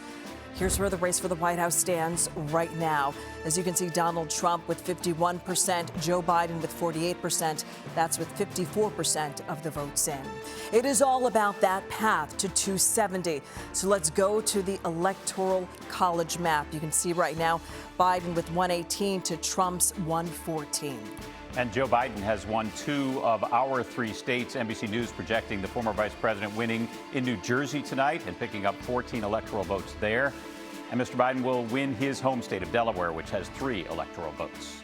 Our area could be the deciding factor in this presidential election for the next hour. NBC 10 is bringing you the latest results, turnout numbers, and the mood of voters in our area. We have a team of reporters fanned out across the area to bring you the election story of your hometown. Let's start with a look at where the presidential candidates are right now. As both men await results from the country's biggest battleground states, the president, he's in Washington at the White House. Joe Biden is right here in Delaware. That's where NBC 10 Delaware Bureau reporter Tim Furlong is joining us live. He is at Biden headquarters in Wilmington. Tim. Yeah, you know, all day long I've been saying we've been waiting to see some action. Well, we're finally starting to see some action here at the Chase Center on the riverfront. A lot of invited Democrat guests and family members and friends, they're showing up here now for this drive-in party. We don't have any word that Joe Biden is actually on the way here at this point. We do not believe, in fact, that he's begun the trip here. But take a look at the video of how he spent his day. He spent the day in Scranton. He went to church here, then went to Scranton, and he went to the house he lived in as a child. Then he headed to Philadelphia to thank campaign volunteers. And after stops in Philly, he headed back home to Delaware to watch the results come in. A short while ago, I spoke with Delaware Senator Chris Coons. He easily won his race tonight, and I asked him if the nation can heal and maybe sort of get friendly again, if you want to put it that way. He says he hopes so, but he's obviously pulling for Vice President Biden to win. Take a listen to what he had to say. We've got a lot of hard work to do to get us out of this pandemic, to rebuild our economy, to bring our country together. And I am optimistic that at some point in the next couple of days, if not tonight, we'll get outcomes in this election that will catapult our own Joe Biden to the presidency. And I'm excited to work with a Biden-Harris administration. If that is the outcome of the election, he went on to say, if that is the outcome of the election. And as you come back live here, you can see at the Chase Center, lots of people will start to get out, you know, they're listening to the music. It's kind of a pep rally feel, but it's a very nervous feel. And we can't get too close to the people that are there, but I'm hearing from some people I know in the crowd that are saying it's a little bit nerve-wracking at this point. We are here. We are not going anywhere. So make sure you stay with NBC 10. As soon as Vice President Biden takes that stage, when it does happen, we'll be here for it. So make sure you stay with us. We're live in Wilmington. Tim Furlong, NBC 10 News. And a different feel also because of the pandemic, Tim. Thank you. And while Joe Biden's watching the results in Delaware tonight, President Trump is at the White House. As we said, the president hosting a gathering in the East Room for 300 to 400 guests. This is video from earlier today when the president thanked workers at his campaign office in Arlington, Virginia. And we showed you the inside of the Pennsylvania Convention Center a few minutes ago. That's where election workers are counting ballots. NBC 10's Rosemary Connors has been there all night. They have a big job to do. She joins us live. Rosemary, you got an update from city commissioners not long ago. That's absolutely right, Jacqueline and Jim. At last check, the team of technicians here at the Pennsylvania Convention Center counted about 75,000 mail-in ballots. Something to keep in mind, 430,000 Philadelphians requested mail-ins, an unprecedented number. So as you said, those Election Day crews, they certainly have their work cut out for them, and they likely are not going to finish tonight. Let's give you a look at the live stream of the convention hall where that counting, that tabulating is happening right now as we speak. The equipment can handle and process as many as 10,000 ballots every hour. So again, we're going to continue to watch it. All of the mail-in ballots in Philadelphia are counted here at the convention center. They come here, but not all of them have arrived yet. So that begs the question, what happens to the ballots received after tonight, considering there could be some more legal challenges down the road? Every election, whenever something like this occurs, we segregate ballots received after Election Day in the event that we could possibly have litigation. That doesn't mean that there is necessarily always ongoing litigation, but it's just a preventative measure that we take should something occur, because once things get mixed together, like after ones that are received Wednesday, Thursday, Friday, there's no unscrambling that egg.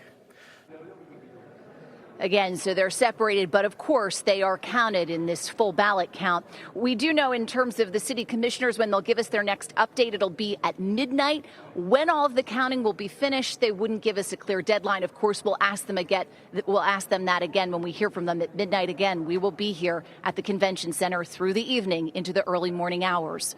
Reporting live at the Pennsylvania Convention Center, I'm Rosemary Connors, NBC10 News. We knew it would be a long one, Rosemary. Thank you. And as we wait for Pennsylvania to count its votes, we do have some big news about some election results that are already in. Tonight, NBC News projects that New Jersey voters have approved legalizing recreational marijuana. This move makes New Jersey the first state in our region to legalize recreational marijuana. The new industry could create up to 43,000 jobs in the Garden State. And here's a look at some of the other big races we're following in New Jersey's 2nd congressional district. Republican incumbent Jeff Van Drew and Democrat Amy Kennedy are in a heated battle. Van Drew, as you might recall, was elected as a Democrat but switched parties. Right now, you see the numbers: Jeff Van Drew with 51%, Amy Kennedy with 47%. Another race we're watching closely tonight, the battle for New Jersey's 3rd congressional district. The district part of Burlington and Ocean counties. The incumbent is Democrat Andy Kim, who's facing off against Republican businessman David Richter, a political newcomer. So far right now, with about 42% reporting Andy Kim in the lead there with 55% to Richter's 44%. To New Jersey's race for the U.S. Senate, Democratic Senator Cory Booker projected to hold on to his seat after a challenge from Republican Rick Mehta.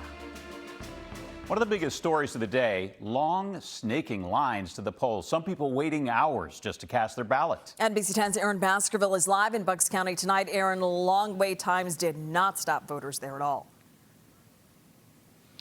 Jim and Jackie, all is quiet right now outside of Hoover Elementary School in Langhorne, but a far different scene earlier today. This place was absolutely packed with people. Right now, they're just kind of cleaning up the school. We actually saw some firefighters go in with specialized backpacks to sanitize this whole place. But like you said, long lines. We're talking about 2, 3, 4-hour wait lines in some cases. They waited and waited and waited, but did not leave. I'm 66 and a half, never been this long in my life. Long lines in Bucks County frustrated some voters, but didn't stop them from waiting. That's good to know. Cell phone video shows what it looked like inside Herbert Hoover Elementary School in Langhorne. The lines were up and down the hallway. Everybody's just like packed in there tight. Voters jammed inside, including Stephanie and Mike Hires. They tell NBC10 many had masks on, but they still had COVID concerns. Were people frustrated? Were they patient? They were ready to leave. They said there was no social distancing. You know, there was no, people were back to back. People were ready to leave, yes. On average, voters tell us they waited 2 to 3 hours in line. We're told lots of younger voters made their way out to this location in Bucks County. No matter how angry and annoyed, most stayed until the end. You guys stayed there, right? I'm going to stay. I mean, that's my right. I want to vote, you know. I want to determine who runs our country, so. It's been a stressful time for many during the last year, from COVID-19 restrictions and civil unrest to fears about the election. Now there's the waiting game to find out if their choice wins. Ready to stop getting a bunch of survey texts about who, polling texts, that kind of stuff. But it's definitely been stressful, but be a reliever. A lot of people saying the same thing, happy the voting part of this election is over now. According to the workers here, the reason for those long lines, they say high voter turnout and also a lack of staff. For now, we're live in Langhorne. Aaron Baskerville, NBC 10 News. All right, Aaron, and from Bucks County to the wider view now before we go to break, let's take a look at the Electoral College map right here. You see Joe Biden picking up most of his wins on the east and west coast. Justin Biden wins California, Oregon, and Washington State. And you can see President Trump claiming victory right in the middle of the country there with wins in Midwest states like Indiana and Kansas, as well as states in the South. Joe Biden at this point 192 to Donald Trump's 114. We'll be right back.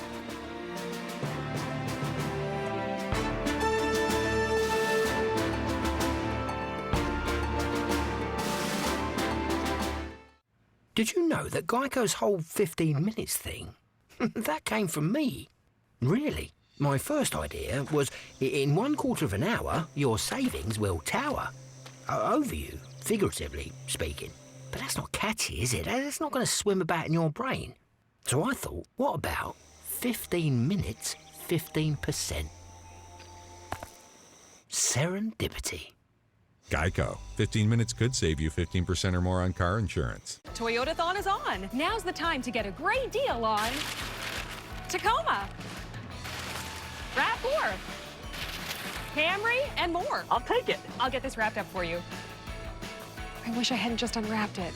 Lease a new Camry for $199 a month or get $2,500 lease bonus cash or $3,000 customer cash on a new Camry hybrid. Visit your local Toyota dealer or shop and buy online today. Toyotathon is on. Come in today.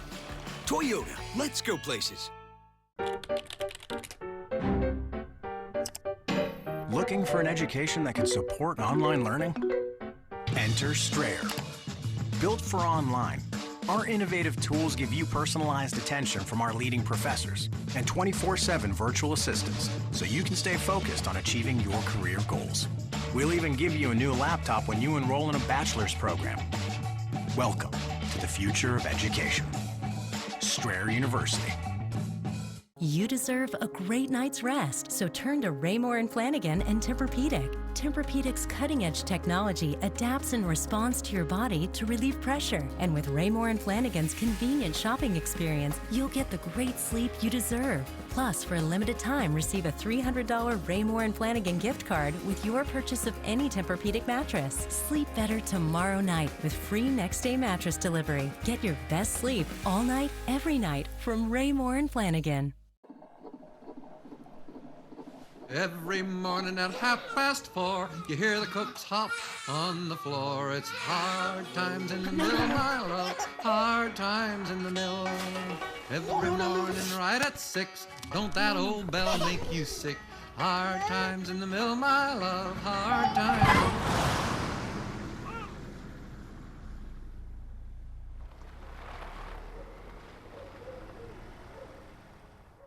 Did you know insurance companies keep a list of lawyers who don't go to court and settle their cases for pennies on the dollar? You deserve an experienced lawyer like me on your side. Don't settle for less. The man ran. At NJM Insurance, we know that everyone's a little different. That's why we make sure you've got the right coverage for you, and you, and you. Call today and you could save up to 20% on your auto insurance. This isn't just insurance, it's NJM. This is Peacock. We've got besties. Mama needs an update. Bros. And brothers. I love you like a brother sticks. We've got caretakers. How can I help? And celebrators. Treat yourself 2011. They're all here for you for free on Peacock, thanks to State Farm. Another night of road closures in Center City. Streets are blocked off from 20th Street to 8th Street, from Arch to Walnut. The National Guard continues to surround parts of Philadelphia, including City Hall. Philadelphia has seen its share of protests, violence, and heartache this year, something that inspired thousands of voters in the city to get out and brave long lines and cold air. NBC 10's Brandon Hudson is live in West Philadelphia tonight. And Brandon, you've seen a steady stream of people. What have they been saying?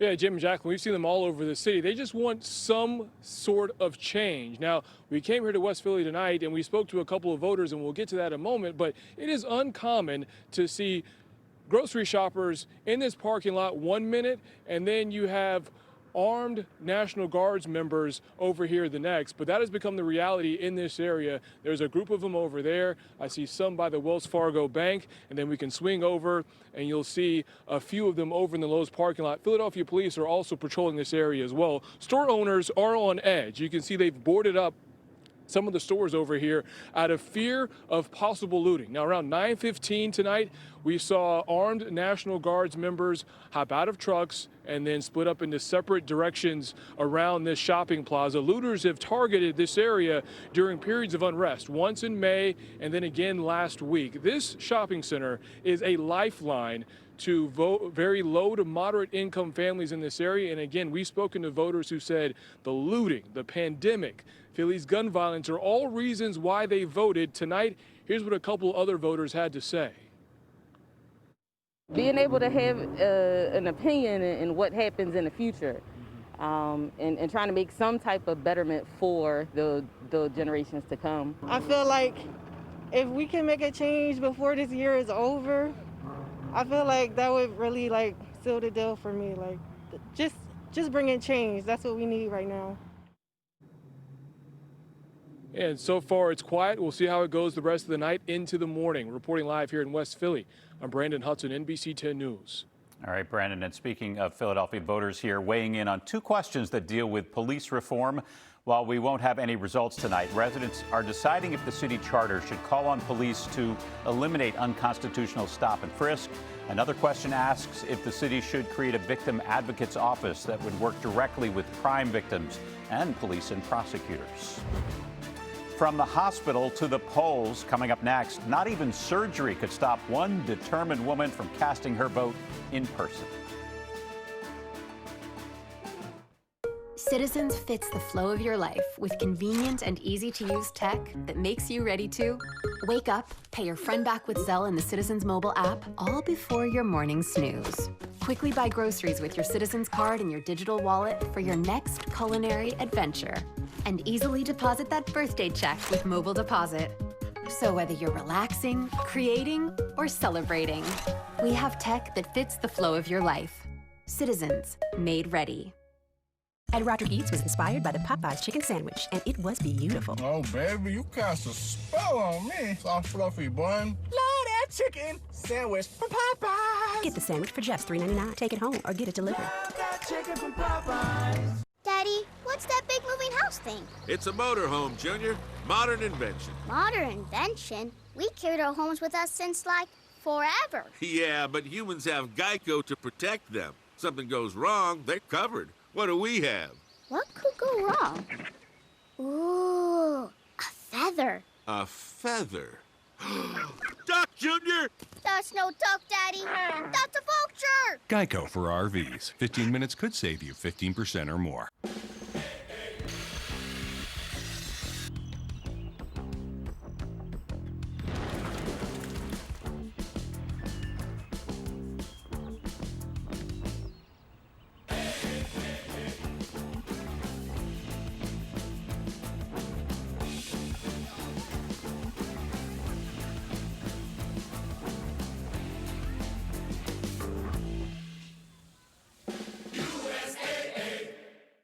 Insurance companies don't want to pay up after an accident. They want to deny your claim. Don't let them take advantage of you. Stand up for yourself. Call me, Rand Spear, and I'll take care of everything. Demand Rand. When you go to work, you want to feel appreciated. That's why you'll find everything you're looking for in a career at Raymore & Flanigan. Like big opportunities, plenty of training, people with all different backgrounds, and a stable, balanced environment. At Raymore & Flanigan, you'll find people who love what they do. You'll feel welcome. Get everything you want in a career and more. Raymore & Flanigan. This experience, being able to talk with the staff and volunteers of the Battleship New Jersey, was a really, really cool experience for me to feel connected to the grander veteran community. My name is Brad Snyder. I'm a Navy veteran. I'm really honored to be a part of this group, and thank you for your service. I'm really thankful for Toyota to get behind the Paralympic movement. Being able to connect with the community is something that I can't do by myself, and Toyota's given me an incredible opportunity to do that, and I'm thankful for that. Pulling an all-nighter, taking a live look inside the Pennsylvania Convention Center in Philadelphia, where ballots are being counted. All eyes are on Pennsylvania, which could end up being the key to this presidential election, and we might not have a winner for days. While many of you cast your ballot by mail or a drop box, others were determined to vote in person today, even if it meant heading to the polls straight from the hospital. NBC10's Matt DeLucia is live in Center City tonight with a Philly woman's story of real determination, Matt. Determination indeed, Jim and Jackie. And, you know, as we've seen from the video of the long lines at the polls today, some voters just want to do it in person. And for months, we've heard about making a plan to get out and vote. Well, this one planned her surgery around it. The goal was to get me in, get the surgery done, and get me discharged as soon as possible. It was all about timing. Christina Kennedy had a volleyball-sized tumor that had to come out. When they scheduled me for the surgery on the 2nd, the main thing I told them was I have to be able to vote. They were like, well, we got to keep you overnight. I said, I get that, but I have to be able to vote on the 3rd. She had her surgery last night at Einstein, her doctor carefully watching the clock. And she didn't get out of the operating room until after 9 p.m. Dr. Jay Goldberg said he went to see an anxious Christina this morning. She was already up and had been walking around the halls and couldn't wait to get out of the hospital. I was like, am I going to be able to get out of here to be able to vote in time? And they said, we promise. Her husband was waiting outside with a wheelchair, ready to take her to vote. My surgeon told me nowhere else. You go straight to the polls and then you go home. She cast her ballot at Heavenly Hall at 40th and Poplar with barely any line. By now, you're probably wondering why she didn't just mail in her ballot like millions of others. I was not voting early in the ballot. Just because of all the things that were going on, I wanted to be able to vote in person on the day to make it count. On this day, choosing her right before recovery. I got my I voted sticker. How about that? And Christina is at home recovering tonight. Of course, we wish her well. But I did ask her doctor if he has ever seen anything like this before on Election Day. He said not exactly, but years ago, he had a patient whose water broke. And on the way to the hospital, she made her husband stop at the polls so that she could vote first before having the baby. That is some real dedication to voting there, Jackie. It really is. Wow. Fighters all around. Matt, thank you. Yeah. And all eyes are on the electoral map tonight as those results come in. The race to 270 is pretty tight at this point. Biden picking up wins in New England as well as Colorado and New Mexico out west. President Trump picking up more wins in the middle of the country like Missouri, Oklahoma, Kansas, and Nebraska, as well as key states in the South and the Dakotas.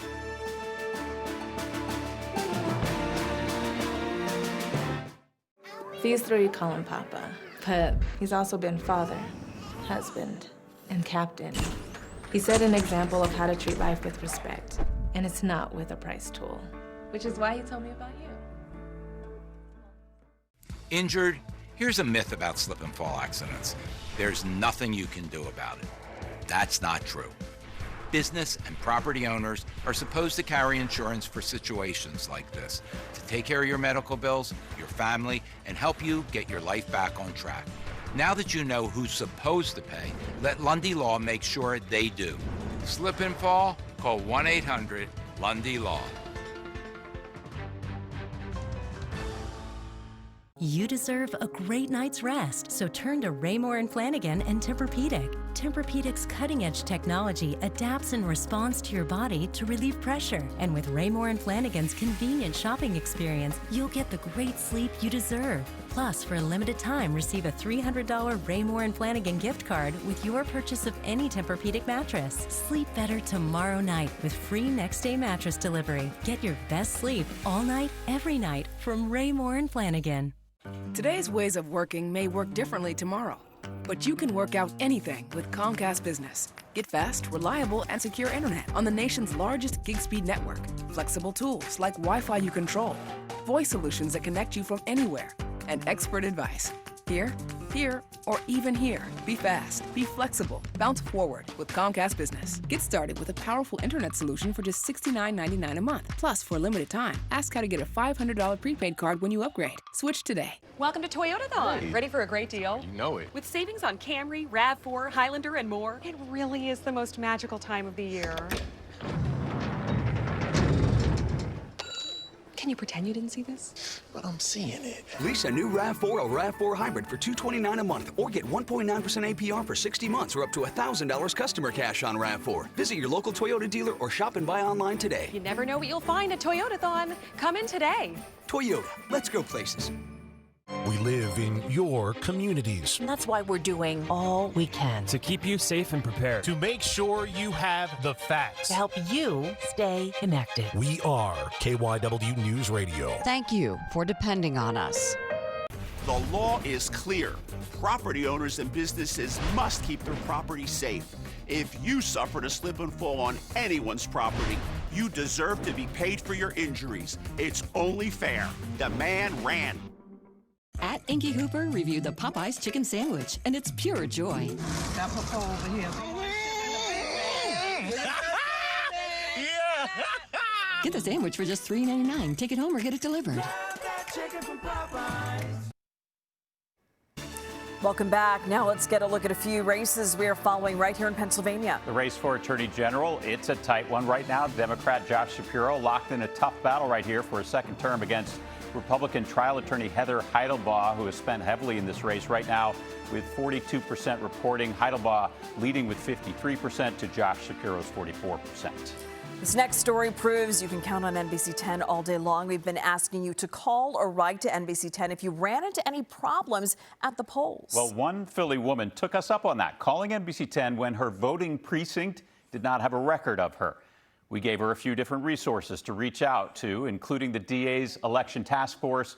Michelle got in touch with that task force and got back in line, and she was able to get her problem resolved to cast her ballot just 1 minute before the polls closed.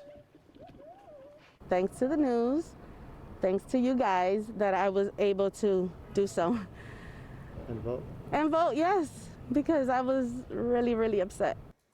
Michelle tells us she's relieved to know that her vote counted. Good for her. We're right back after this. Toyotathon is on. Now's the time to get a great deal on Tacoma, RAV4, Camry, and more. I'll take it. I'll get this wrapped up for you. I wish I hadn't just unwrapped it. Lease a new Camry for $199 a month, or get $2,500 lease bonus cash or $3,000 customer cash on a new Camry Hybrid. Visit your local Toyota dealer or shop and buy online today. Toyotathon is on. Come in today. Toyota, let's go places. Car accident? Call 1-800-LUNDY-LAW. If you've been in a car accident and you don't think you need a lawyer, here's a wake-up call. People with a lawyer get more, lots more. More medical care for their injuries and more money for their pain. We're Lundy Law. Now that you know the facts, call us. Let us fight to get you more. That's the Lundy Law way. Injured? Call 1-800-LUNDY-LAW. The mother's standard of care. It's how we care for our cancer patients like Cecil. When his lung cancer spread, Cecil came to CTCA. Having multiple experts all in one location allowed Cecil's team to work together to immediately create a personalized treatment plan. Today, Cecil has a boost in strength and a future together with his son. Cancer Treatment Centers of America. Appointments available now.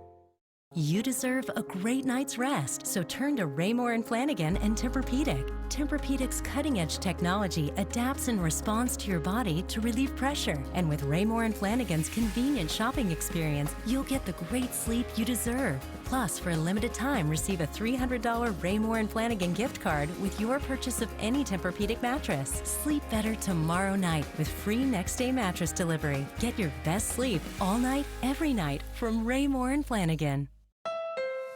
Excitement comes standard with the redesigned Honda Accord. With more torque than the Toyota Camry. And more horsepower than the Hyundai Sonata. You also get technology you won't find on the competition. like available wireless Android Auto integration. And with the Accord Hybrid, more power to bring the road to life. Stand out with the redesigned Honda Accord. Contact your Honda dealer today or shop online. At NJM Insurance, we know that everyone's a little different. That's why we make sure you've got the right coverage for you, and you, and you. Call today and you could save up to 20% on your auto insurance. This isn't just insurance, it's NJM. NBC10 News starts now.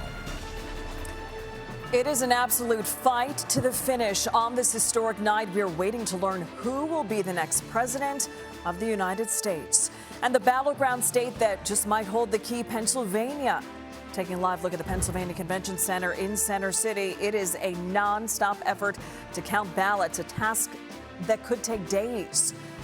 Right now, the state it's too early to call, but according to NBC News, Donald Trump is at about 56%, Joe Biden at 43%, with results still coming in. You're watching a special one-hour edition of NBC 10 News at 11. Count on us to bring you results on air and online as we learn them.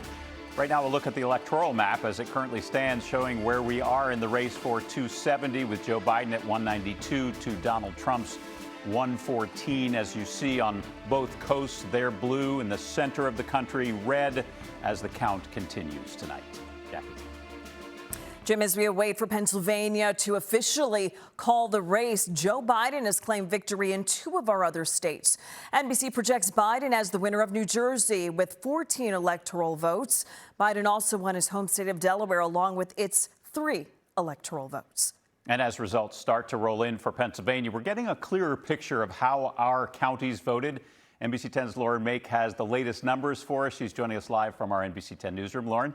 Jim, let's break down what we know about the votes in our counties here. We'll start in Philadelphia. This, of course, is a Democratic stronghold. You would expect Joe Biden to be doing well here. A lot of votes left to be counted, though I would note if President Trump were to get 20%, that would be a big deal there. Let's look at an area that is more purple, shall we say, a much more competitive area, Bucks County. This was tight last time. Hillary Clinton barely won, and you can see here it is tight again. Let's take a look at Chester County. Here you can see that Joe Biden is ahead again. These are the precincts here, 76 of 230 reporting here. And let's take a quick trip to the Lehigh Valley. Here you see this is a county that that Hillary Clinton won in 2016. You can see here that President Trump is ahead, though he won Northampton County in 2016, but Joe Biden is ahead here. So again, it depends on where these precincts are, if these are mail-in ballots, to know what we are seeing about the picture that this is really showing us. But we are getting more and more numbers in, which gives us a better picture of what is going on. Guys, back to you. Still taking shape, Lauren, depending on which ballots are counted there. All right. Well, we saw long lines like this across Montgomery County today as voters waited to cast their ballots in person, but thousands of others, of course, mailed in their ballots, and now it's a rush to get them counted. It is. NBC 10's Deanna Durante is live in Norristown. Deanna, more than 230,000 mail-in ballots to be tallied.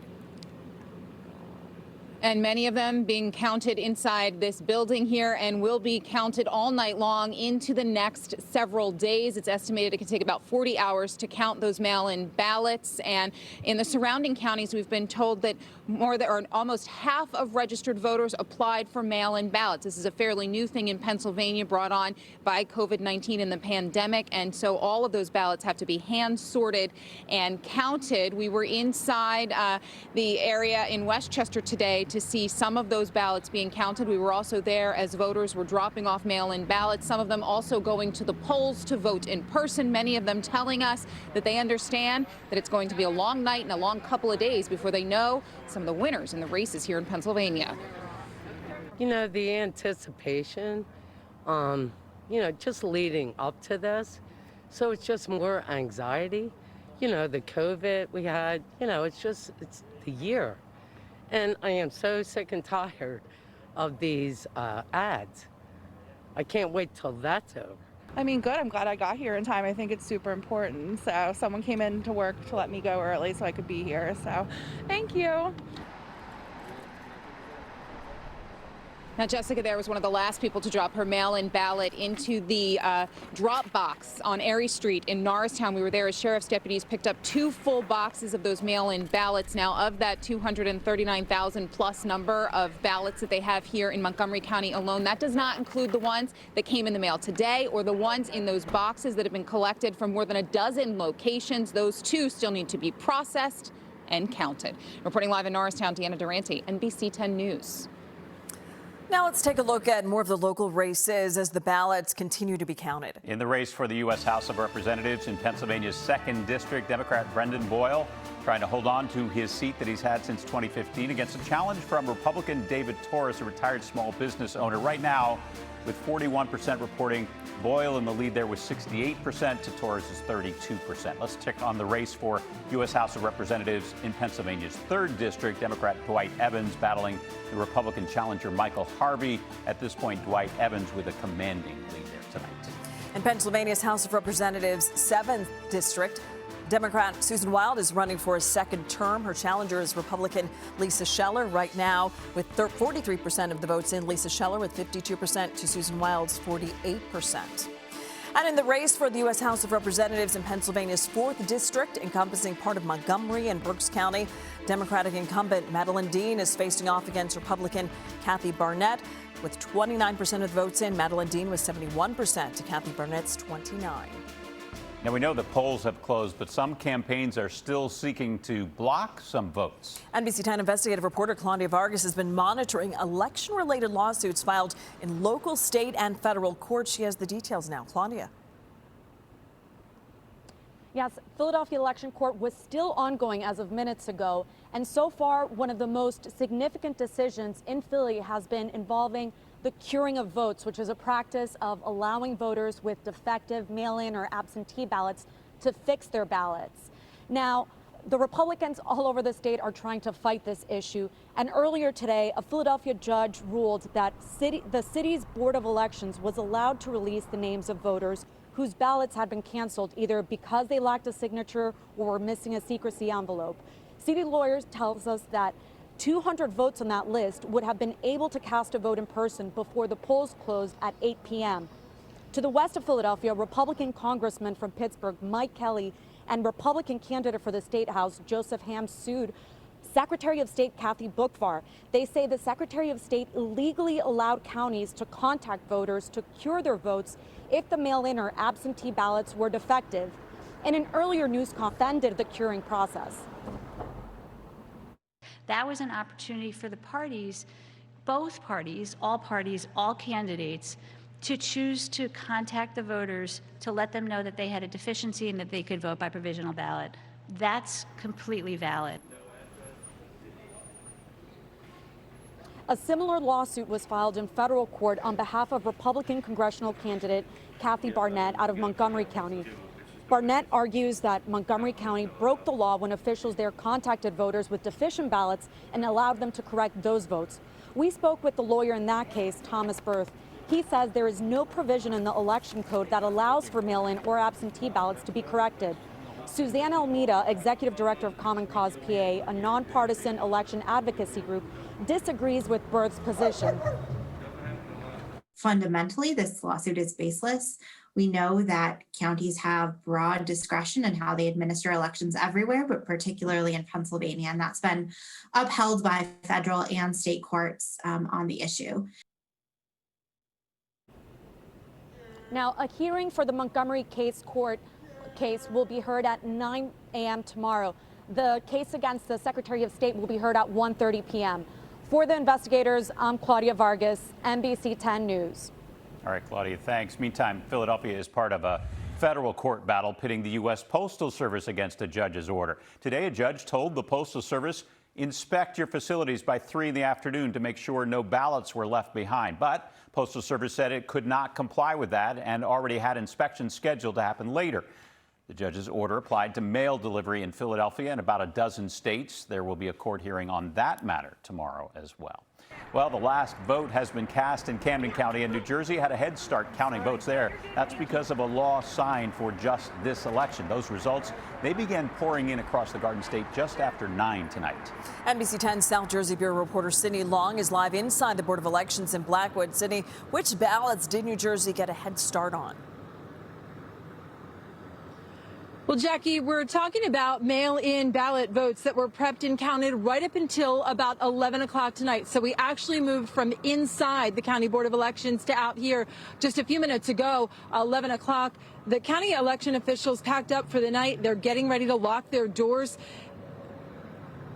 The votes that were cast today on Election Day, we can tell you, have not yet been opened. It is an election day that will go down in history, and officials in Camden County say it went remarkably smooth. Election Day secured drop boxes were picked up throughout the afternoon and into this evening. Truckloads of them driven back to the election board tonight. So the numbers in the presidential race and many other races, New Jersey's congressional districts, will continue to increase and fluctuate for days. The precincts promptly closed and locked their doors at 8 o'clock tonight. Victoria Schneebel was the last voter to hand in her ballot, along with her grandmother's vote at 7:59 p.m., and she was a touch anxious. A little bit, because I didn't think that my vote was going to get in, so I was a little nervous, but it's very important, very, very important. And my grandmother, like I said, since she was 21 years old, she's now 86, and have to have her vote in. Early on, we were dreading this election night. Didn't know what to expect. All new process. 250,000 ballots were probably going to get or more, and it just was fine. It actually, everything worked, and it was one of the smoothest election days in my 15 years here. Commissioner Ambrosino went on to say he wouldn't draw a line in the sand on any race tonight, including the congressional district races in New Jersey. But maybe 2 or 3 days from now, the counting will continue in earnest starting tomorrow morning at 8:30. Reporting live in Blackwood, I'm Sydney Long, NBC 10 News. And checking in now on some of the big races in Delaware, the governor of the first state will keep his title for another term. Delaware Governor John Carney is the projected winner, beating out his Republican opponent, Julianne Murray. And it appears incumbent Senator Chris Coons will hold on to his seat. The Democrat holds the lead over his Republican challenger, Lauren Witzke. Senator Coons has held Joe Biden's former Senate seat since 2010. And checking in on the race for the U.S. House of Representatives in Delaware, you can see Democratic incumbent Lisa Blunt Rochester has pulled in more votes than her Republican opponent, Lee Murphy. This would be her third term in the U.S. House in Delaware. And we'll be right back.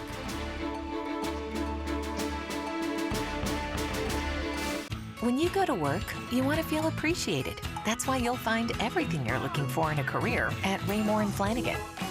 Like big opportunities, plenty of training, people with all different backgrounds, and a stable, balanced environment.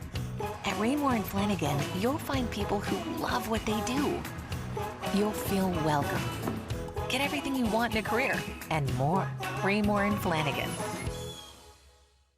We live in your communities. That's why we're doing all we can to keep you safe and prepared. To make sure you have the facts. To help you stay connected. We are KYW News Radio. Thank you for depending on us. Every morning at 4:30, you hear the cooks hop on the floor. It's hard times in the mill, my love, hard times in the mill. Every morning right at 6, don't that old bell make you sick? Hard times in the mill, my love, hard times.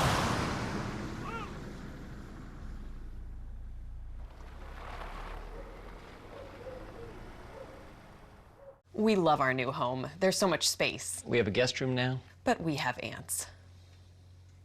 You're slouching again, Ted. Expired. Expired. Expired. Thanks, Aunt Bonnie. It's a lot of house. I hope you can keep it clean. At least Geico makes bundling our home and car insurance easy. Which helps us save a lot of money. Oh, Teddy, did you get my friend request? I'll have to check. Aunt Joni's here. For bundling made easy, go to geico.com. A typical auto insurance policy could be yours. Do you know what's in it? Pages and pages of exclusions and loopholes. So you get injured in a car wreck.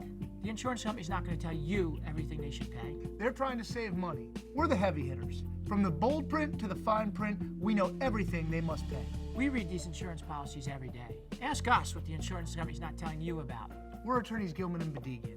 Find out how much more money is in your policy than you might think. 1-800-LAW-6162. Welcome to Toyotathon. Hey. Ready for a great deal? You know it. With savings on Camry, RAV4, Highlander, and more, it really is the most magical time of the year. Can you pretend you didn't see this? But I'm seeing it. Lease a new RAV4 or RAV4 Hybrid for $229 a month, or get 1.9% APR for 60 months, or up to $1,000 customer cash on RAV4. Visit your local Toyota dealer or shop and buy online today. You never know what you'll find at Toyotathon. Come in today. Toyota, let's go places. Ed Roderick Eats was inspired by the Popeyes chicken sandwich, and it was beautiful. Oh, baby, you cast a spell on me. Soft, fluffy bun. Love that chicken sandwich from Popeyes. Get the sandwich for just $3.99. Take it home or get it delivered. Love that chicken from Popeyes. All eyes have been on Pennsylvania in the final days of both presidential campaigns. Right now, the state is too early to call. Donald Trump at 56% to Joe Biden's 42%, with 51% of the votes in. Both candidates have made a strong push in Pennsylvania. NBC10 Stephen Fisher is live in Berks County tonight, where there was a big voter turnout, right, Stephen? Yeah, Jim, Berks County officials tell me the in-person voter turnout today was very large. In fact, they're still trying to come up with numbers on that end. But I can tell you, around the county, a lot of reports of long lines that started very, very early this morning. In fact, I want to go ahead and show you some of that video from much earlier today as voting got kicked off. Now here, this is over in Boyertown. The lines stretch out to the sidewalk. Some voters tell NBC10 that they spent more than an hour and a half in line waiting to cast their ballot. Now, voters told me this is the most important election they've ever voted in because they knew what was at stake. Many decided to get up early before work and hit those polls. However, a few hours ago, we did find some voters who got in line just in time before the polls closed at 8 p.m. Ashley Dunning, she had to work till 7, but she made it and got her vote in. I was a little frantic. I wanted to make sure I got here in time, but I was able to leave a little earlier, which was nice. Yeah, it's a brief history lesson here going back to the previous two elections. Majority of the Berks voters have backed the Republican presidential candidate. So as we continue to wait for more results to come in, a lot of eyes, a lot of interest will be on these rural counties like Berks across the state. We're live in Berks County tonight. Stephen Fisher, NBC10 News. We'll be right back. Hey, we get everything delivered now, right? And while I don't deliver pizza or toilet paper, I do deliver. I deliver Jeeps that let you go wherever you want. The best family vehicle ever made. Ram trucks for your home, for your work, for your business. And we deliver Dodges that rev your engines. All online and all right to your door. And my clients are telling me that now that they bought a car this way, they'll never go back. So I guess I've always been your delivery guy. And you just didn't know it. And if you want me to pick up a pizza on the way, no problem. Citizens fits the flow of your life with convenient and easy-to-use tech that makes you ready to wake up, pay your friend back with Zelle in the Citizens mobile app, all before your morning snooze. Quickly buy groceries with your Citizens card and your digital wallet for your next culinary adventure. And easily deposit that birthday check with mobile deposit. So whether you're relaxing, creating, or celebrating, we have tech that fits the flow of your life. Citizens, made ready. When you go to work, you want to feel appreciated. That's why you'll find everything you're looking for in a career at Raymore & Flanigan. Like big opportunities, plenty of training, people with all different backgrounds, and a stable, balanced environment. At Raymore & Flanigan, you'll find people who love what they do. You'll feel welcome. Get everything you want in a career and more. Raymore & Flanigan. Looking for an education that was built for online learning? Enter Strayer. As a pioneer in online education, Strayer uses innovative technology to help you reach your career goals. You can even transfer up to 28 classes into your bachelor's degree to help you graduate fast. Welcome to the future of education. Strayer University. Toyotathon is on. Now's the time to get a great deal on Tacoma, RAV4, Camry, and more. I'll take it. I'll get this wrapped up for you. I wish I hadn't just unwrapped it. Lease a new Camry for $199 a month or get $2,500 lease bonus cash or $3,000 customer cash on a new Camry hybrid. Visit your local Toyota dealer or shop and buy online today. Toyotathon is on. Come in today. Toyota, let's go places. We live in your communities. And that's why we're doing all we can to keep you safe and prepared. To make sure you have the facts. To help you stay connected. We are KYW News Radio. Thank you for depending on us. At Inky Hooper reviewed the Popeyes chicken sandwich, and it's pure joy. Apropos over here. Get the sandwich for just $3.99. Take it home or get it delivered. Welcome back. Leading up to the election, law enforcement had real concerns about voter intimidation, but today in Philadelphia, that concern was not realized. Our investigative reporter Mitch Blocker spent the day tracking down problems at the polls and is live for us now in Center City. Mitch. Well, Jim and Jackie, before the election, Philadelphia police and prosecutors, they set up the largest election day task force in the city's history, but they didn't have a whole lot of problems. In the 12 hours that the polls were open, they reported that they had 68 issues that dealt with either electioneering or voter interference. 67 of them they resolved quickly and peacefully. Throughout Philly today, we saw volunteers, some Democrats, some Republicans, many nonpartisan, who were all helping to allow people to vote. The biggest problems today in Philly, there were a few places, polling places opening late and some long lines at times, but these are common election day headaches. And after the polls closed, we talked to a Philadelphia election watchdog group about what they saw throughout the day. You hope for the best and plan for the worst, and it looks like we got a lot closer to the best than to the worst, and that's a great thing. You know, when it comes to elections, boring is good. So I'll take this any day of the week, and it's a testament to the people of Philadelphia and the thousands of people who work at the polls and everybody. Throughout the day, we visited a handful, half dozen or so polling places throughout the city of Philadelphia. They all had one thing in common. They were all calm. We'll be right back. At Cancer Treatment Centers of America, treating cancer isn't just what we do, it's all we do. And now we're able to treat more patients because we're in network with even more major insurance plans. So if you've been turned down before, call us now. Injured? Here's a myth about slip and fall accidents. There's nothing you can do about it. That's not true. Business and property owners are supposed to carry insurance for situations like this, to take care of your medical bills, your family, and help you get your life back on track. Now that you know who's supposed to pay, let Lundy Law make sure they do. Slip and fall? Call 1-800-LUNDY-LAW. You deserve a great night's rest, so turn to Raymore and Flanigan and Tempur-Pedic. Tempur-Pedic's cutting-edge technology adapts and responds to your body to relieve pressure. And with Raymore and Flanigan's convenient shopping experience, you'll get the great sleep you deserve. Plus, for a limited time, receive a $300 Raymore and Flanigan gift card with your purchase of any Tempur-Pedic mattress. Sleep better tomorrow night with free next-day mattress delivery. Get your best sleep all night, every night from Raymore and Flanigan. Welcome to Toyotathon. Hey. Ready for a great deal? You know it. With savings on Camry, RAV4, Highlander, and more, it really is the most magical time of the year. Can you pretend you didn't see this? But I'm seeing it. Lease a new RAV4 or RAV4 hybrid for $229 a month or get 1.9% APR for 60 months or up to $1,000 customer cash on RAV4. Visit your local Toyota dealer or shop and buy online today. You never know what you'll find at Toyotathon. Come in today. Toyota, let's go places. So much has changed for all of us, but change can be good. Now we've delivered hundreds of cars to clients' homes, to their work, wherever they want. Everything was done online and on the phone, transparently, and then delivered safe and efficiently. And our clients, they love it, and that means I love it. Hey, right now, you're not allowed to spend hours in a car dealership buying a car. The question is, why did you ever? And now more than ever, I think I've been your car dealer. You just didn't know it.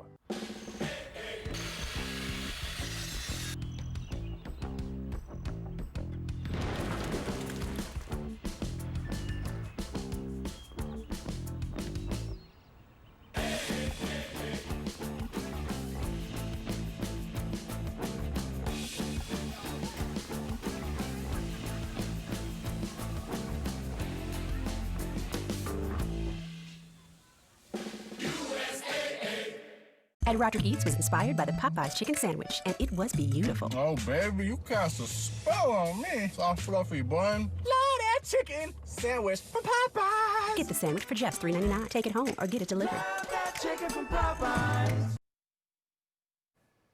Tomorrow, the city plans to release the body camera footage of the police shooting that killed Walter Wallace Jr. City also promising to release the 911 call that led to that fatal confrontation. Wallace, as we know, was shot in front of his mother in West Philadelphia after he refused to drop a knife he was holding. His family says he was suffering from a mental health crisis. City officials and the Wallace family say they agreed to hold off releasing the body cam video until tomorrow. Devices are like doorways that could allow hackers into your home. And like all doors, they're safer when locked. That's why you need Xfinity XFi. With the XFi gateway, devices connected to your home's Wi-Fi are protected, which helps keep people outside from accessing your passwords, credit cards, and cameras, and people inside from accidentally visiting sites that aren't secure. And if someone tries, we'll let you know. XFi Advanced Security. If it's connected, it's protected. Get started with Xfinity Internet for $39.99 a month for 12 months. Switch today. Did you know insurance companies keep a list of lawyers who don't go to court and settle their cases for pennies on the dollar? You deserve an experienced lawyer like me on your side. Don't settle for less. The man ran. You deserve a great night's rest, so turn to Raymore & Flanigan and Tempur-Pedic. Tempur-Pedic's cutting-edge technology adapts and responds to your body to relieve pressure. And with Raymore & Flanigan's convenient shopping experience, you'll get the great sleep you deserve. Plus, for a limited time, receive a $300 Raymore & Flanigan gift card with your purchase of any Tempur-Pedic mattress. Sleep better tomorrow night with free next-day mattress delivery. Get your best sleep all night, every night from Raymore & Flanigan. At Inky Hooper reviewed the Popeyes chicken sandwich, and it's pure joy. Got Popo over here. Get the sandwich for just $3.99. Take it home or get it delivered. We live in your communities. That's why we're doing all we can to keep you safe and prepared. To make sure you have the facts. to help you stay connected. We are KYW News Radio. Thank you for depending on us. Toyotathon is on. Now's the time to get a great deal on Tacoma, RAV4, Camry, and more. I'll take it. I'll get this wrapped up for you. I wish I hadn't just unwrapped it. Lease a new Camry for $199 a month or get $2,500 lease bonus cash or $3,000 customer cash on a new Camry hybrid. Visit your local Toyota dealer or shop and buy online today. Toyotathon is on. Come in today. Toyota, let's go places. Car accident? Call 1-800-LUNDY-LAW. Did you know that 93% of car accident victims who used a lawyer said they'd do it again? They didn't have to deal with the hassles, and they got the money they deserved. We're Lundy Law. Find out why so many clients give us 5-star reviews and refer us to family and friends. Call us and experience it for yourself the Lundy Law way. Injured? Call 1-800-LUNDY-LAW. At NJM Insurance, we know that everyone's a little different. That's why we make sure you've got the right coverage for you, and you, and you. Call today and you could save up to 20% on your auto insurance. This isn't just insurance, it's NJM. Once again, Joe Biden, the projected winner in New Jersey and Delaware. And in Pennsylvania, President Trump is ahead as those votes are still being counted. And count on live updates at NBC10.com/results. We thank you for joining us here on an extended version of NBC 10 News at 11. I'm Steve Rosenfield. And I'm Jacqueline London. Our live local election coverage continues right now on NBC10.com. And right here, we'll see you back in about 30 minutes with the local news update. Thank you for joining us. When you go to work, you want to feel appreciated. That's why you'll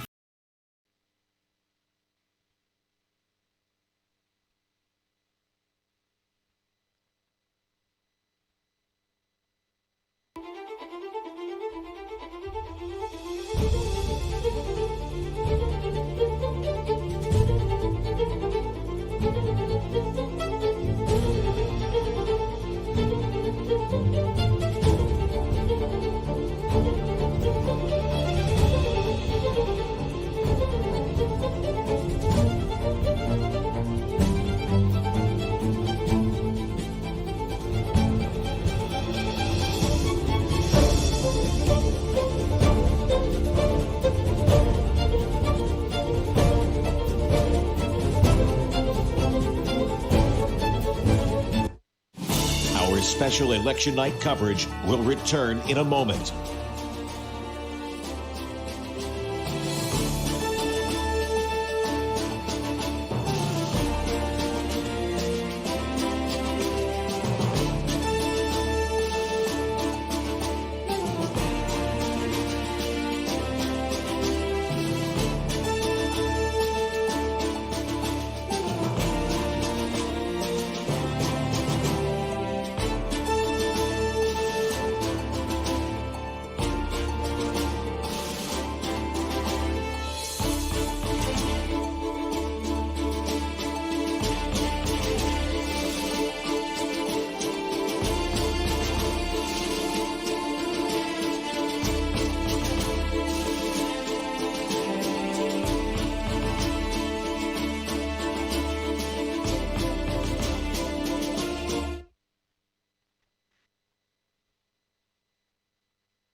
Watching live election night coverage from NBC10 and Telemundo 62. We are still with you. Thank you for joining us tonight. I'm NBC10's Stefania Jimenez. At any moment now, we expect an update on the ballot count at the Pennsylvania Convention Center. And for now, we're going to check in with NBC10's Rosemary Connors, who has been there at the Convention Center all night. Rosemary. Yeah, and it's going to be a long night here for the Election Day workers, the crews, the technicians that are keeping an eye on the equipment that's processing all of those mail-in ballots. And we should give you some numbers here. So we're talking about Philadelphia. That's where all of the mail-in ballots, the absentee ballots, come to the Pennsylvania Convention Center. So anybody in Philadelphia who requested one, they're getting counted here. In terms of that, 430,000 Philadelphians requested mail-in ballots. They have about 350,000 under lock and key here at the Pennsylvania Convention Center. Some of them have been counted. At last check with the city commissioners who are in charge of making sure that the counting and the elections run smoothly, they told us that 75,000 mail-in ballots from Philadelphians were processed, and they've posted them to their election result website. We're still waiting to find out how many more have been processed. We know that the equipment can handle as many as 10,000 ballots per hour. So, to make a long story quick, it's going to be a long night and a long morning, and most likely it's going to be some long days ahead. On that front, obviously not all of the mail-in ballots in Philadelphia have arrived here yet to the Pennsylvania Convention Center. People were still dropping them off late today, so it's going to take some time for them to make their way here. And because of that, the city commissioners tell us that they will separate any ballots that have arrived here, mail-in ballots, after today, so that if there are any legal challenges moving forward, they're able to track them. Of course, they will be counted, but they do want to separate them so that in the event there's any kind of litigation moving forward, they know where those ballots are and which ones arrived after Election Day. As you mentioned, Stephanie, we are expecting an update any moment now from the city commissioners, Lisa Dealey and Al Schmidt, a Democrat and Republican respectively, who've been here at the convention center since 7 o'clock this morning. They have been monitoring what's been happening in the convention hall where that counting is taking place. They tell us so far, so good. And again, we are expecting to get some more information from them, presumably some more numbers, how many more votes, how many more ballots they've been able to process since we last heard from them at 9 o'clock. As soon as that happens, we will bring you that news conference, that update live right here on NBC10.com. Reporting live at the Pennsylvania Convention Center, I'm Rosemary Connors, NBC 10 News. Stephanie, back to you. Okay, Rosemary, thank you so much. So you just heard from Rosemary, Pennsylvania obviously still counting ballots, and the state could be doing that for days, but the results are starting to slowly roll in. According to NBC News, President Trump is at 56% to Biden's 41%. NBC 10's Lauren Make joins us now from the NBC 10 newsroom with results from local key counties. Lauren. Yeah, Stephanie, let's start in Philadelphia because that's what Rosemary was just talking about. And we are getting more numbers from there. But as Rosemary mentioned, there's still a lot to do. Here's where it stands right now. You would expect that Joe Biden would be doing very well in a Democratic stronghold here.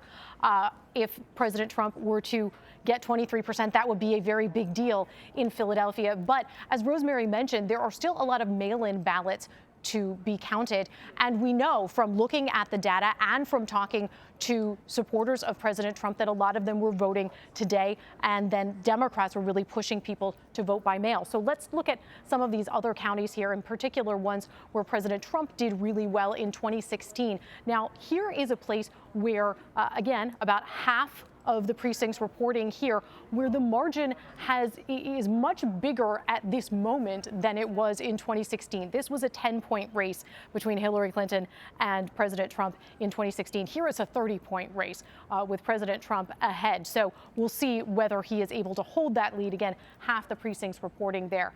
And then you've got Bucks County, which is very competitive, a very purple area, a moderate voting area. And this is sort of where you would expect it to be, very tight between President Trump and the former Vice President Joe Biden here. Let's take a look at a couple other places quickly. In the Lehigh Valley, you've got President Trump ahead in Lehigh County, which he lost 4 years ago over Joe Biden. And then if you hop over to Northampton County here, you have Joe Biden ahead where President Trump won in 2016. So we'll be watching to see how things play out in the Lehigh Valley. But these are some of the counties that we're watching. Let me, before I let you go, show you one more thing.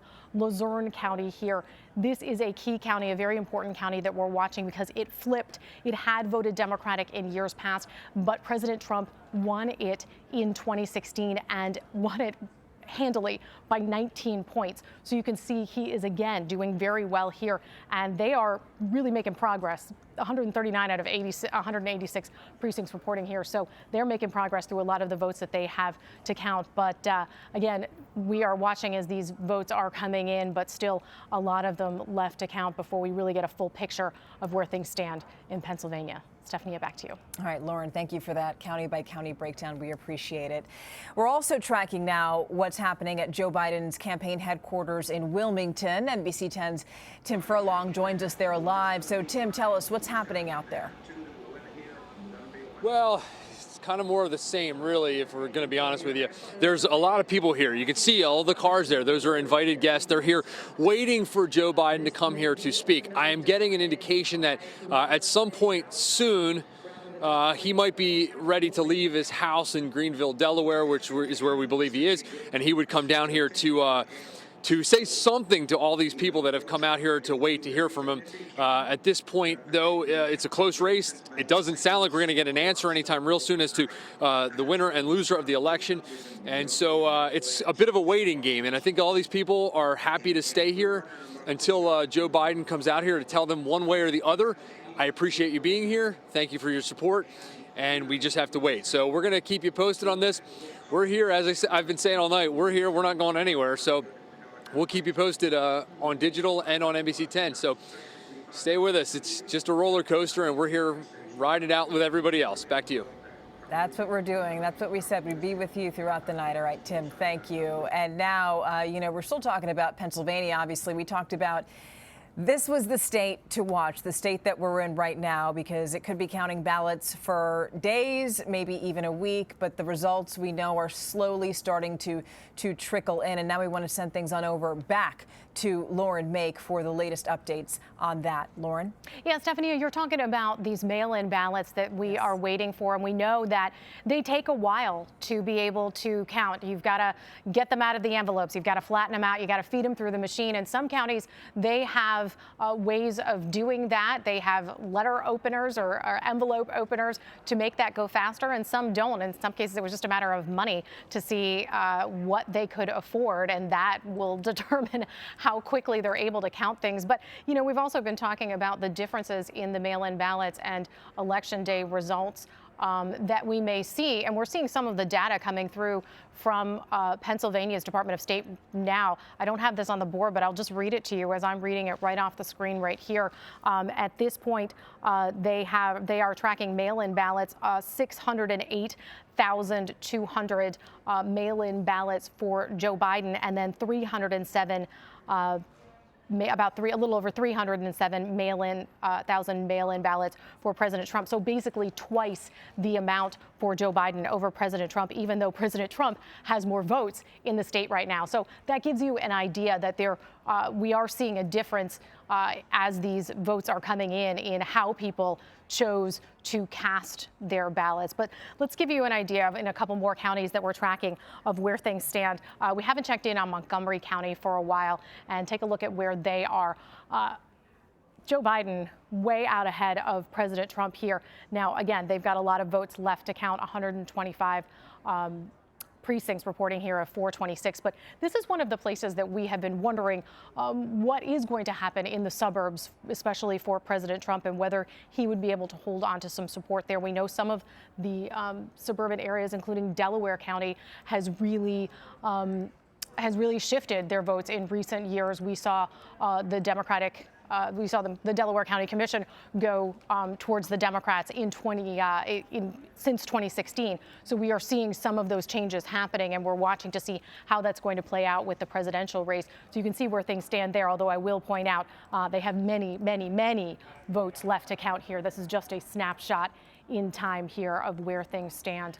But again, places like Bucks County, where President Trump visited recently, places like Berks County, where President Trump and Vice President Pence visited recently. You can see why they went to those places. They were looking for this. They were looking for these votes and to motivate their supporters to get them to come out and vote. So that is why we saw all of these visits. And then, of course, in places like Philadelphia, that's where we saw Joe Biden today, because he wanted to make sure that Democrats were turning out the votes in Philadelphia, because they really need the votes here in this part of the state to make up for the strength that President Trump has in other parts of the state. And there are places where we are seeing him increase his margins from 2016. So again, Stephania, we are going to keep watching as these numbers roll in for Pennsylvania, a very, very important state.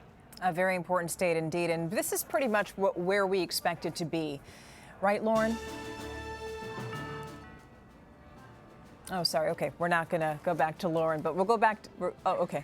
We will go back to Lauren just now. Okay, I'm told. There you go. Yes, Listen, Stephanie, it's you're live right. TV. You're right. You are absolutely right. This is exactly where we thought that we might be. Of course, it's only 12:13, so this night is not over, and there are some important states out there that could really, tip the balance and could determine how important Pennsylvania is. We know that Pennsylvania is important both because of its 20 electoral votes, also because of what it represents and the constituencies, basically, that President Trump and Joe Biden have been courting here, whether that is suburban voters, whether that is black voters, specifically in cities like Philadelphia, but also across the state, and also workers and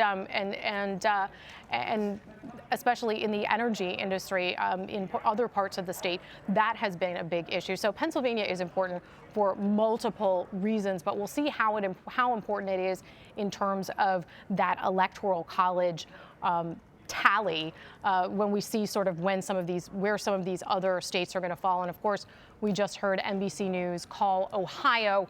That is significant because we know that President Trump did win Ohio last time, and that was something that he was on his list to do, certainly. But Joe Biden made a last-minute trip to Ohio. It was sort of a, well, you know, maybe could we expand the map there? And we've been seeing that from Democrats, sort of wondering if they have the strength to expand the map to Georgia, to Texas, to Ohio. And we did see them expand the map to Arizona tonight. Yes. So the question is, can they get back Pennsylvania in their column, sort of pull it back from President Trump taking it over to the Republicans in 2016. Right, Lauren. Well, that might be something that we might not be able to find out for a few more days, because we've been talking about the 67 counties in Pennsylvania, and of them, 7 aren't going to start counting those mail-in ballots until tomorrow. And the local election officials in those 7 counties said simply, we don't have the personnel. We can't do the mail-in ballots now and also handle in-person voting at the same time. Yeah, and it really depends on how many mail-in ballots those counties had. Actually, let me see if I have a way to even show you that. Nope.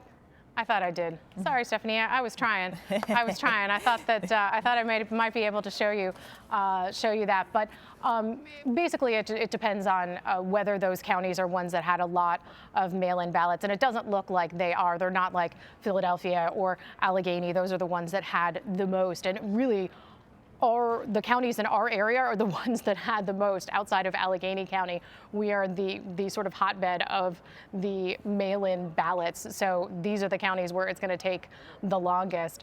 But certainly in a state like Pennsylvania, every vote counts. Indeed, and you know, it's also in the greater Philadelphia area, so the city and the actual suburbs that basically comprises about 1/3 of the votes in the entire state of Pennsylvania.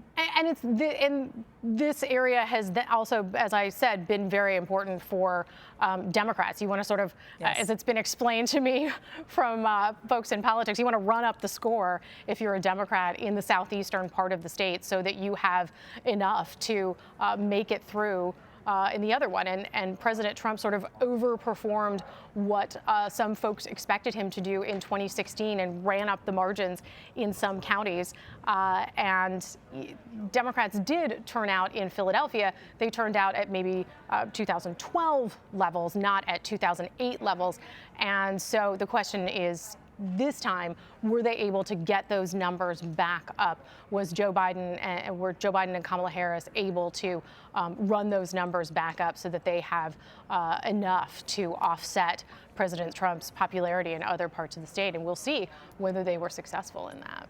Well, one thing that was a really big indicator of this is when you look at the registration numbers between Democrats and Republicans. We know that independents, there have been more people registering as independents, but specifically when you look at the Ds and the Rs, the Republicans have been gaining. I mean, yes, there are still more registered Democrats in this state, but Republicans have been making gains. They have, Stephanie. And I reached over here because I've got a little book. I write that stuff in, and you're absolutely right. They absolutely have. Republicans really did quite a good job of registering new voters, and actually Democrats added only a net of 12,000 voters statewide since 2016. Republicans added more than 240,000 voters net total statewide. So that is quite a difference. And interestingly, one of the places where they have succeeded in adding those numbers is in Philadelphia. That's one of the places where Republicans have gained new voters, have signed them up. They added both in numbers and in percentage. It went from like 125,000 registered Republicans in Philadelphia to like 130,000 registered voters, which may not seem like a huge amount, but percentage-wise, they worked to do that. So that absolutely is true. And sometimes folks in the southeastern part of the state might forget about the work that the Republicans have done in other parts of the state. But this is the test for that, to show up and see what that's going to mean statewide. Yeah, also, a few thousand votes here, a few thousand votes there, it makes all the difference. Come on. 4 years ago, 2016, 44,000 votes. That's how much Trump had over Hillary Clinton, and obviously he became president. Now, 12:19 right now. We just want to let you know that Joe Biden is expected to speak in about 10 minutes or so. We know that they have. Okay, and so right now we're going to stay tuned because we are going to wait for Joe Biden to speak in just a few minutes. And for now, you can count on NBC 10 to keep you up to date on air and online. And we'll be right back after this.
Basically seem to be, I don't know, anywhere from 3 to 5 points in error towards the Democrats? You mean, are you talking about Arizona? Are you talking about the Sun Belt North Carolina? states? I'm talking about North Carolina, Florida in particular are the ones that stick out pretty clearly, but I could throw in Ohio in there if you'd like, and a couple of these other states we've seen. There's a few things. First, white non-college men are voting for Donald Trump between 30 to 45-point margin. That's a lot of margin. And then also remember, in Florida, President Trump is at something like 45% of the Hispanic vote, a new record or a new high since George Bush. And there's even some states where he's picking up a little chunk of African American. Not much, but margins matter. And so the coalition that Trump said he would put together, which is non-college whites, especially men, a little Latino, and a very small amount of African Americans, we sort of watched that happen tonight. Peter, are we really starting to see what could be a future, what Donald Trump's putting together here? He's appealing to working class men of all stripes. That's what we're seeing, I think, in some of these Latino numbers and some of these African American numbers. Are the two parties going to start organizing themselves along those lines if somehow you take Donald Trump out of the equation when it comes to race? Well, I think that's a good possibility, but I think what stood out to me about the numbers tonight is that Joe Biden won the macro war in terms of communicating with voters and putting out the parameters of the election. But the micro war is clearly won by Donald Trump, and that's made all the difference on election night. We looked at the macro. A lot was happening on the micro level. All right, I'm going to leave it there for now. We'll be checking back in because we're making you guys stay up, but at least you get to be in your own homes, I think, when we make you stay up late. Jeff Horwitz, Bill McInturf, our chief pollsters on the NBC Wall Street Journal poll, and, of course, the indelible Peter Hart. Thank you, gentlemen. We are expecting Joe Biden to address supporters any moment now. Andrew, you got in a little more on that? Well, just that there is some nervousness about Pennsylvania still. I know it's early, and we don't have the early vote. We have the day of vote, but there's some nervousness there. Exit polling gives Donald Trump higher marks than 4 years ago on favorability, considerably. According to the exit polls, that people view him, 45% said their opinion of Trump was favorable, 53% said unfavorable. That is a dramatic change, according to the exit poll, when it was 38% favorable to 60% unfavorable. So that's significant. All right, let's go to Kristen Welker. She's over at Biden headquarters. What are you hearing? Well, Savannah, as you mentioned, we are now waiting to hear from former Vice President Joe Biden as this election hangs in the balance. And I can tell you that things have really started to come to life here. We're seeing more cars pull in. I don't know if you can see behind me all of the lights, but they are waiting to hear from their candidate, the person who they voted for, Joe Biden. And it comes as we've been talking to campaign officials who say they are watching what is happening in Arizona quite closely. It is giving them encouragement. They're also looking at Georgia. They're saying that they're not ready to give up on Georgia. But look, one top aide told me their primary path has always been the blue wall. Michigan, Wisconsin, and Minnesota. And another aide saying they are still confident that they're going to carry those 3 states. So look, if Biden is able to pull off a win in Arizona, then if he sweeps those Midwestern states, he doesn't need to win Pennsylvania. On the other hand, if he comes up short in Arizona, then he would need a victory in Pennsylvania. And that's part of why he spent so much time in Pennsylvania, even making stops there today, fighting for every last vote. So you see there the motorcade, Savannah, heading from Joe Biden's home, heading here. We anticipate to speak. We expect to hear from him within the next hour or so, as early as 15 minutes, depending on how quickly he can get here. And again, we anticipate that he is going to address what we have all been talking about all night, which is that there are still a number of states that are counting, a number of states that he spent a lot of time campaigning in, and this election hangs in the balance, Savannah. All right. Thank you, Kristen. Hallie Jackson is joining us now from the White House. Hallie, how are they viewing a night in which there is, as was pointed out earlier, no red wave, no blue wave, just a lot of solid red and blue? And a lot of, I would say, coffee and Red Bull, probably, Lester, because I think that's where this night is headed, it seems. I can tell you that when it comes to a state that Kristen is talking about, Arizona, a state where the Biden campaign is feeling pretty good based on the numbers, there is immense frustration inside the president's orbit that some networks, not our network, but another network, has appeared to have called the race for Joe Biden there. Again, not our call. I want to be very clear about that, but you are seeing a lot of consternation. There is a sense among some folks in the president's orbit that it is too early to make that call at this point, but they are very engaged, watching these numbers extremely closely in Arizona. Why? Well, because if, in fact, this lead that Joe Biden has holds, and again, I want to stress, we have it projected. It's too early to call right now, according to NBC News. If the lead holds, though, it does narrow the president's path to victory, and that is something that is really important for the president and for the campaign that they're looking at. Obviously, Georgia is still outstanding, and then those blue wall states that we're talking about here. Some optimism that we're hearing about in places like Pennsylvania, in places like Wisconsin, actually, which is kind of interesting. That is a shift, at least from the conversations I've had from this morning to tonight. I think the sense earlier in the day was that they didn't think that Wisconsin was going to be potentially a good state for the president, but based on some of the numbers that they're seeing come in, that seems to have shifted. I will say, as we get ready to hear from former Vice President Joe Biden over in Delaware, we really haven't heard much from President Trump at all. He has not tweeted, at least at last check, about 45 seconds before I came on the air, since the polls closed earlier this evening in some of those first states.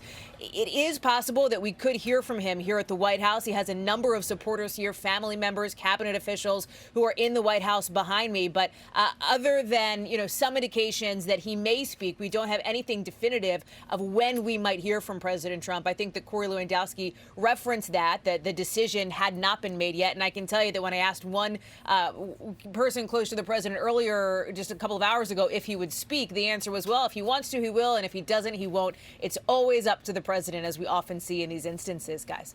And Hallie, this is probably a good time to point out, as you point out, that then sometimes there's differences in what's being reported out there. Folks need to understand that we are very, very competitive, but on nights like this, when it comes to making these sorts of calls, you know, You've we got to have have a high humility standard. on this because of this early vote. There's so many different things. I mean, you know, the worst thing you can do is make a call and have to pull it. Yeah. Too many variables. We lived through and 2000. so we've lived We're not through, in gonna this do that network, we again. lived through 2000. We had to pull a call. Nobody likes to pull a call like that. So you know, our guy, John Lipinski, he said, I'm not rushing anything. If other news organizations want to race, good luck, because you're going to, you know, you could fall on your face. Just thought it was a good moment to get that out there and for folks to understand that. So let's bring in Casey. Casey.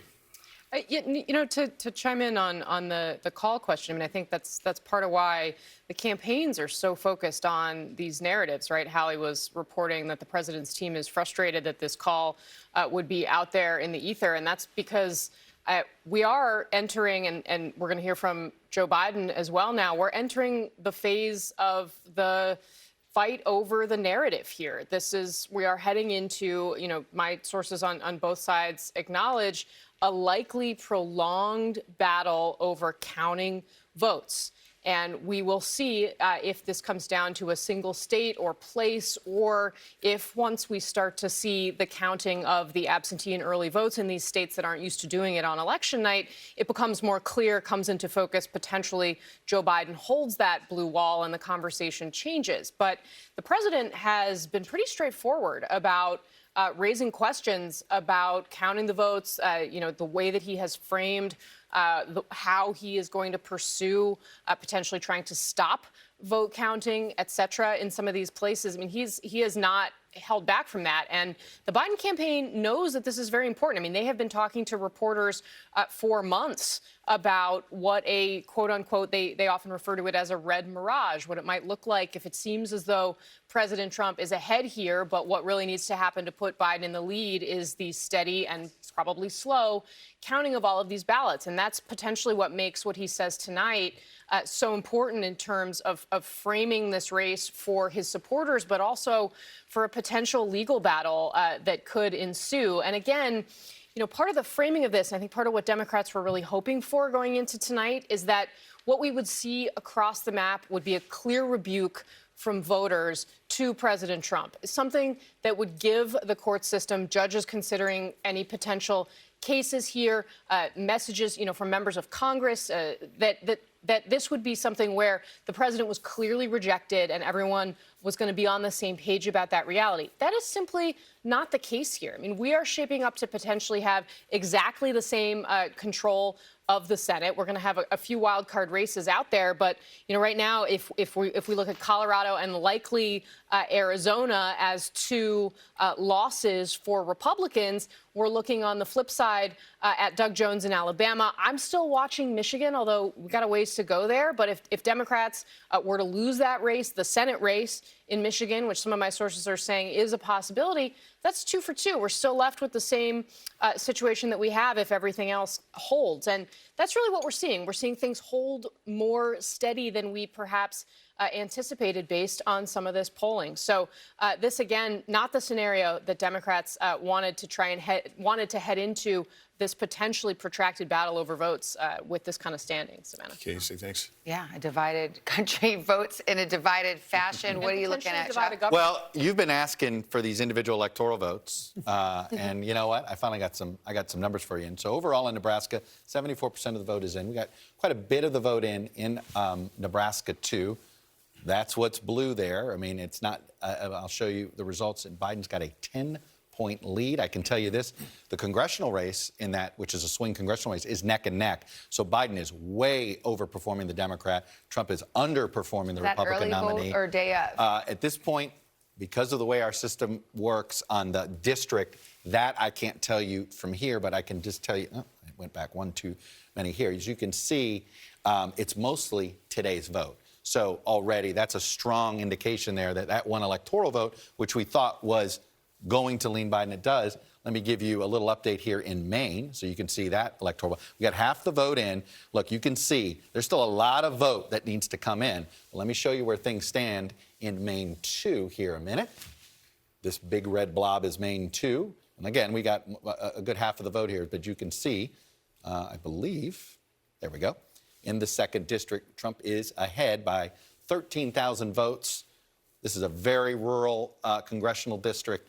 We shall see. I mean, it looks pretty clear that Biden's going to win the other 3, but they could split it 1-1. That Every happened vote in counts. 2016. It happened in 2016. I think Biden needs every electoral vote he can get, and so does Trump. So they're both going to need these individual votes. One quick fact about Omaha in Nebraska is, remember what happened that night for 3 hours after the president went all the way to Omaha just to go for that electoral vote. The people were left at that rally for 3 hours in sub-freezing weather, including a lot of elderly people, because the buses weren't there. And so the president left, and so there was a whole lot of negative publicity after he went all that way, late at night. There was a lot of negative reaction to the Trump rally. We don't know how it's going to turn out, but that was a real downer. All right, we've got some new information coming in. Let's look at Minnesota, where it's too early to call, but we can now characterize this as Biden leading in Minnesota. All right, let's go to New Hampshire. We're projecting that Joe Biden will take New Hampshire, another Northeast state going in his direction. Colorado, formerly red, then purple, now blue. Joe Biden takes Colorado. Georgia, looking for some of that Atlanta vote right now. That's too early to call. North Carolina is too close to call. Florida, this is one we have been watching since early in the evening. An important lead, Trump lead. Right now in Florida, but we are still calling that one too close to call. These are both a couple of races where we're being very cautious. In Arizona, it's too early to call. We await more vote, but Biden is leading there. Michigan, too early right now. Said to be waiting for a lot of mail-in vote in Michigan to be counted. In Texas, it's too early to call, but Trump has jumped out to a lead. In Texas and in Wisconsin, it is too early to call as well. All right, let's look at Iowa. Too early to call. Montana, too early as well. All right, let's roll on to Nevada. That one is too early to call as well. So let's see where it all lands in the map and the road to 270. We're starting to fill it out. Let's see. And so far, again, I don't think we've had any big shockers yet. We're still fighting over the battlegrounds, and it may get that way until the wee hours of the morning. Got another Senate race we can tell you. For a reason. Yeah, battlegrounds are battlegrounds. A Senate race we can tell you about. Mark Warner, the Democrat, will hold on to his seat in Virginia. That was expected, so let's put up the map and see. Pretty shot of the United States Capitol, and it remains divided. We'll see how it all shakes out, but it may be a while because we got a couple of Georgia races going to runoffs now. And in the House, we have projected here at NBC that the Democrats will retain control. Question is whether they will gain or lose seats. The Republicans being above 200, I talked to a Republican official about this literally over the weekend, who said, gosh, we just hope to be at 185, 190 House seats. They're doing better anything 200 plus. This is gravy for them. Look, tonight's election, I mean, this does feel a lot like, to me, like 2000, 2004. Meaning very evenly divided. Every individual state is kind of a knife fight. And it's, it feels as if the battleground map we're about to see develop here may be a battleground map like the 2000 battleground map that is just etched in our minds. We're getting word that former Vice President Biden has arrived now. Let's go to Kristen Welker. We expect to hear from the VP shortly. We do, Lester, and you can see the lights from his motorcade that has just arrived. So I anticipate we are in within just a few minutes from hearing from Vice President Biden. And I think Casey really hit the nail on the head. I think you are going to hear Biden try to rally his supporters to try to prepare them for what now seems like it's going to be a somewhat likely protracted battle for him to get to the White House. There's going to be some counting that goes on in the next few days, but I anticipate that we will hear a measured optimism from the former vice president when he addresses the crowd here. It is worth noting that what you are seeing is a drive-in event here, and this is characteristic Biden. This is what has really been the hallmark of his campaign and how he has chosen to run this campaign. Socially distant people now getting out of their cars, as you can see, but largely socially distant. And that is a part of his key message. He has run this campaign around the issue of fighting COVID-19, trying to make the case that he's the best candidate to fight COVID, saying that, yes, we're going to get the economy back on track, but in order to do it, we have to address the virus. Krista, we gotta cut you off because we've got a big call to make. It's official now. NBC projects Florida goes to President Donald Trump. We've been watching this all night. We've been very careful, but this is going to go into the Trump column, an absolute must-win for him. Look at the difference, 380,000 votes. Let me go back here and take you back very quickly to Miami-Dade, just to remind you where there was 300,000 votes 2 cycles ago. So as we see, the difference was that. Let's go. So Joe Biden won it by 83,000. Hillary Clinton won it by nearly 300,000. So you want to know where 200 of the 300,000 votes is? It's sitting in Miami-Dade County. So there's no doubt Miami-Dade County, even as, you know, he can feel good. He added, I mean, Osceola County, I think that's an addition in here, if I will. No, not quite a flip county, never mind that. But this Miami-Dade story is, you know, it may be a unicorn, it may be all those things, but as we've seen it with some Hispanic men as well in other states. It's really this Latino thing is an issue here for the Democrats. Look, it's interesting, and you wonder if Joe Biden doesn't improve with older white voters, that's kept him in this race, we'd be talking about, boy, Democrats really have to get their base out. And this was something that people were whispering about quite a bit, and this was the downside of doing a virtual campaign. Well, I have to tell you, Casey, this is not something that was unremarked upon down in South Florida. There were folks who were Biden supporters sounding the alarm about this very issue. Interesting to see in Florida, Biden actually did win some of the swing districts. Pinellas County, for example, one of the swingiest counties in Florida. He prevailed there, but it's Miami-Dade that ultimately sunk his chances in Florida. Yeah, that's right, Savannah. And I've neglected to mention that my grandparents live in Pinellas County, so you can drive down the street and wave down the I-4 corridor and wave to Chuck's mom on their way by in Orlando.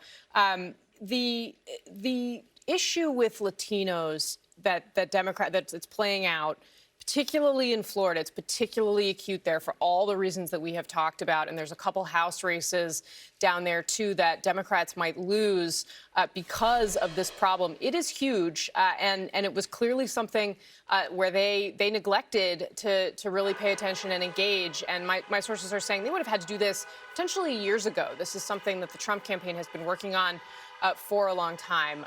But, you know, we'll have to see if it plays out across the map. We got to cut you off right there. We want to live in this moment. This is Wilmington, Delaware. Joe Biden about to come out and address his supporters.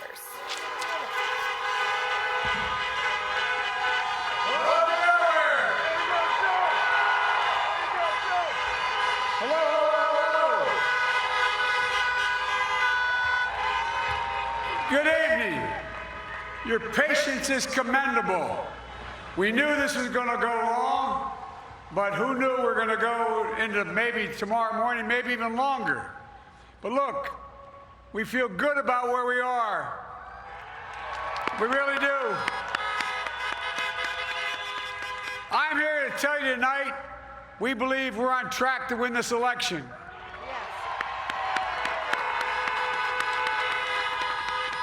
We knew because of the unprecedented early vote and the mail-in vote that it was going to take a while.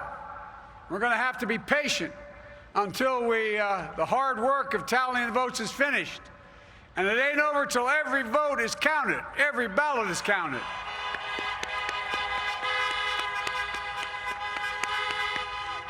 But we're feeling good. We're feeling good about where we are. We believe one of the nets has suggested we've already won Arizona, but we're confident about Arizona. That's a turnaround.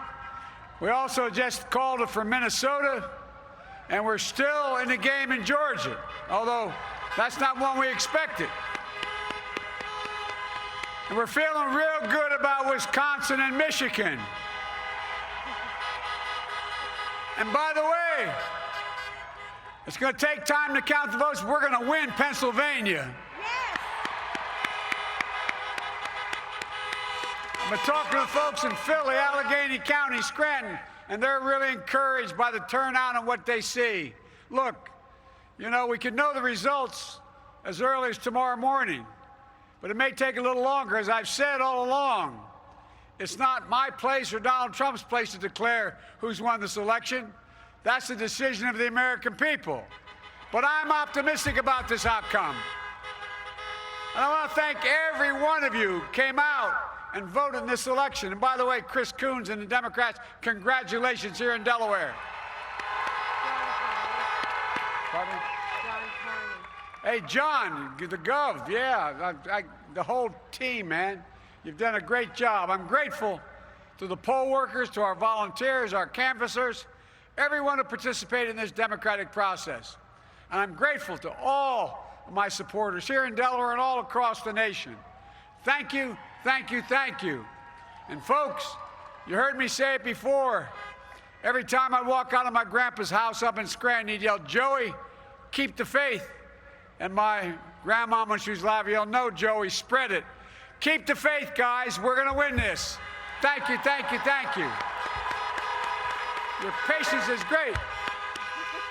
Let's walk over here. Joe Biden cheering up his supporters, a little pep talk, and what's now really become a game of expectations, I think, where we're at this point where both candidates trying to set the expectations as to where we're going next. Let's go to Kristen Welker at Biden headquarters. Talk about the timing of this and what led up to it. Well, Lester, to some extent, this may have been strategic. Here you have Joe Biden, the first person to speak tonight, and his message was one of optimism, and he leaned into what he feels are going to be pickoff states. Arizona, he predicts, he will ultimately carry, and he went on to say he believes they're on track to win the election. He might be... He's wrapping up now again, Lester. I wanted to give him a chance to finish what he was saying, but his message and his tone really underscoring, I think, the confidence that we've heard within the campaign throughout this day and throughout this evening. They ultimately feel as though their wall in the Midwest, their blue wall, will hold.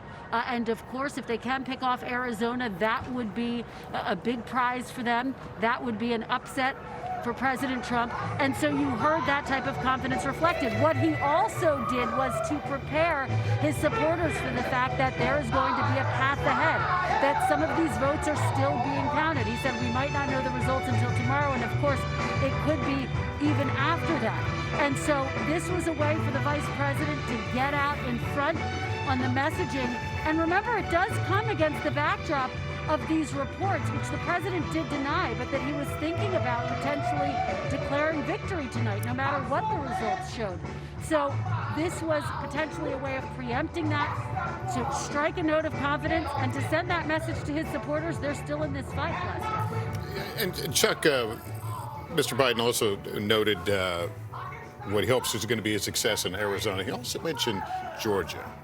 Look, let me tell you what our models indicate we're waiting basically for a lot of Atlanta. Still a lot of vote there. A lot of vote in Atlanta, enough that our models right now, we would have it, if it goes the way we think it could go, maybe 1/10 of a percentage point will separate them when all the votes are counted. Yeah. That's why we're not anywhere near calling it. We want to wait to see what this Atlanta number comes in. But Georgia's another one that we're going to sit here for a while. Well, if you were wondering whether, now that we've heard from Vice President Joe Biden, we'll hear from President Trump. We've heard from him on Twitter, Hallie. He must have heard you saying that he hadn't been tweeting all night, but now he has tweeted.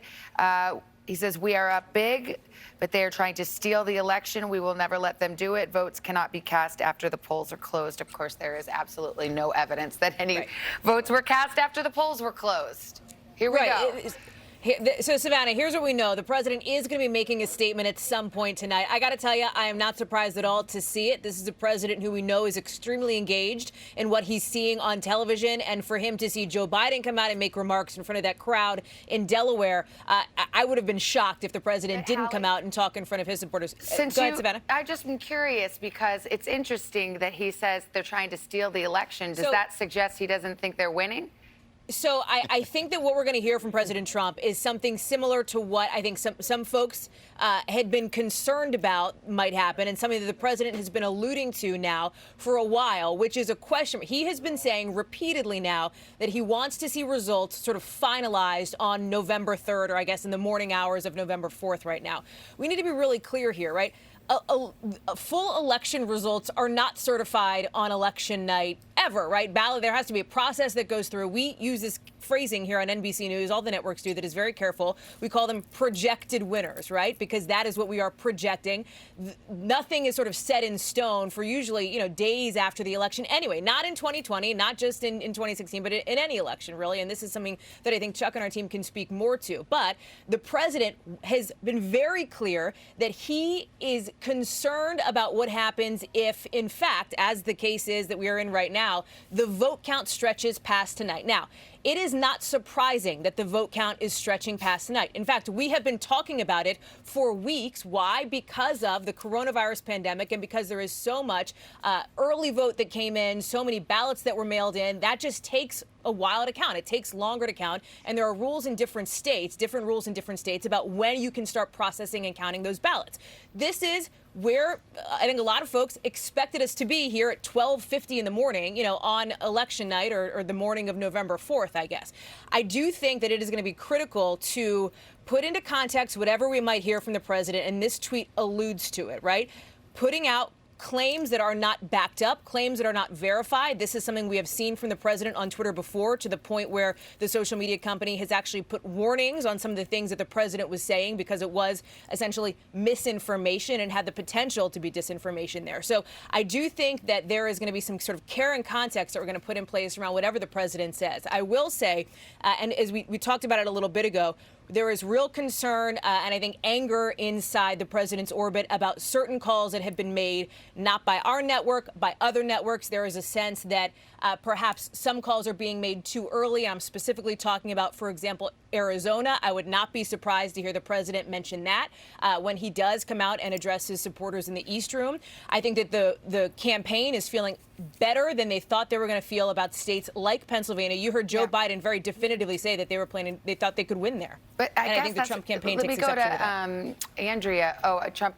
We got a call, and then I'm coming to you. Yeah. We got a call in Iowa. Yes. NBC News projects that Donald Trump will win the 6 electoral votes in Iowa. Okay, so Andrea, that's what I find to be so perplexing about this tweet, because here the Trump campaign's having a much better night than it expected to have, and now the president is signaling through this tweet by saying they're trying to steal it, et cetera, that he doesn't feel that they're going to win. I don't understand how that adds This is up. what he has been saying every single day, that it's not right that the Supreme Court let Pennsylvania start counting tomorrow, really, tonight and tomorrow, that 3 days. Mike Memoli, who has covered the Biden campaign forever, has spoken on the record and gotten from Senator Bob Casey exactly what I have been hearing from others not on the record, so we couldn't report it. That Joe Biden has been calling around. He's very nervous about how slow the count is in several of the big counties. In Pennsylvania. Not coming in. In Pennsylvania. In Pennsylvania. So he's been calling around, and according to Senator Bob Casey, speaking to Mike Memoli, according to Mike's note, that Biden was calling Casey and checking in. Why are these counties, like some of the Philadelphia suburbs, not reporting? Why is this so slow? So it is that early vote factor, but also, he himself is getting nervous. That's why Joe Biden came out, because he anticipated exactly what the president did, which was a tweet saying that the vote is being stolen, starting to change the narrative. And Biden, with the optimism and telling people to be patient, was trying to at least capture that mood. But privately, he is calling people, elected officials and former officials in key counties. Well, that's what's so interesting about it. Here you have Biden, who according to this reporting, is a bit nervous about the race. And then at the same time, Hallie, you've got the president signaling publicly that he's nervous about the race because he's now saying they're stealing it, which suggests he thinks he's losing. So, we're trying to put all these pieces together. do you have any insight into what's going on back there? Let me try to provide some clarity here, Savannah, on this, because I think you raised sort of this important point here. And the answer that I would provide to you here, based on sort of my years covering President Trump and talking to people in his orbit, there are a lot of times when the president's public messaging is different from the messaging that we are getting behind the scenes from people around him. And there have been many instances in which the people around the president, his aides, his allies, his advisors, have encouraged him to perhaps move in a different direction when it comes to the messaging than the direction the president ultimately goes in. This is a president who, in the closing days of this campaign, ran and rallied supporters largely on a message of grievance, right? And that is something that we are seeing in the president's tweet tonight, despite the rest of the stuff that we're hearing behind the scenes. I think this really illustrates what we sometimes have seen in covering this president, which is a dichotomy between what he is saying and what he is thinking and feeling versus sort of the strategy behind the scenes from the people around him. Let's go to Chuck, who's at the board, to show us kind of where things stand right now. Yeah, I want to first go through the Rust Belt, and then I'll do a quick update in Georgia. As you can see here in Minnesota, we're getting up to 80%, and this double-digit lead is not disappearing. It may get closer as these remaining votes come in, but it's hard to imagine that the president is going to get Minnesota. Let me take you to Wisconsin. What's interesting here is that our models indicate if the early vote goes the way we think it's going to go, we certainly don't believe this is going to be a race that somehow Joe Biden could win by 7 or 9 points, which is most of the polling. But we're looking at a race that we think is going to be in the 2-point range, but we'll see. And I'll look at here. He's got a 113,000 vote lead. And again, let me just take you to one county here, Milwaukee. We still have 2/3 of the vote that's coming out. And it's our understanding, I think we've talked about this, sometime after 4 a.m., we're going to get the Milwaukee County dump, and that's going to tell us a lot. But again, this has all been Election Day vote so far in Milwaukee, and a lot of it there. Now we'll go to Michigan, and we have the same issue here, and I'll just bring it up again. Still mostly same-day vote, not as much of that early vote yet. And as you've seen, as stuff just trickled in, the Trump lead has narrowed a little bit. And then I'll quickly, let me go over here to Pennsylvania. As you can see here, we're still, and let me just show you here, this is almost all today vote, or now at this point, sorry, yesterday vote. We only have a little bit of that early vote. And look, let's go around here. You can see here's Chester County. It's got 70% in, and this is Swing County. We'll see when it all comes in. Here, Andrea, Montgomery County, we still got a lot of vote there. Delaware County, 59% reporting. And of course, Philadelphia County, we still have half the vote to come in. So this is why, very quietly, the Democrats are actually, I don't want to say they're not, they're nervous, but they feel like they know, they think they know they're going to win these states. They feel good about their early vote, but, you know, they also felt good about North Carolina. Let me take you to Georgia. The president had over a 300,000 vote lead when this was at about 75%.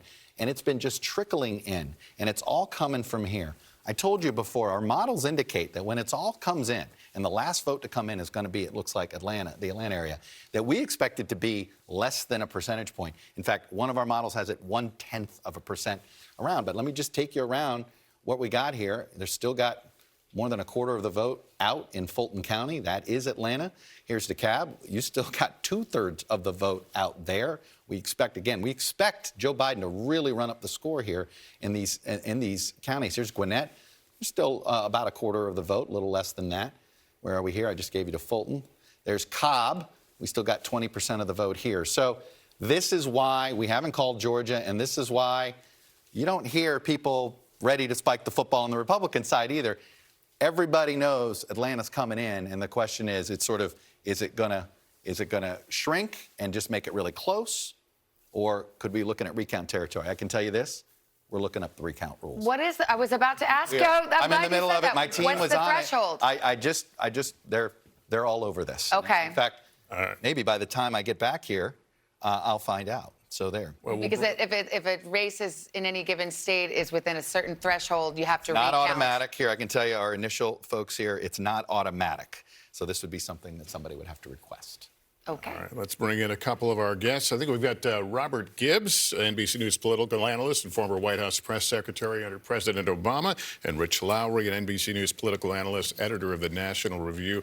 Robert, let me start with you. You're a former press secretary. Let me let you step into our shoes. Write the headline of this night so far? Well, I think the headline is we know a lot less than we thought or hoped we'd know at this point. The race is still very much up in the air, but look, I'm where Biden is right now. I think there's a lot more paths for him to win this race. I think there's two big states that you just talked about, Arizona and Georgia. Those open up very decidedly different paths and multiple paths for Biden. They really, really push Trump into having to really run the table. And I don't know. I think those two states are going to be the big two next states. We're going to see these upper Midwestern states come in, as Chuck and others have talked about, maybe ahead of the Today Show, but it's going to be a while. Drink when someone says the Today Show. We'd be hammered at this point. Yes. That's not a good idea. I know. Rich, Speak up, Lester. what do you think? We saw Joe Biden come out. We've seen a tweet from President Trump, and he's also indicated that he will also address the cameras. The battle of perception right now. Yeah, it's the beginning of the post-game jousting. And I do think we should pause, though, and just remark on the fact this is a president of the United States who's never been above 50% job approval in the polls, who's had controversy after controversy basically daily for the entirety of his presidency, and is knocking on the door. I'm not predicting he's going to get through that door, but is knocking on the door of re-election. That's an extraordinary fact, and that really goes to his astonishing power as a campaigner. And I think what gives Republicans hope about those blue wall states, if you look at Florida, the polling average, final polling average had Trump losing 2 to 3 points. He won by 2 to 3 points. Look at Ohio. Final polling average had Trump winning by 0.8%, the polling average. Last time I looked, he was winning by 8%. So if you get that kind of polling average in Michigan and Pennsylvania, it's very easy to see how Trump wins. And then just final point, Chuck earlier was talking about that Nebraska 2nd district that awards one electoral vote, and Joe Biden is winning in. If Joe Biden, put Georgia aside, assume Trump holds on, if Biden wins Arizona and wins that district in Nebraska, winning Pennsylvania is not enough for Trump. In that circumstance, he'd have to win Pennsylvania and Michigan to get over the top. So it just goes to what a near-run thing this is now, that one electoral vote could make a big difference like that. That's so 2020. So 2020, and also explains why the White House is so heated about any call it perceives as premature of the state of Arizona, which bears repeating. Who knew leaving people outdoors in Omaha could cost you the presidency? NBC News has not projected Arizona other than to say that Biden is leading, but it's too early to call there. Richie and Robert, thank you both. Thanks, guys. Casey. Well, I mean, I'm not going to lie. I have considered the 269 to 269 Electoral College vote 2020 nightmare scenario because it's 2020. Obviously, that's what would happen based on everything else that's happened this year. But all kidding aside, I do think that the focus on Georgia is correct at this hour. My sources in both parties are starting to focus on that because that data is starting to come in. Republicans feel much better about the Senate race there than they do about the presidential race. And Chuck made the point. The question is, how close is that going to be? And the reality here is that if, in fact, we talked a little earlier in the night about how we're entering the narrative setting phase of this campaign and the fact that Democrats don't feel as strong about it. They will feel much stronger about it if they can point to Arizona and Georgia as examples of places where the suburbs moved decisively for them. If their advantage spreads out farther across the map, that is going to make it a lot easier for them to make the case that it is very clear who is the winner of this election. And to your point, Savannah, I think that's part of why you're seeing the president and his team be so pugnacious, frankly, about trying to make sure that these kinds of things do not get out into the ether, because this is going to be this kind of narrative fight going forward. And just to button up with the nightmare scenario, I have been having a couple conversations with Democrats who are looking at the map, nervous about that, and starting to think about, OK, what if we do end up with a tie? What if we go to the House of Representatives? Then it's decided by House delegations. So each state gets a vote. If Texas, for example, is controlled by Republicans, the delegation likely would cast their vote for Donald Trump.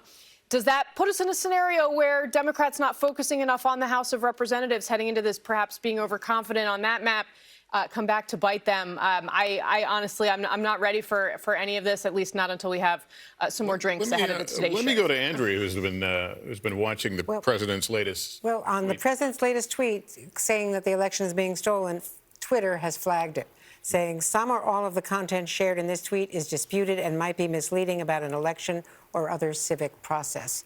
So probably Twitter the is line calling him out. asserting that there were ballots cast after yeah. Election Day, which Exactly. of course there's no. I apologize. I've had the 269 as my phone screensaver for about a month. It's your fault. I really have, Okay. and it's like however, I had it a slightly different scenario. I'll admit that. We're going to banish you to the but it map. gets close. Yeah.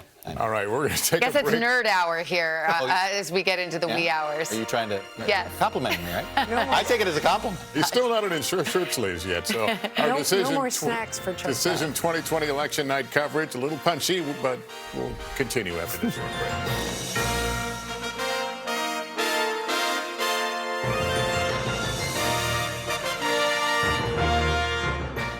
It's my 912 no days off migraine medicine. It's Ubrelvy for anytime, anywhere migraine strikes without worrying if it's too late or where I am. One dose can quickly stop migraine in its tracks within 2 hours. Unlike older medicines, Ubrelvy is a pill that directly blocks CGRP protein, believed to be a cause of migraine. Do not take with strong CYP3A4 inhibitors. Most common side effects were nausea and tiredness. Ask about Ubrelvy, the anytime, anywhere migraine medicine. Brushing only reaches 25% of your mouth. Listerine cleans virtually 100%, helping to prevent gum disease and bad breath. Never settle for 25%. Always go for 100. Bring out the bold. All OTC pain relievers, including Voltaren, have one thing in common. None are proven stronger or more effective against pain than Salonpas Patch Large. There's surprising power in this patch. Salonpas. Dependable, powerful relief.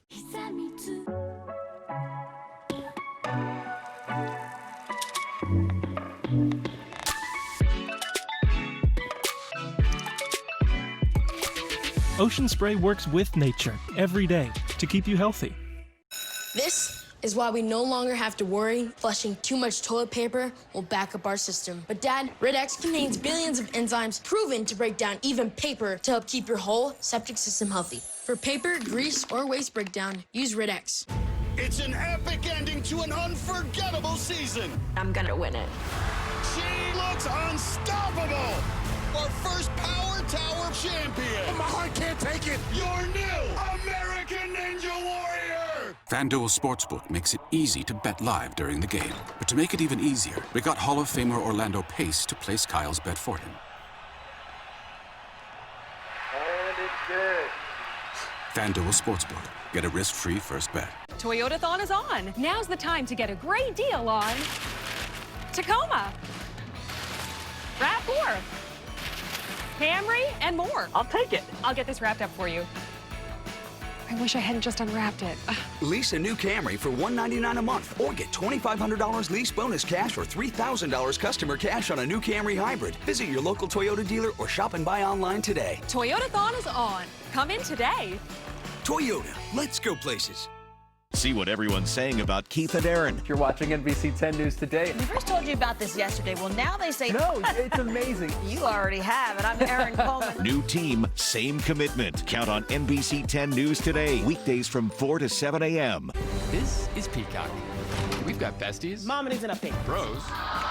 And brothers. I love you like a brother, Six. We've got caretakers. How can I help? And celebrators. Treat yourself 2011. They're all here for you for free on Peacock, thanks to State Farm. And Roger Eats was inspired by the Popeyes chicken sandwich, and it was beautiful. Oh, baby, you cast a spell on me. Soft, fluffy bun. Love that chicken sandwich from Popeyes. Get the sandwich for just $3.99. Take it home or get it delivered. Love that chicken from Popeyes.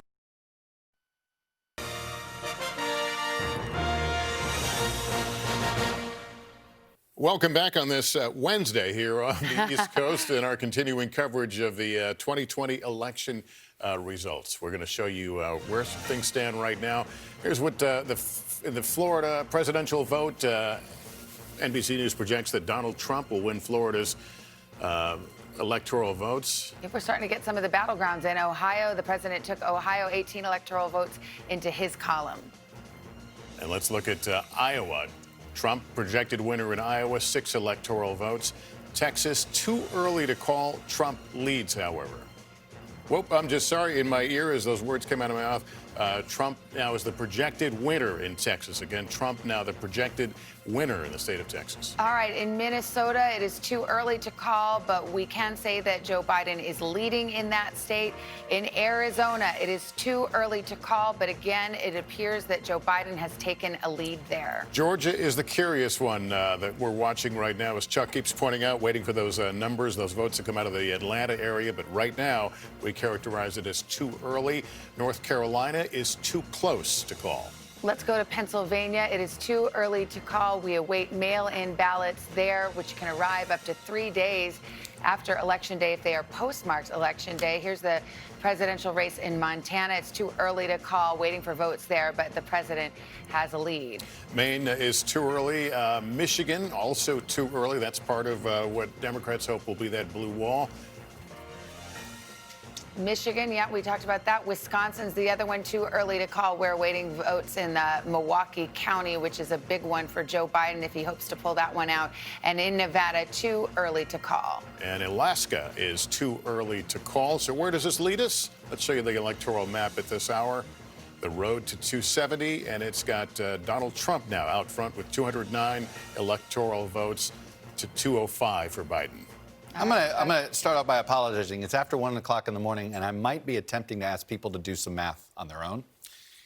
So I apologize for that at 1 a.m. But I want to show you here. Here's the Georgia statewide totals. And you're trying to figure out why haven't we closed Georgia, and I told you what we're looking at. As you see right now, we're waiting. There's 85% of the vote is in. We are waiting. The difference statewide, 236,000 votes. So let's, for instance, let's go here to DeKalb County. Right now, you see, there's a 100,000 vote margin. Now, let me just take you back here 4 years ago. And Hillary Clinton got a 200 vote margin out of here. So, all right, add up 100. There's 100,000 potential voters that net for Joe Biden that could eat into that lead. So there's one there. I'll give you that. Let's go to Fulton County.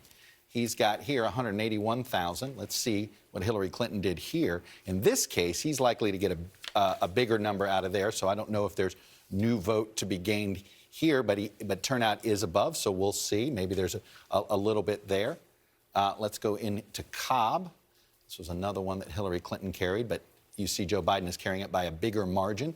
We still got more to come in. He's got to increase that lead more there. So look, as you can see, there are theoretically, the numbers are there for Joe Biden as these numbers come in. But we'll see. Like it all is going to depend. This is all going to be on the margins. But this is going to shrink. You're going to continue to see this number shrink as the night goes on.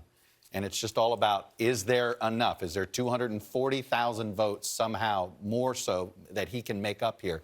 We found at least 100 plus that you see is there. So this is why we think this race is going to be one we have to wait till all the votes are they still counting in Georgia, to your knowledge? Counting. Okay. They're supposedly still counting. Okay. I think we had to find out. By the way, because you guys asked, you shall receive. Here's the Georgia recount rules. No automatic recount. You have to petition, but only if it's less than a half a percentage point difference at the end of the day. So that's what you're looking at there. So we will wait and see for a while. So if Georgia breaks Biden's way, how much does that change the path to 270? That would change the path to 270 a lot. Like here's where we are now. We got the president with a narrow lead, so we can play the game here. First of all, let's go ahead. If you gave Arizona and Nevada to the president, you do Georgia there, then suddenly the numbers, first of all, let me give North Carolina is certainly leaning in that direction. Minnesota leading in Biden's direction. As you can see here, it takes Pennsylvania off the table, right? Georgia would definitely take Pennsylvania off the table. And frankly, one of the things that we messed up, we just now called, looks like we finally called Rhode Island. We hadn't called Rhode Island. People had been wondering. I just saw the blue got filled in. There's Rhode Island there. But we still haven't called Maine, but let's put it in the, let's do the 3-to-1 split there, because we know that President Trump is winning that 2nd congressional district. So as you can see, Georgia certainly, you take it away, and then suddenly he's going to need to get back over here and need some of these states. Okay, stay with me now. Oh, well, no, Hawaii is, you have Hawaii here. is blue, and then you have the Nebraska district would get him to 270. Sorry, I had to get you there. But the point is, he can get to 270 now without Pennsylvania. And it was the point Rich Lowry was trying to make. There's that. But obviously, if you throw Georgia somehow went blue, then there's a lot more padding. In fact, I think it means he could do it without Michigan and Pennsylvania. The long way to answer your question, Lester, Georgia would replace Michigan. I have one more. So if Georgia Georgia goes red, how does that change the president's path? Does he still have to go all the way to Pennsylvania? The president has to go all the way. It looks like no. I think the problem he's got now, right, we've assigned this, Alaska, let's go ahead and give that to the president. That's now no shoo-in. We got to wait here on that. But if you see here, Pennsylvania is not enough. Pennsylvania would leave him 4 short. He needs something else here. He would need perhaps Michigan would do it, or Wisconsin would do it. But the president may be in a position he needs 2 of those 3 of the blue wall states, not just one of them. So that is something that with Arizona, and look, we don't know what Nevada's going to do. And I'm with you, Savannah. I think we got to wait and see what Nevada's going to do. We've seen the president has improved, particularly with working class voters. When the country has a cold, Nevada gets the flu. They want to go to work. They don't like this, what's happened there. So I am very curious to see the actual returns come in Nevada before we start projecting. And the exit polls tell us that Nevadans were more focused on They were evenly split, if you remember. COVID. Yeah, they were on improving business versus correct. COVID. I mean, but, no state has been hit harder economically. I mean, think about it. Who's getting on airplanes and traveling to Vegas? I was there, last week, and, still plenty of tourists, but no conventions, very few shows open. I mean, confession, I think it might be the last time I was on a plane is when we were out there for Vegas to do some debates. Yeah. Way back when. Back when we knew about the virus, but had not swept across. I know half of us were convinced that somehow, how did we avoid not getting it in Vegas during February? Yeah. It stayed in Vegas. Okay, let's go to some boards here. We've got Montana's presidential race, and we're calling it for President Trump. No surprise there. Rhode Island, Chuck scooped us, Lester. It showed up I was about to look for a little news now. Yes, exactly. And in Maine, it's too early to call, but Biden is leading, although there is that one electoral vote in Maine that possibly the president could pick up. And in that scenario of an electoral tie, that could become extremely relevant. So there's your map at this hour, 1:15 on the East Coast. The road to 270, it's filling out, but we've got some key battlegrounds still open at this hour. Why don't we bring in NBC News political contributor and co-host of The Circus on Showtime, John Heilman, into the conversation. John, it's great to see you. Well, you just saw, hopefully you just saw Chuck's breakdown. What do you think about Georgia? Well, I think that the New York Times is reporting that there is a water main break in Atlanta, in Fulton County. That means that they have said that they are not going to have a final count until tomorrow morning at the earliest. So that's the first thing. If that New York Times report is correct, we're going to be waiting for a while on Georgia. I do think that, Chuck is laying out a scenario that is, as he looks at those counties that have not come all the way in, he's making a very strong point. Of all the stories of the last week, you guys, the last week of the campaign, the only of the non-core 6 battleground states, the real 6 battleground states, Michigan, Wisconsin, Pennsylvania, North Carolina, Florida, and Arizona, those 6 states that both campaigns spent money in and fought in all year long. The story of the last 7 days was Georgia. There was people who fantasized about Texas, including me, about whether all the early vote meant something was changing in Texas. There were good theories of the case, and you explored all these second-tier battleground states. But in Georgia, there was something really was going on, and you could see the Biden campaign went in there late. They spent money there late. Barack Obama did his penultimate event of the campaign in Atlanta. This was a state that there was a growing conventional wisdom on both sides, I will say, not just Democrats but Republicans, that Joe Biden would have a better chance at taking Georgia than taking Florida. And as we sit here now, that piece of conventional wisdom is proven true.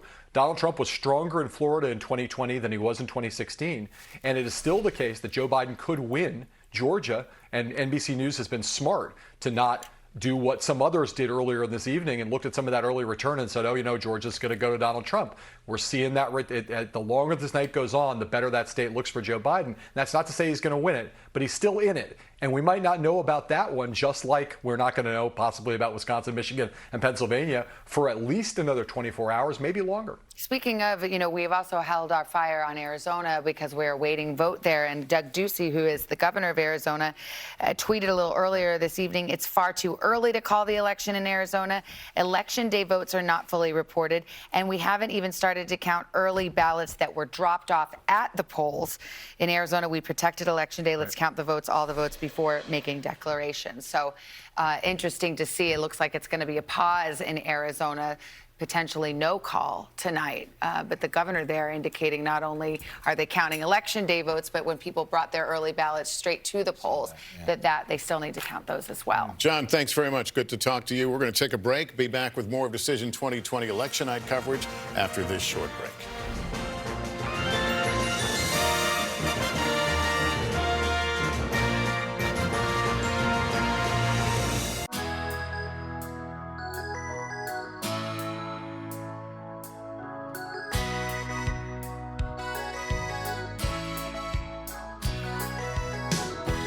Through the walk of life, Walgreens has always been there to help make life easier. And now we're doing the same with Medicare, so you can easily find the best, most affordable plan for you. Visit walgreens.com/Medicare to get started. Walgreens, we make Medicare easy.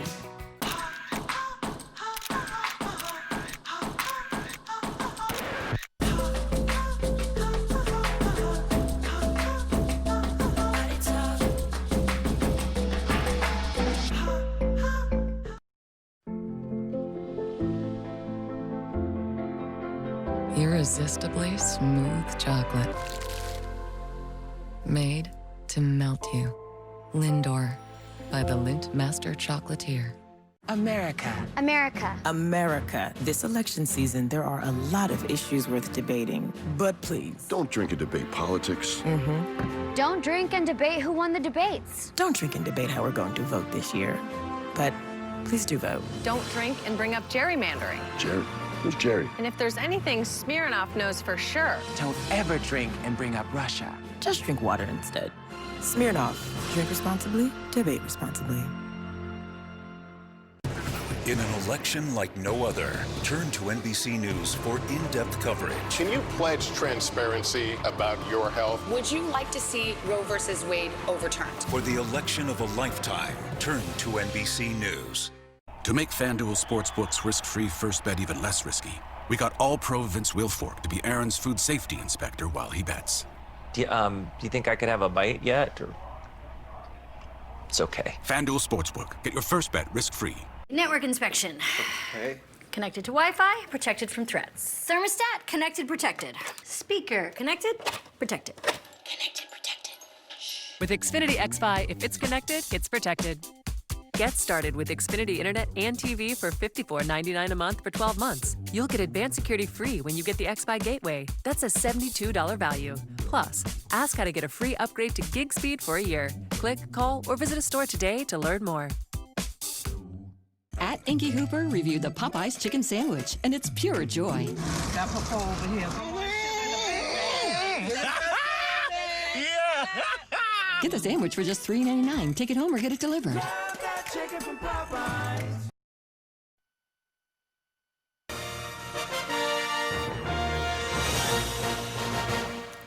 Welcome back to NBC News Election Night coverage, 2020 election. A lot of things in play right now. We're still waiting on some big battleground states, but a lot of different possibilities beginning to open up. Let's go first to Chuck, who's looking at some of those possibilities. Yeah, let's go. I mean, we just want to keep checking in. I mean, I think that's, I know where everybody else is. We're down. I feel like we've got this down to it's right where we said it was going to be. Focus on the battleground states we told you they were going to be, right? There's three, Wisconsin, Michigan, and Pennsylvania. Let's just get a check in here. This is just incremental, as you can see. And again, it's almost all today's vote. Very little coming in. Let's just check to see how we're doing. Still nothing new out of Philadelphia, Andrea. We're sitting at the same number we were a half hour ago. So we got nothing there. Let's go to Michigan to see how things coming. I can tell you that Dante Cini, who is a Michigan native, our data guy, he's looked in here, and he doesn't see things that look great for Trump in what's come in, which means that, you know, this could be, when everything comes in, this is why there's a lot of bullishness among Democrats that when the early vote, and again, we've barely touched the early vote here, as you can see. Yellow is today's vote. The orange is when we get that. And we know Michigan, the Michigan Secretary of State told me this. It was going to be 2 to 3 days, period, on Michigan. But the modeling right now does still favor Biden, for what it's worth, on that front. And I know everybody's thinking polls, modeling. I'm not believing any of this stuff. I get it. But I'm just letting you know what our data says at this point. And if you've seen here, and this is, again, Wisconsin's another one why Democrats are bullish that they're going to, that when we get the early vote and the mail-in vote all to come in, that they're going to overcome this difference. And really, you know, the big area is going to be Milwaukee. That's going to be a huge dump, and we expect that vote between 4 and 7. But as you can see here, this is really narrowed. We're down to 4 percentage points. So it doesn't look like Donald Trump has enough same-day vote to build the pad there. And then, of course, there's Georgia. Let's just see.